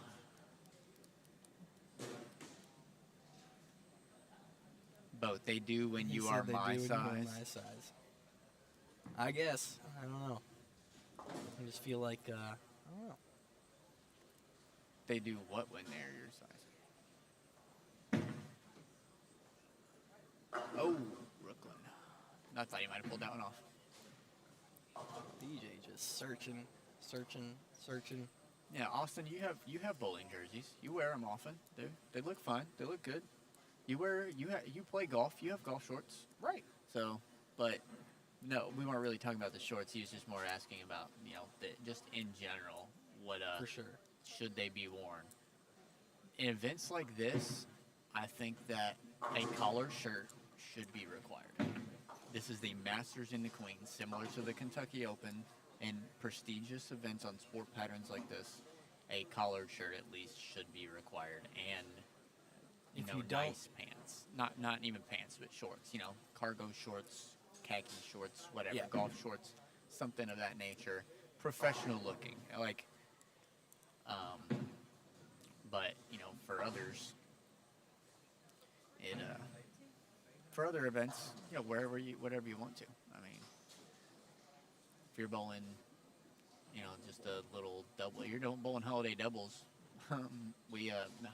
Tyler Schlaubaugh, when we made our huge run at it, he wore a t-shirt and basketball shorts, and I wore some joggers and a Storm t-shirt. And that's it. Karen's still searching for her first strike. Oh, just nothing doing. Just can't get the corners out even when she does get it to the pocket. So Brianna also going to have a pretty pretty large lead going into the second game. Yep. So another match between Brandon Flora and Aaron Ruiz. Aaron Ruiz had a good start, better start than Brandon, and Brandon applied the pressure, and Brandon ended up winning by a few pins there. Not sure on the exact amount because I don't have the scores in front of me. But now Brandon is on 3-bagger, 9-spare strike, and Aaron is on strike 9-spare, 9-spare, 9-spare. So Aaron is struggling to carry here. It looks like he's got a great line of the pocket. Grabbed a couple of 10s this game. And then the match between Bryce and Steve Novak. Not sure who won the first one, but I do know that Bryce has a lot of spares up there. Yeah, Steve's got a lot of X's, and Bryce only has one. Yeah, Steve has 5 strikes, 1 open and a spare, and Bryce has 1 strike and 6 spares. So stay locked in on our finals matches, though. Who cares about semifinals? Yeah, semis. That's all it is the payout difference. Semis. Yep. Semis. I'm kidding. Obviously, we'll give you score updates as we get them. Yep. Main focus on the queens and seniors. Yep, good bowling all around, but gotta commentate on the action at hand. Roy, after that 2:30 game, opens up strike spare and pending another spare. Karen crossover 6-10. Still looking for that strike. Yeah, she has not put an X on the board. This is a tough pair, and it seems that Brianna has it figured out. Great. Has it figured out. I think Brianna's able to just get just a little bit more left, and I think she's able to just get just enough leverage on the ball. Little softer, little Yeah. more rotation on it to get it around the corner. Definitely a heavier ball roll. Yeah. It's another person who worked with Mike Kahn for a while and really made a lot of strides in their game. Brianna bowled for PRP in high school, which is a powerhouse of a girls program in the high school scene. But very, very successful career. It looks like BJ moved back left. And he crosses Brooklyn. over. That's a double, though. Yeah, it is a double. I think that is a Brooklyn double for both of them, if I'm not mistaken. I don't think he packed the other one on the Roy right missed side. a spare. He did. He missed a 10 pin. Let's not let BJ crawl back into this, Roy. Yeah. Well, it'd make for good action. It would. Yeah, I'm biased. I'm rooting for Roy. I like Roy. I just went on a whole spiel about why he's the bowling hero. Yeah. Oh, wow. She made a ball change, and that looked great, and it was the only X on the board. So Brianna, pacing a 195 game, can punch out for a 215. Could have 2 60-pin leads if Brianna punches out. BJ almost crosses over again. Leaves with 310. Oh, but Novak down on the other side after a couple of strikes leaves at 210. And Bryce has a double, maybe letting Bryce back in it.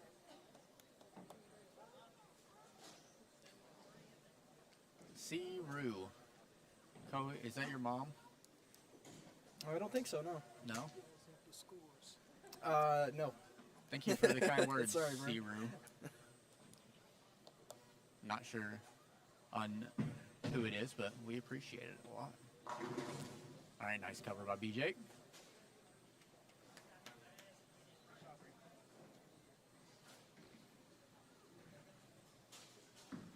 And not to sound like a broken record, but if you haven't, please go down there and click the subscribe button. I mean, I feel like we've been giving you guys a pretty good day of coverage here, and there's going to be a lot more to come from this channel, so click that subscribe button, turn the notifications on. Yeah. Follow ZB Media, because there's a lot. There's a lot coming, and it's good for the sport. Definitely been fun talking to you guys, or not talking to you guys, talking to you guys, I guess you could say, and bringing this to you guys. Definitely have to shout out Zach once again. I can't say it enough, beating a dead horse, but he's just done a phenomenal job with setting all this up. I mean, you guys come in here and you see this studio production that he has put together for us today with all the monitors and the laptops and the cameras. And I mean, we've got 4 cameras going. We've got 2 ring lights. We've got a tablet for us to read off of. he's got his monitors and laptop going, microphones, the whole nine, and he. This is a very legit, very professional setup. Absolutely. So you're getting some of the best quality here. Yep. And like we said before, if the quality on the video is not that great, it's probably due to the internet here at the facility and nothing to do anything got else. little if Yazel it's in the not, chat. But hello, Matthew. So Brianna's going to close her game out with a 204. So she's going to have a 51 pin lead on Karen. Going into game 2, Roy looking to spare up here. He opened last time on this lane. Runs that down with ease. Yep. So BJ trying to claw his way back into it, but it's going to be a really uphill battle.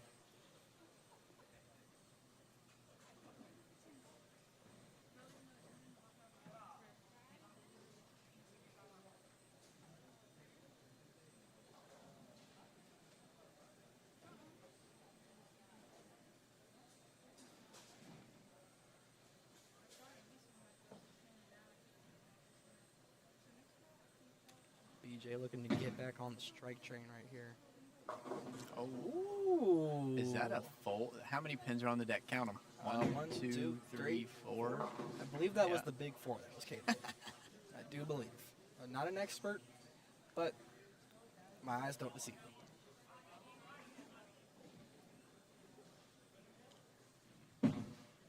Dynamic duo, Jacob and Jacob. What am I looking for again? Oh yeah, I'm looking for your scores for everybody.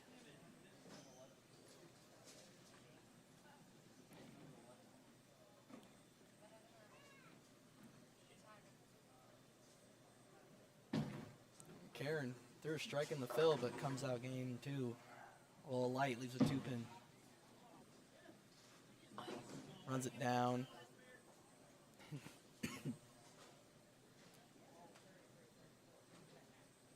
BJ going a little high there, leaving a 3-6. Not a hard conversion, but not easy. He just made the 310s, so he should make this a no problem. Well, what have we been saying so far? He's making the hard ones. Yeah, he is. There you go.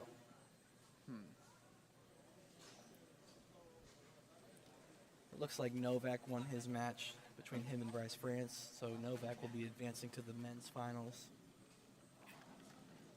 Still awaiting to see who will win in the Flora Ruiz matchup.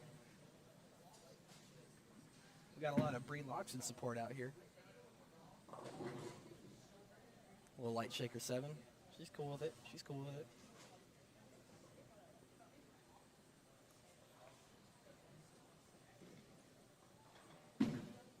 Oh, that looks good from Fistful Roy. of it. Oh Wow. my goodness. Wow. How do I black cloud him in the middle We of both the said he threw it shot? so good, too. Yeah. What are we doing? Do we know anything about bowling? Because clearly we don't. No, not. Yeah, we're both sitting here We're both saying sitting there, great shot. Oh, great shot, beautiful split. and terrible result. Yep. That's a little detrimental to our credibility there, Jake. Our street cred it's dwindling by the second. Yeah.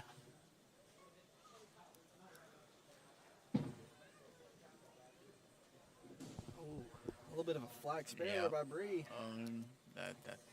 That's an opening, but what was the swing It was on a the first? 51 pin lead 51? for Bree. I'm gonna let you keep that number.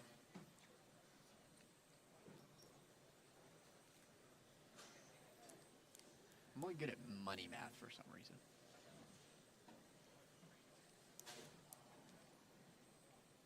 Oh yeah, I know, Sierra. We gave Roy the old announcer's jinx. Yeah, we did.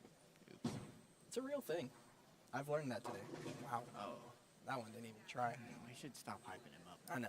That's where it is totally our fault. It's starting to get interesting. Yeah, it Nobody is. looking out, but Yep. Oh, that's got a hook. what a comeback that would be, huh? Down 61. Unbelievable. Well, over on the right, we got Aaron Ruiz and Brandon Flora finishing up here. Looks like Aaron Ruiz strikes out for 226. Brandon Flora can strike out for 211. I don't remember how much Brandon beat him by the first game. trying to look at some Brandon supporters to see if they know, but it doesn't seem like they're interested in talking to me, to be quite honest. Yeah.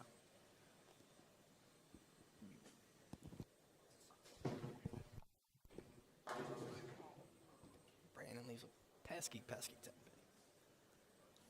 Bree looking to convert her 4 count right here. Got that one a little wide, and you guys saw what happened, just like everybody else today. If you get it out to that first arrow, you don't get enough hand in it, or the right ball, it ain't coming back. Good pickup, though. That's not easy.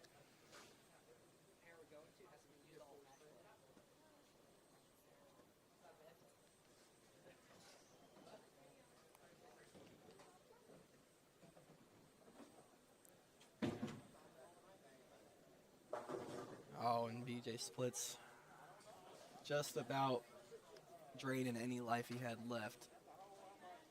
Unless Roy just crumbles, but I don't think that's going to happen.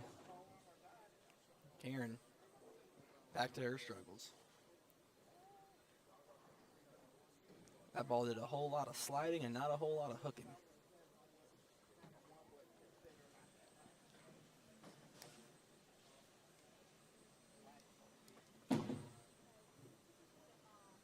Oh my BJ. goodness. Wow. Talk about a spare shooter once again. He's a just split giving them all a run. Yeah. He's not a spare shooter, he's a split Split shooter. shooter, yeah. I had the dumbest thought just now. What's the that? dumbest. So you said split shooter. Mm-hmm. In Call of Duty, you know how you have those stupid emblems and you know the little logo thing you can put above your name or whatever. Mm-hmm. You know they always had different ones Yeah. for accolades that you'd get in the calling game. cards or whatever? The calling cards, Yeah. correct. One of them was split shooter. Split shooter? Split shooter. That was me, baby. That's BJ Hines. Sorry, had to share. It's just the dumbest thought. I just remember that. There was like 700 different calling cards, and somehow I remember split shooter is one of them. I unlocked a core memory for you. Yeah, core memory. Back in the basement with the pros. BJ. I'll run down this 9 pin. He can shoot a 214. So if he strikes out, Roy needs in the 160s, 170s. Yep. Well, he's gonna need to stay clean. That is a force spare. Hasn't really been able to do that this game. I didn't that get well. I didn't get to see that force spare from Brianna. Oh yeah.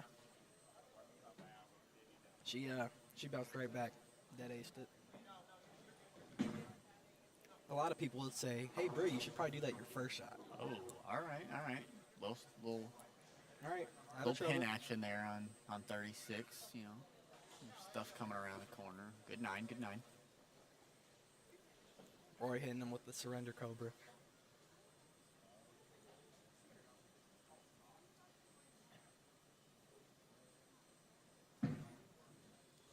Gotta go. Bree tugs it a little bit, gets away with just leaving All a right, 5 pin. Nine's good. Nine's good. And you got a lead like that, you just want to stay clean. Mm-hmm. Ooh, I thought he missed that. Yeah, he almost did. He almost took a little bit away from it. Almost.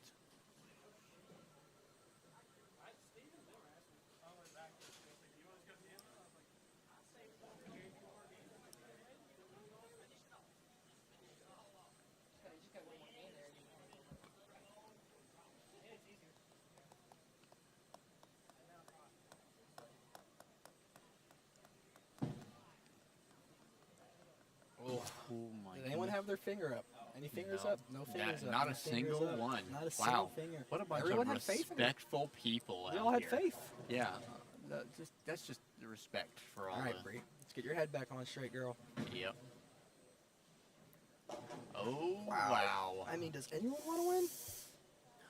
Does anyone want to win? Doesn't look like it. I think they do, but it's just, I mean, I know they do, I think but the tanks are out of gas almost. yeah, like we said, this pattern wasn't really designed for this many games. This many games, yeah. No, like, you know, Nick Hoagland takes that stuff into account when he creates Oh, patterns. yeah, He makes absolutely. sure, like, there's supposed to be this many games on it. I expected people to be about here when they're finished. So who won et cetera. between Flora and Ruiz? It looks like Ruiz was the winner of that one. We don't know the exact scores, but he Yeah, beat it Florida was. by He beat 36 Florida by the 36 the game. second game, and I know he didn't lose by 36 the first game. So, yeah, sorry. It's got to be painful. Jake keeps turning and hitting his elbow into my chair. I wonder how many times he's hit his funny bone today. Yeah, I'll probably have a little bit of a bruise on the old elbow, but we'll battle through it. It's the left elbow, though. Don't need it for bowling purposes. It's just kind of there. It just exists. Yeah, it's just supposed to just hang down by your side anyway when you're bowling. Or, you know, out in front of you. I don't know who won between Bryce and Steve, though. That's what I would like to find out. it was Steve. Steve. It was Steve. Bryce was wearing street shoes. So, if you're ever curious to see if somebody won or made a cut, just look at their shoes, guys. When they get done bowling, if they're still wearing bowling shoes, they got a chance. If they're not wearing bowling shoes, they'll probably didn't make the cut. Never would have guessed. It's just you know, just a little something I've picked up on. You can't do that with Brandon Fleury. He bowls in street shoes. Well, he doesn't. He bowls in SST8s, but he has rubber pads at the bottom of them because he plants. But you can't do that with Harry Cross. Harry Cross. Yes, you can't do that. Shout out to Harry. Shout out. He said he was going to bowl today. Where my man be? Flaked on us. Nah, he bowled. I guarantee you, he bowled all day yesterday, doing in the retired servicemen's league at least. So, but heck, he might have went down to Danville doubles with somebody. So, let's go. So BJ can punch for 190. BJ can punch for 190. So that would mean Roy can punch for 58. Oh, that was kind of sick. So Roy needs 2 pins. So security How much victory. was the difference? It was 61. 51? 61. 61. 51 was Bree. 61 Yeah, so was if he Roy. strikes out, then yep.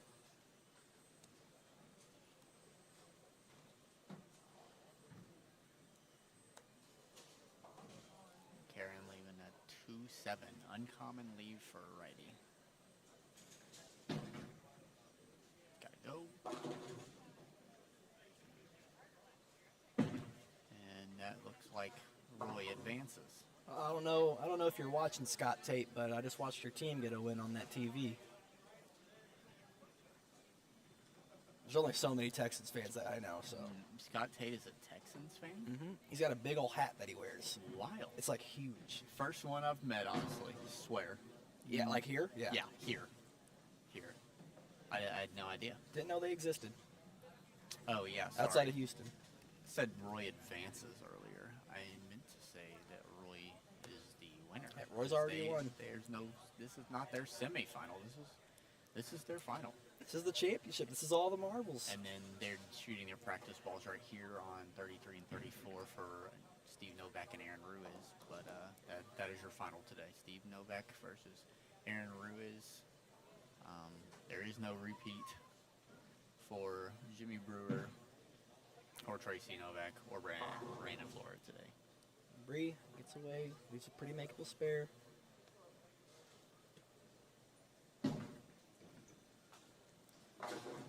Oh. Roy taking him a quick little victory lap.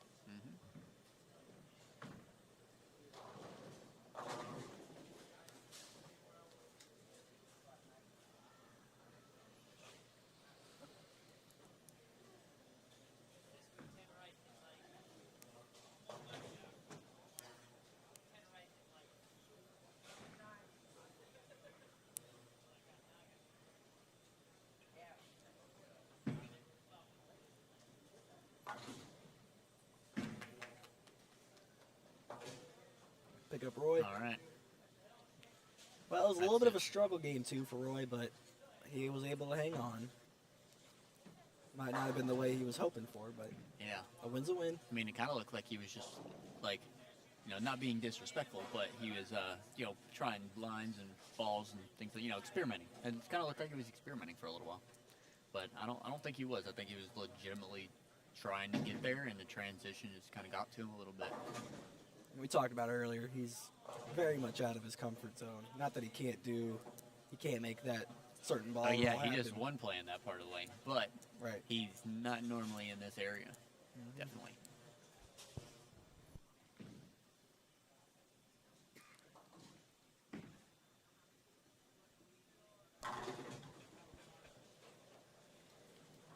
You know how much crap I'm giving Bree on Friday night for that 5-pin? Yeah, you need to give her all the crap. You can't just let miss 5-pins go by without note. Oh yeah, you gotta tell her you had your finger up too the whole time, even though you weren't here. So she'll have to buy you a beverage. Yeah, just tell her you had your finger up at home. And we can vouch for you because we have some viewers in here, but you're the only one commentating, and I think it saves the or commentating. You're the only one commenting, and I think it saves the chat on YouTube. Maybe. Zach, can you confirm or deny that? I don't know. I don't think it saves the chat. I think it saves comments on the video once it's uploaded afterwards, after the stream, but I don't think it saves the chat. By the way, we can vouch for you, bud.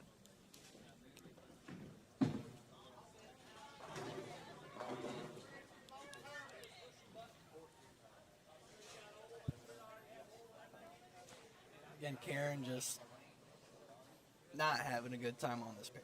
No. Just can't find a look, can't get anything to go. Thanks, guys. Appreciate it. Absolutely. Thank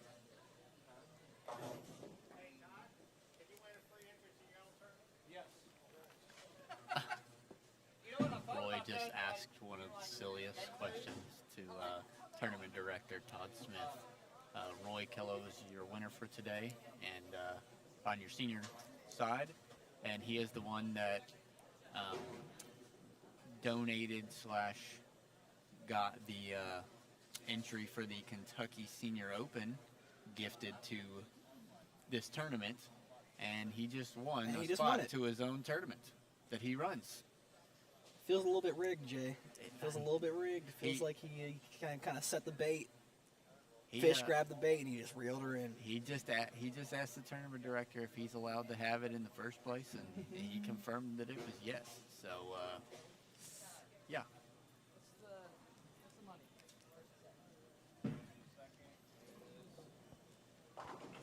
Oh, this pair. We've just seen a lot of struggle out of this pair today. We saw Tracy struggle on it earlier. Especially Taryn lane 38. on it right now. Yeah, especially lane 38. 37's been a little bit more playable, but there is a wiggle spot on 38. 38 is just. Oof. Yep. I don't want to. I'm just watching it. I would not even want a ball on that.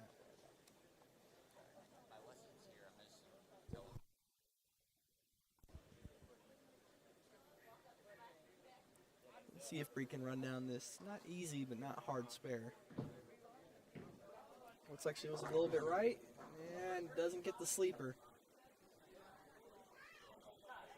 Well, Bree had a 51-pin lead coming into the game, so she's got a total of a 59-pin lead now with 3 frames to go. This is the final? Yes, this is the final for the ladies. The finals just concluded for the seniors. Roy Kello beat BJ Hines. The men's finals is just now getting started. We're going to go ahead and watch the finish of this ladies match.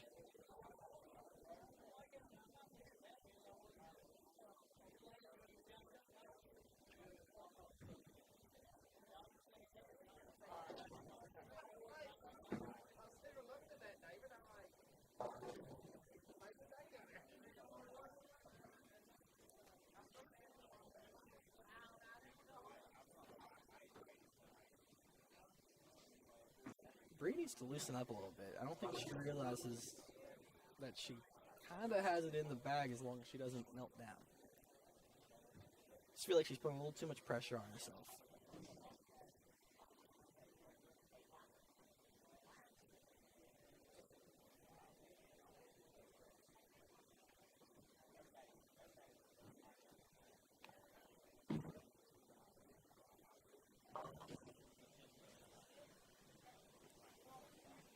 Well, chopped it.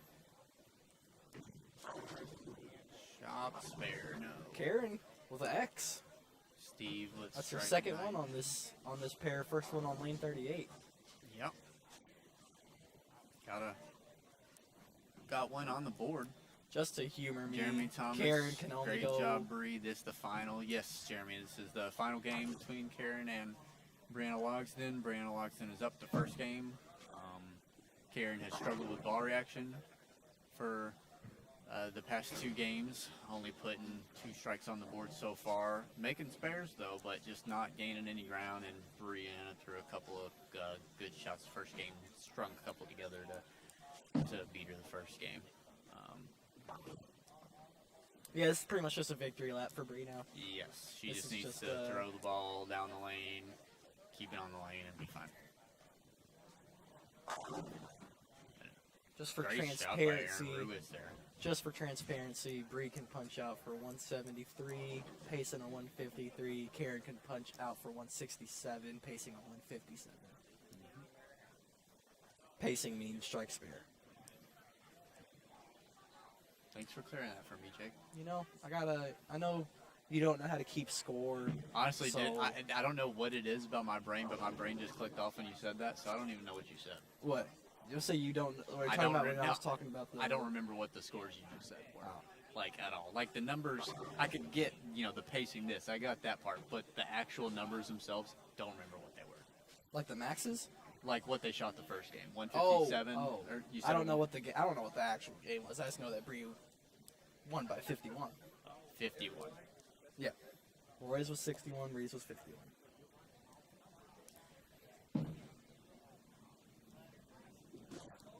Aaron Ruiz with a 4-pin there. Oh, and flags it. You start to wonder, does Brianna realize that she's won the tournament? Because she just doesn't look that happy. And I don't get it. I really don't. Yep.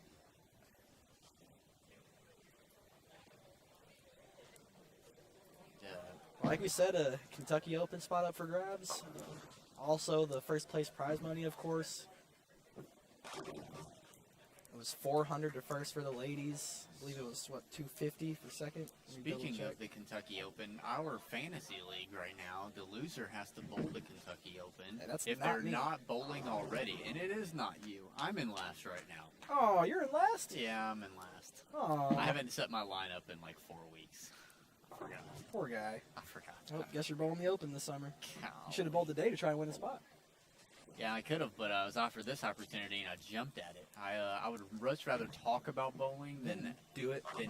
Well, I don't know. This seemed kind of fun, actually. I would love to go out there and throw some shots on this right now. It looks fun.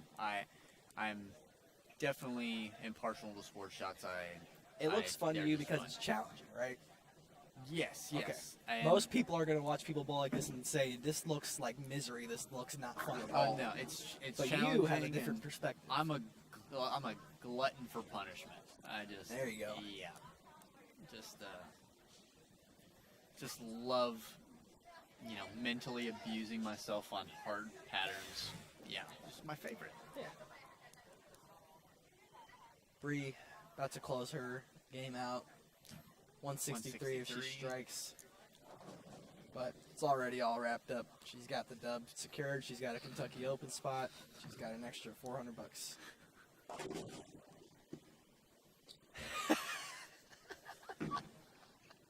Yes. Yes. Yeah. Wow. That was funny. All right, on to the men's action. Quick transition. The timing of the tournament's been a little bit off.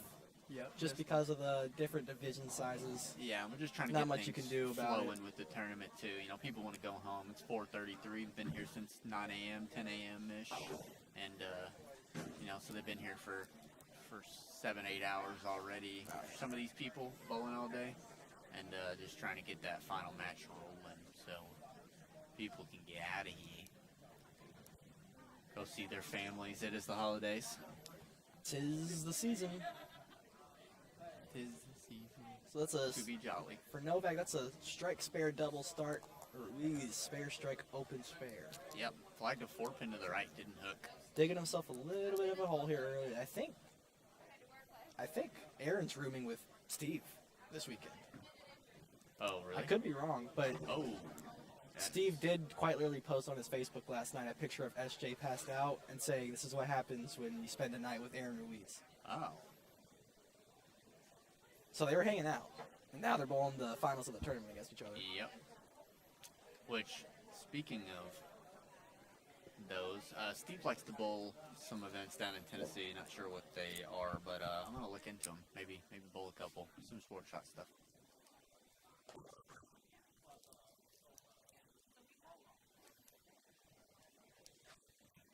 Mr. Rowan here popping another cough drop.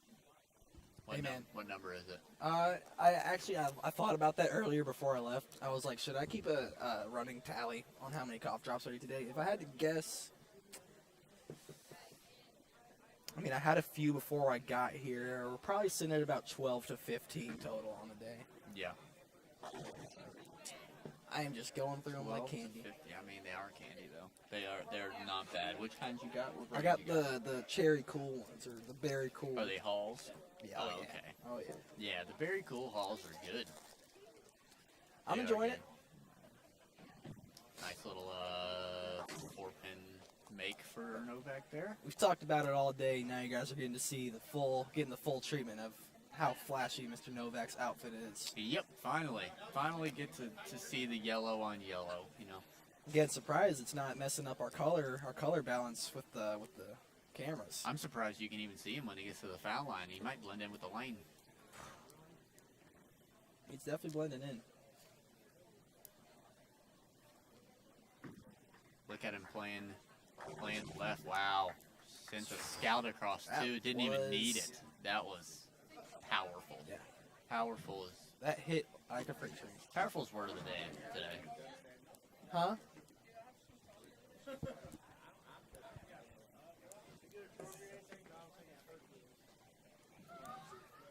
Figuring out some stuff behind the scenes. Trying to get some interviews with our winners. Gonna get some winners in the booth here shortly.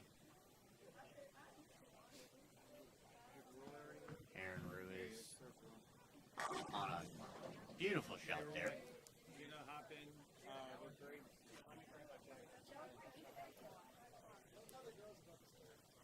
We already got Roy in the booth once. We don't need him again. No, I'm kidding.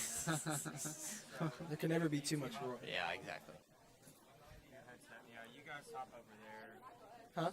Yeah, y'all both scoot that way because your headset will, if you go to where I want you to go. Jacob, just keep scooting. You're going to be out of frame, unfortunately. That's fine. You scoot over You don't need to see my ugly mug. I'm going to be out of frame. just turn the camera off.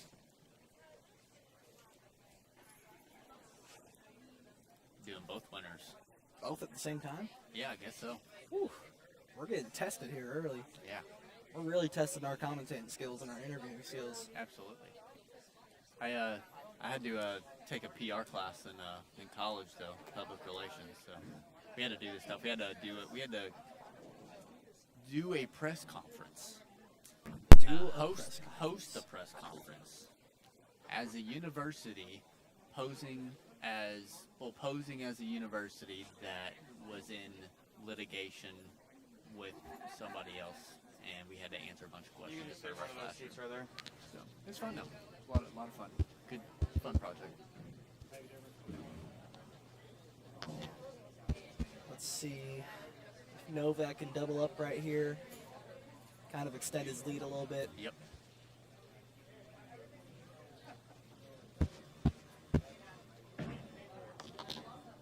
A little light. Rolled the 2. Good 9. Got out of that one a little bit quick, it seemed. Yep. Testing. Testing. Check. Yeah, mic Yep, check. We got mics. I don't know why that one worked and the other ones didn't, but all right. Just have them hold them up in the audio. It might be better. Yeah, it might be better. Yeah, just unless you don't want I'd rather to. have them flex. Okay. Oh, unless his fuzzy thing up. It's a precious fuzzy ball. You leave all his food over here? That's why you're Yeah. scared. I know. It's like I'm busy or something. All right, Steve. Easy spare. Game's kind of close. Okay. There you go.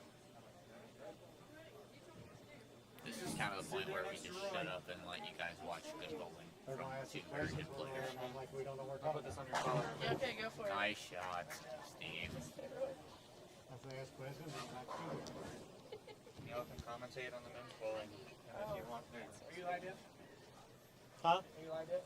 No, Okay, good. Are you going to eat with us? I don't know. You need to talk twice. I guess. I gotta eat. I hadn't ate all day. I don't want Where we not going? Mr. Fagan. Preston. I ain't going that far out. It's way out of my way. Jacob, get my mom under control. Angie, what are you doing? She's just I'll let you. 9 bars down the See, road. like Jacob Not that likes far. you. I don't know. I'm just here to have a good time. Good to go. All right. All right. Joining us in the booth now, we've got our senior winner, Roy Kello, and our women's winner, Brianna Logston. How you guys doing? Tired. Tired? Yeah. We got one very good, one tired. A lot of bowling today. A lot of bowling, so y'all Yeah, should be I tired. bowl 3 games a week, so that This is a means- lot. Yeah, so I'm 6 weeks in just in one day. Yeah. This is a marathon. Yeah. We'll start with you, Roy. What'd you see there? What do you think led you to that victory there throughout match play? Well, you know, the match before, 6-frame first game, I decided to make that 25 board left move. Had a lot better friction down there, go back 220. Here, the earlier part of the lane was beat up a little bit more, a little more hang. I just tripped some things to get away with that first match. I thought I'd stick with it, but I don't know if it was a good decision or a bad decision, but BJ didn't have a good look either, so I was just trying to grind out from there. Yep. Yeah, it seemed like he was jumping around a little bit as well. It was a little confusing of a pair. And same thing with your match, Brianna. Looked like Karen and you struggled a little bit on some of the lanes. Karen only threw 2 strikes on the pair the entire time. So we saw that all day long with Tracy Novak and some others that were struggling on that pair. So it definitely was a tough way to bowl on for final match for sure. Yeah, for sure. What was your thought process going into that match? Like when you got done with practice, like what was the ball you were throwing? What were you thinking while you were going up I there? threw virtual energy. The further left I got, the more hold I could get both ways because I didn't have Mr. Right, so I jumped left, and that was a big move for me. Honestly, I was just thinking about striking because clearly I can't pick up spinners. Well, you picked up a 4 count. I did. I was That's picking not up the easy. hard ones, not the easy ones though. So I gave up a lot of pins. So I was just thinking about making a good shot first ball, so I didn't have to do anything else. That was good. So how are you guys feeling? What do you change? What would you have changed about your performance? Anything you would have done different? Anything? I think I overthink too much just for the ideal. The senior bowlers, I've learned in the last 8 years, you know, they all design pretty much play. So I anticipate the breakdown to open up, but they never seem to open up like I'm guessing. You thought it so was? I need to back off, and so you know what I'm looking at, what I'm expecting, what's happening is 2 different things. Mm-hmm. Right. Yeah, can't have any preconceived notions about what's going to happen and what does happen. Definitely. Got to keep an open mind. Yeah. What about you, Bree? I think I got scared to move left just because most women's tournaments you bowl in, there's a lot of hang down lane as you move left. So I was hesitant to make that big move, but in doing that, I had a lot more room. So maybe if in qualifying I'd done that, I probably would have been higher up there. But then again, the higher seeds didn't do that great either, so it might have just went to my head. It really showed in that finals match. I mean, because Karen she was in a phone booth with her ball reaction. Yeah. And you, the first game at least, it seemed like you had actually missed her. You had a good look. So just your little bit softer ball roll, a little heavier hand was all the difference. Yeah, So. it helps a lot with the ball motion, softer. Yeah, that ball definitely looked good for you. Karen had a good look for all the pretty much all the other games, but that pair just that was a tough one to bowl on in the end, and they got really torched. I mean, Roy, you're bowling in some foreign territory there for a little while. I mean, we've seen you get over there before and get that far left, but you just don't have to do it. You just don't have to do it that often, and it's really impressive to watch. You get over there and really shape the ball like that. It's really cool to see. Yeah, it's been a while before knee surgery time. Yeah. But it feels good. I can still get in there. I just got to learn to control my ball speed a little better, but hey, I hadn't done it in 5 years, so. Yeah, we were talking about how this pattern was only meant to have 3 games bowled on it because it was made for the team championships in Vegas. So it's not used to, it It wasn't also- really designed for this much play on it. So Plus, you got the memory of this house. It's Tennessee. This house will blow up earlier through the early part of the lane. So, combination between the extra games and the history of this house, it really showed. yep, absolutely. So what's before we let you guys go? What's next for you guys? What's next on the calendar? Well, my doubles tournament start February, so hopefully, and I'm gonna start hitting every senior tournament and a few of the other stuff with Brett and Jimmy Morello and stuff. And Trios. Brandon might ask me back for the 50-50 again. So You guys won that, right? yes. Yeah. Won the 50-50 recently. What about you, Bree? The Queens for Jeremy Thomas, and then the Carter's Baker tournament. That should be exciting. I'm excited Oh about that. yeah. I Five-man remember them Baker. putting that out. Where's the Queens at again? Is I it think Kingpin, Kingpin again? Yeah. Okay. Did you have a good show in the last one? It was all right. It was all right. They played pretty slick that day, and then but the next one is supposed to be on a challenge shot this time, I think. So changing Not up the a- not a pattern house a little shot. bit. Yeah, not a house shot this Well, that's time. good. That'll be different then. Yes. Absolutely. I'm Well, excited. good luck to you guys. Thank you. Great Thank job you. today, Thank you, guys. guys. Good Great bowling, job. everybody. Thank you. Congrats on your wins. Thank you. Thank you. No problem. All right. Ooh, can I scoot back over? Oh, got a little cozy there for a little bit. Oh, got us up in the corner there. Oh, our camera's a little tilted still. It's all right. That's all right. We're not on. Yeah, we're not on. He took us off. All right. So wrapping up this first game of the men's, Novak jumping off to a pretty big lead, which has been a common theme so far for all of these finals matches. 239 to what was that? 239 to what was that? 99? I didn't see it before I the did not see before. animation. Yeah. 181. 181. Okay. I thought I saw a 9 up there. 181. So that is a big swing. 60 pins, 58, something like that. I was just sitting there staring at you like, how big's the swing, Jay? How big's the swing? You can do it. No, I'm not even gonna try. You're not even gonna try? I'm not even gonna try. Dude, it's so easy. It's 39 and 19. So What does that add up to? couldn't tell you. Jesus Christ, 58, Jay. 58. 58. Yeah, 58. So the lowest I can do it, but it's for some reason I just don't want try. I don't know. the lowest lead after the first game was 51 pins. Somebody just asked Roy to bowl on Danville Wednesday. Bluegrass 300. Who might that be? Roy, do you want to sub in Danville on Wednesday? Not even acknowledging that.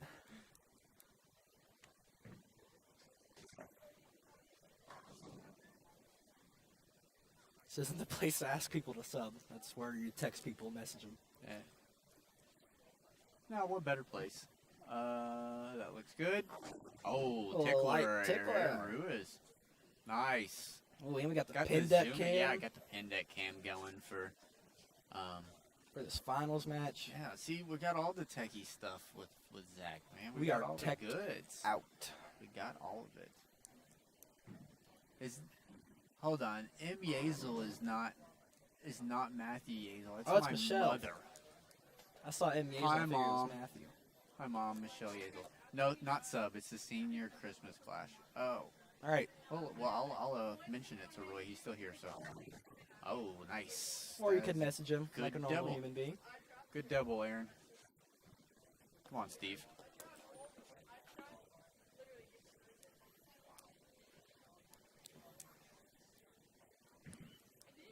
All right, not to make that pun, but if he doubles, is Steve on fire because of his You're jersey? saying that because of his jersey? Yeah. Yeah. Kind of what it looks like a little bit. Let's see. Steve is en fuego. He's on fire. En fuego. On fire. It literally does. It looks like flames coming off the side of it. Little red, little yellow. Not only that, and he runs to the foul line. Yeah. Gosh darn.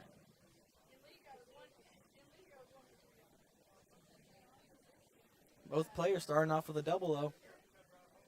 We're going to try and make this one an exciting one.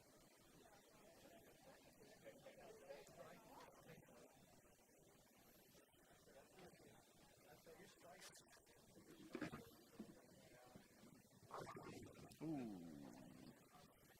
Little light, firm. 258. Yep. I've seen a lot of those today. A lot of those 2.5s, 2.4 combinations, bucket combinations. It's pretty easy for your ball to skate through it. Sail by the head boom. There's some hang spots. We've seen them all day on every pair, especially that one on 38. We just saw a couple of people not even throw them, not throw some shots that bad, and they just, they weren't even close. Right. They never even thought about striking. So.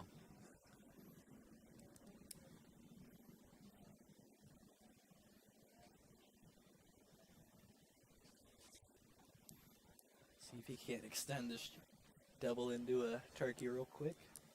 Maybe give himself just a little bit of life. Not a lot, but a little bit.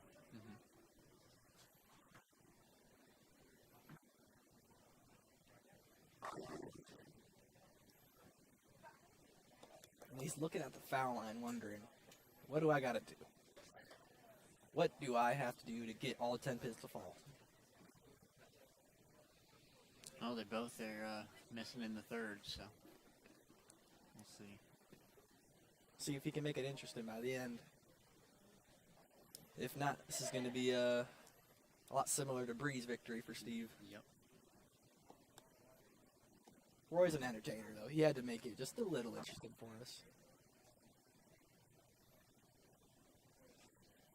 One of you will know who I am, the other won't. Jacob, me, bold with my daughter in youth league. Well, your name is Bluegrass 300 on the YouTube, so I don't have a name for it, but I'm sure that I did.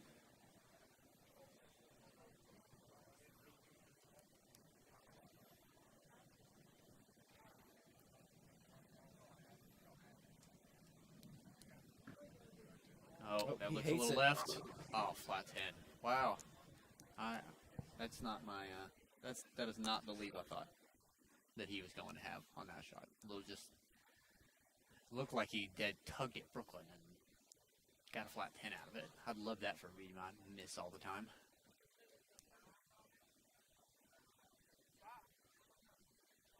Honestly, I think Aaron, the only player in the field today to not be wearing a jersey, which I have mad respect for. I like the jerseys. I think they do look cool, and I appreciate people that wear them and whatnot. They just are not for me. Rather just be nice and comfortable while bowling. But I do make exceptions for the prestigious event like this. Oh, hi, Chelsea. Oh, hello, Kenny. How are you?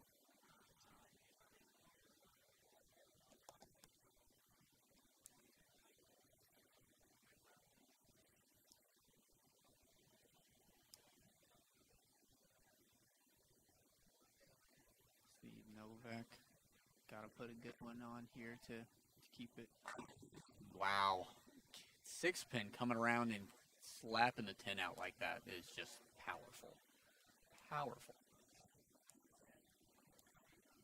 That is prime ball reaction. You cannot ask for better ball reaction when the 6 is kicking the 10 out like that. You can't complain. Not even a little bit.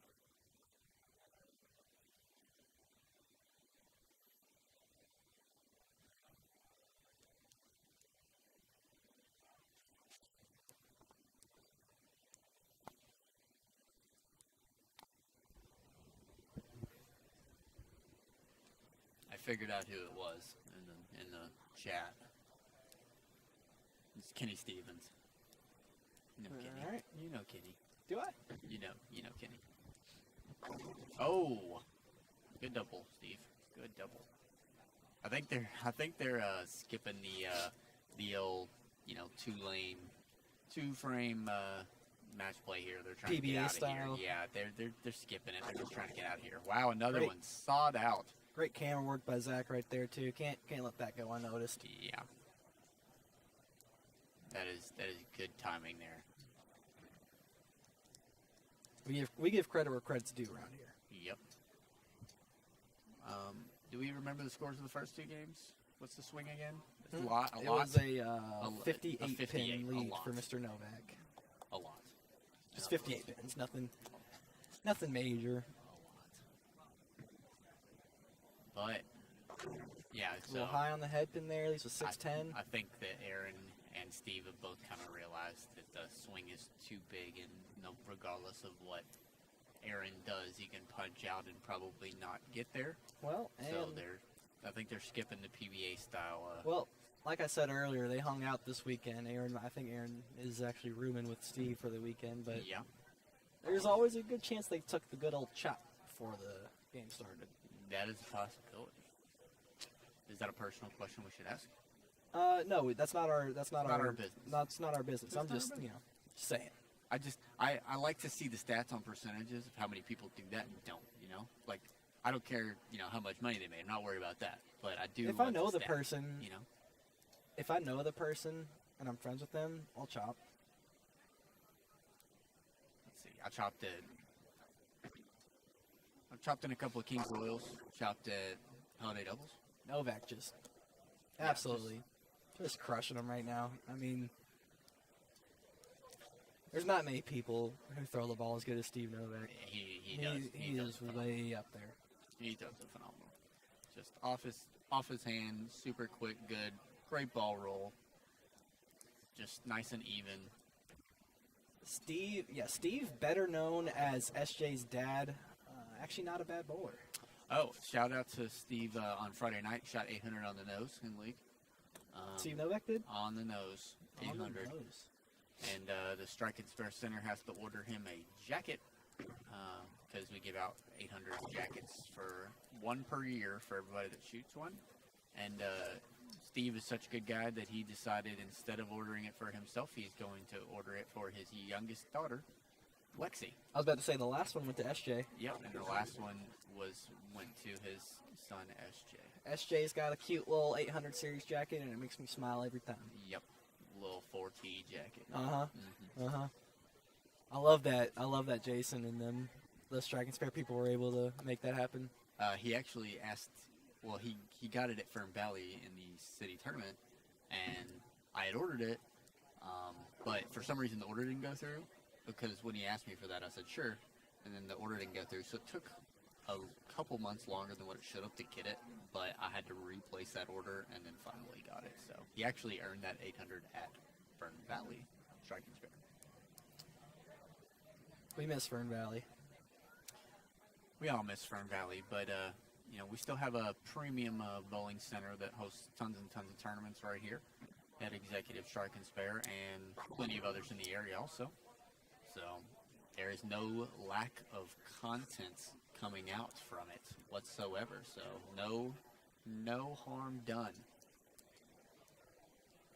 Novak punches out, shoots 77. He shoots 5'10-ish for his 2-game set. Yep, it's a lot. 5'10 on this on this. I was about to say the only person we've seen have looked that long for was the guy he's facing. Yep. During qualifying. Yeah, I mean Aaron just ran them over in qualifying, and had the bye, was guaranteed a top 4 from the get-go, and still made it to the finals. He made it to second, as he deserves to after that great qualifying performance. Yeah, that is great bowling, phenomenal. Yeah, we never had eyes on him the whole day, so we just kept every time the score update came, it was just like whoa, there's the name.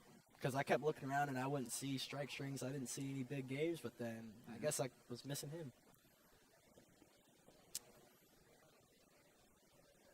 But ball change there.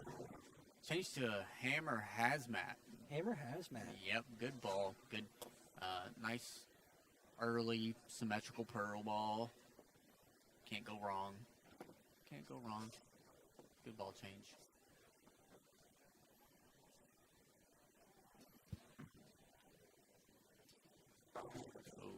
Tried to float that one through it. Do a little soft. Yep. Little soft. This one's all but over. Another victory lap. Not an exciting finish, but good. Good bowling. Great performance by Mr. Novak. Yeah, and Aaron Rose as well. Congratulations to both of them. They two really good performances today. Yep. And Aaron only had to bowl 2 matches to get to this place, and Steve had to bowl 3 more, so he had to bowl 2 more games than Aaron. But It's a lot of bowling. A lot of bowling. Long day. It's 11 games for Novak. Long day. We'll definitely test the stamina.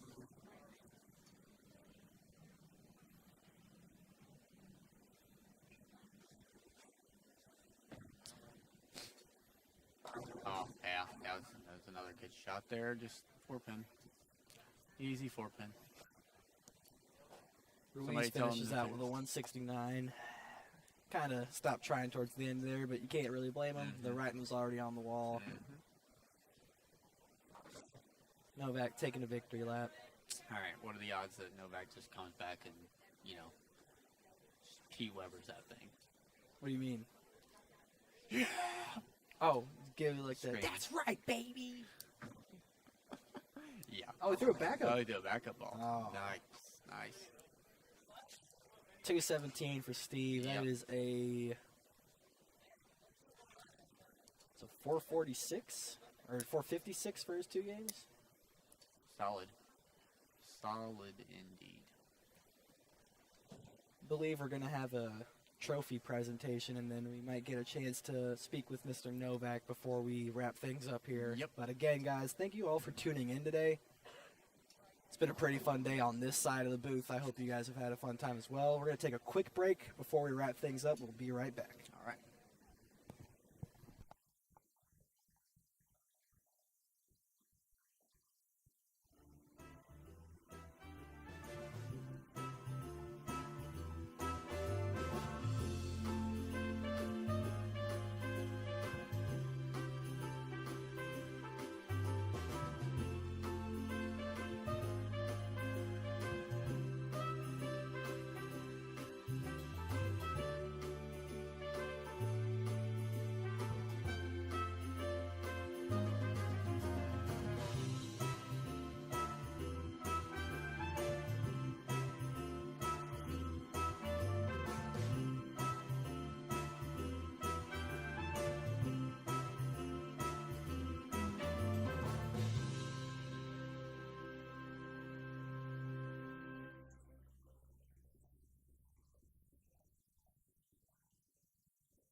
All right, congratulations on our women's Queen's Champion this year. Brianna Loxton, congratulations. You've also won an entry into the John McCarthy's Kentucky Open. Congratulations. Wow, thank you. Now you gotta get your picture taken with me. Right here? No, over there. Are you serious? Wait, No, get over here. with me. You gotta act like you like me. I do like you.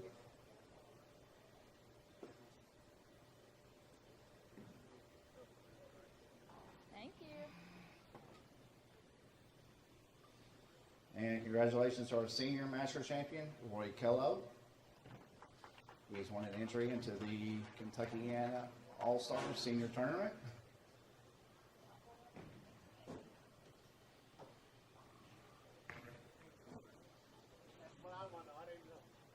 Won an entry to your own tournament. Yeah. That's pretty awesome. Thank you, sir. Thank you.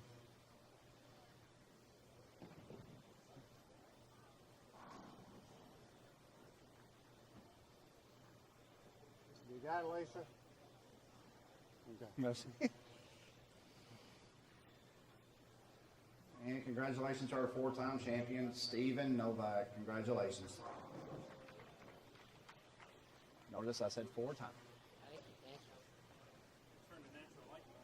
Hey, dude, you don't need flash for this.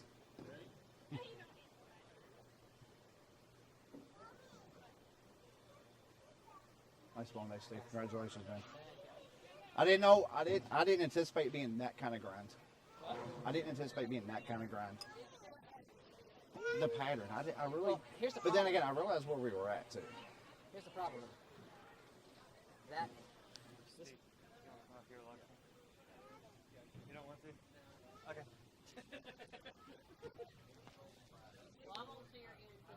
Steve doesn't.